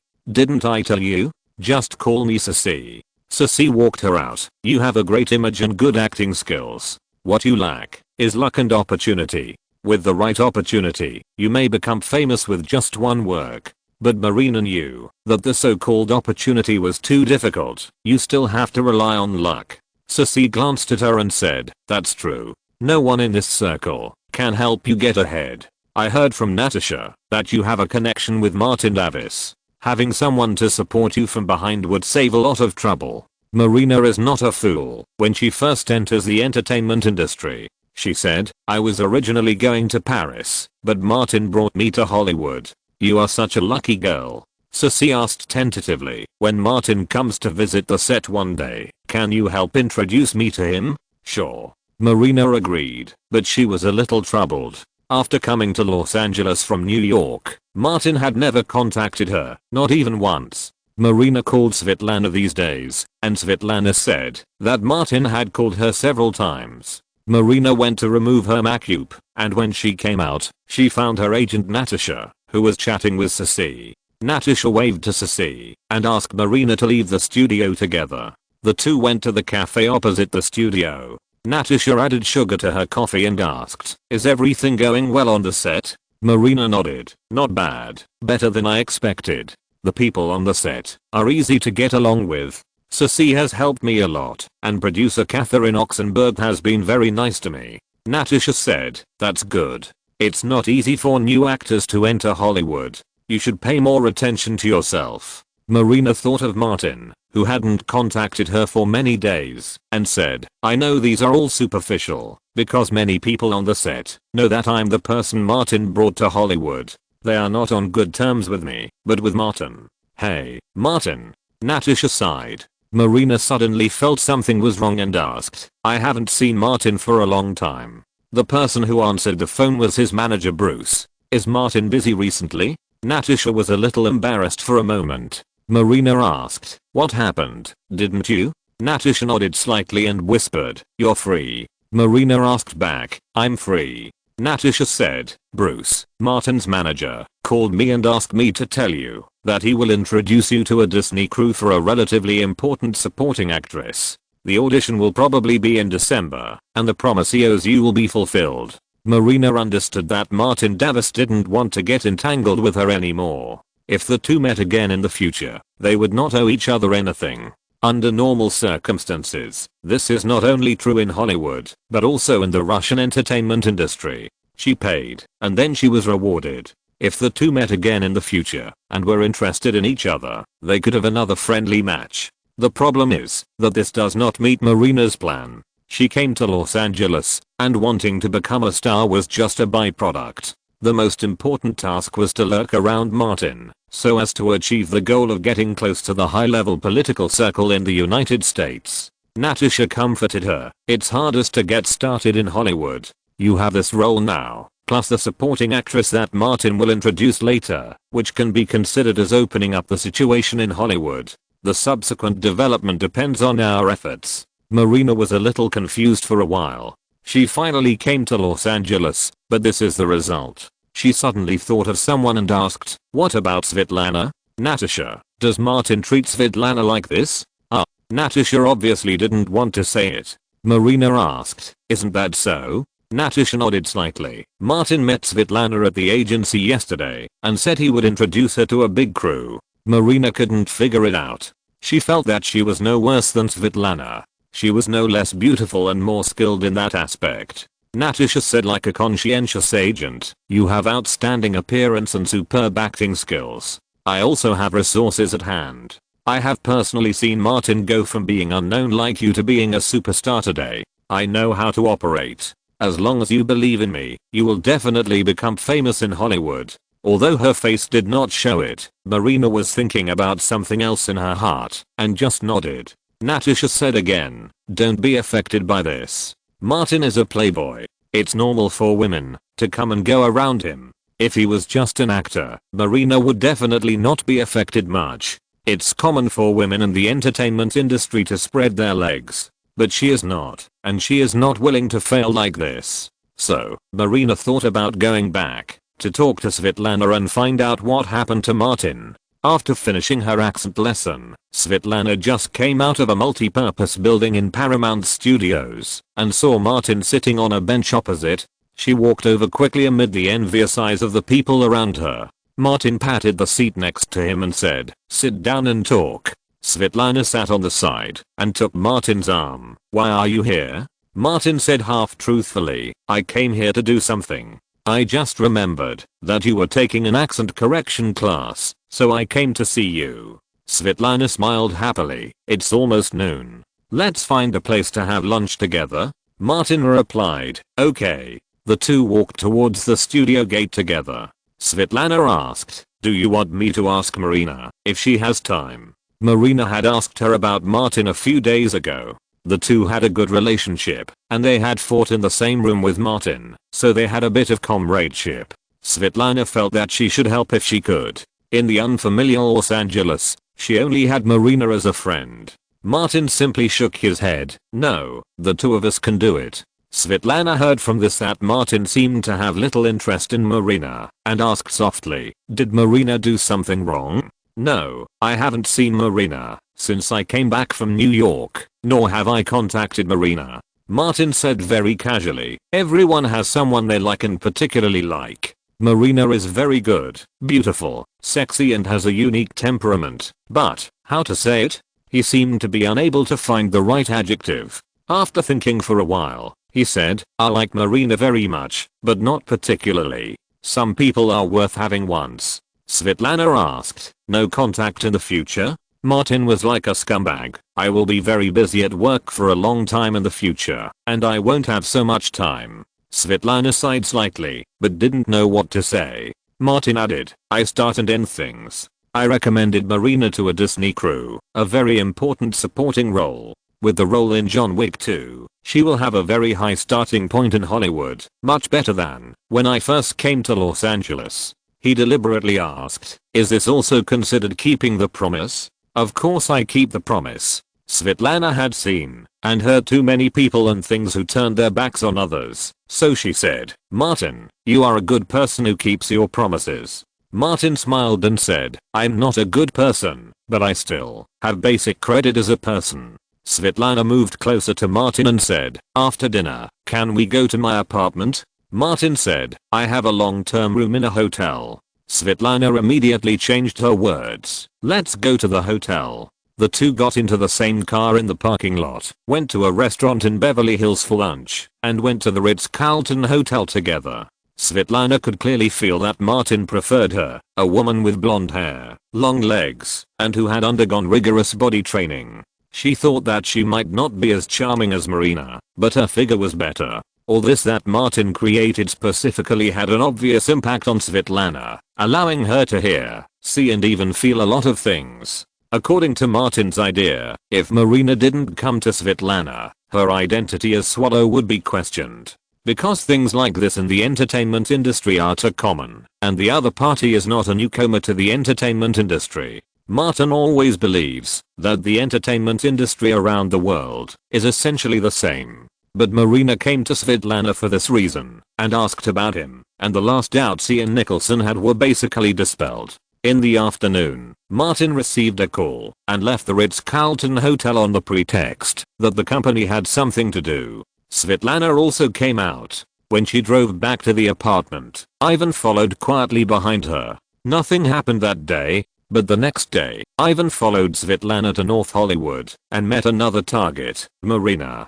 The two women entered the cafe. Ivan waited for a moment and walked in. Passing by the booth over there, he placed a bug on the green plants behind Marina. Marina and Svetlana chatted about their respective situations, and the topic soon turned to Martin, and almost all the questions were about Martin. Svetlana didn't think much about it, thinking that Marina was unwilling to give up, and roughly repeated what Martin said. Hearing that Martin had no interest in her, Marina was a little emotionally broken, and she couldn't help feeling frustrated.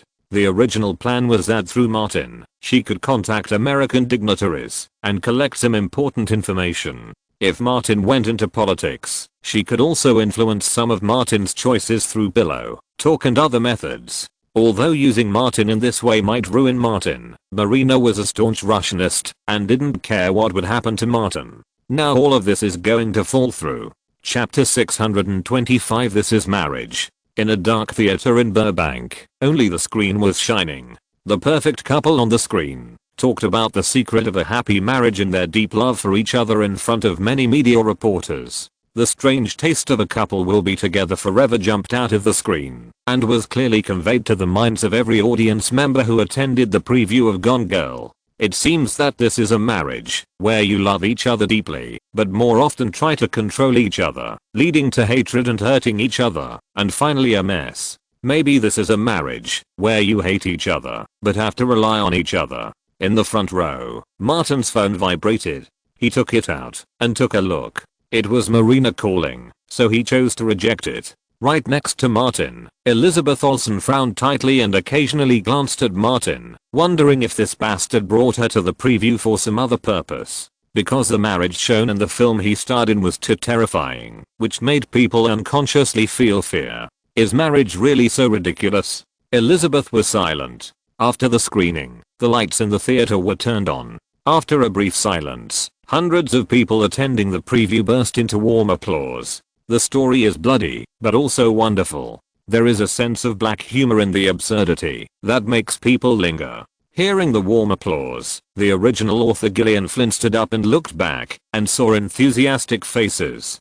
Daniel, the distribution producer, said, "This is another masterpiece. I believe the film will be a great success." Gillian could not hide her excitement. "It will definitely be a success." John Berg, the president of Warner Pictures, has a smile on his face. As long as this film is successful, Gillian Flynn's next work Dark Places will attract widespread attention, and Warner Pictures' adaptation will also be successful. This is one of the projects he focuses on promoting. John Berg is convinced that he will do better than his predecessor Alan Horn, and will be remembered in the history of Warner.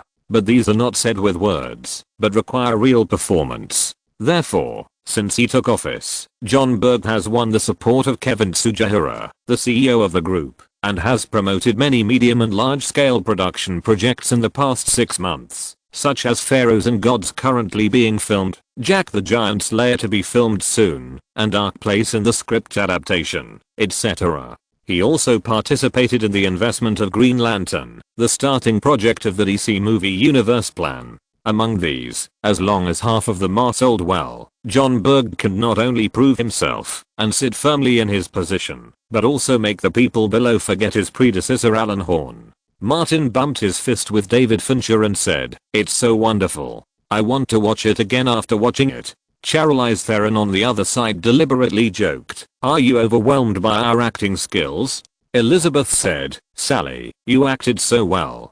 Charlize was very confident and said, "This is my best role besides Monster." David Fincher praised, "Martin and Sally's performances are very wonderful, and they perfectly performed the effect I wanted. The film is highly completed, the response is enthusiastic, and the main creators are in a good mood."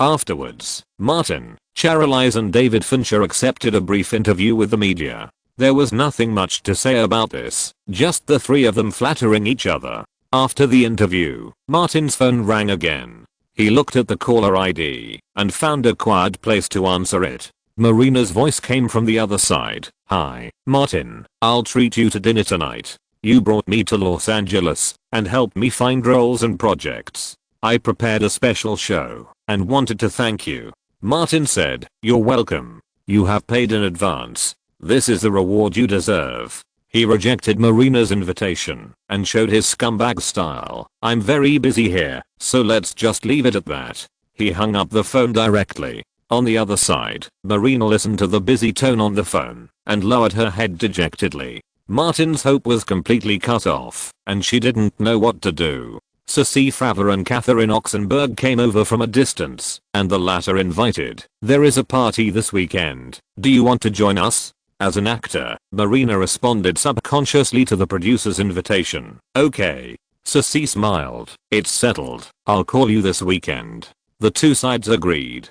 Catherine immediately called the owner. Lanier took the phone and asked people to prepare. Nexum has a mature coping mechanism. It is not enough to brainwash with words alone. Nexum's power must be demonstrated. At the same time, someone from the Dog Games crew sent a text message. Soon, the text message was forwarded to Nicholson.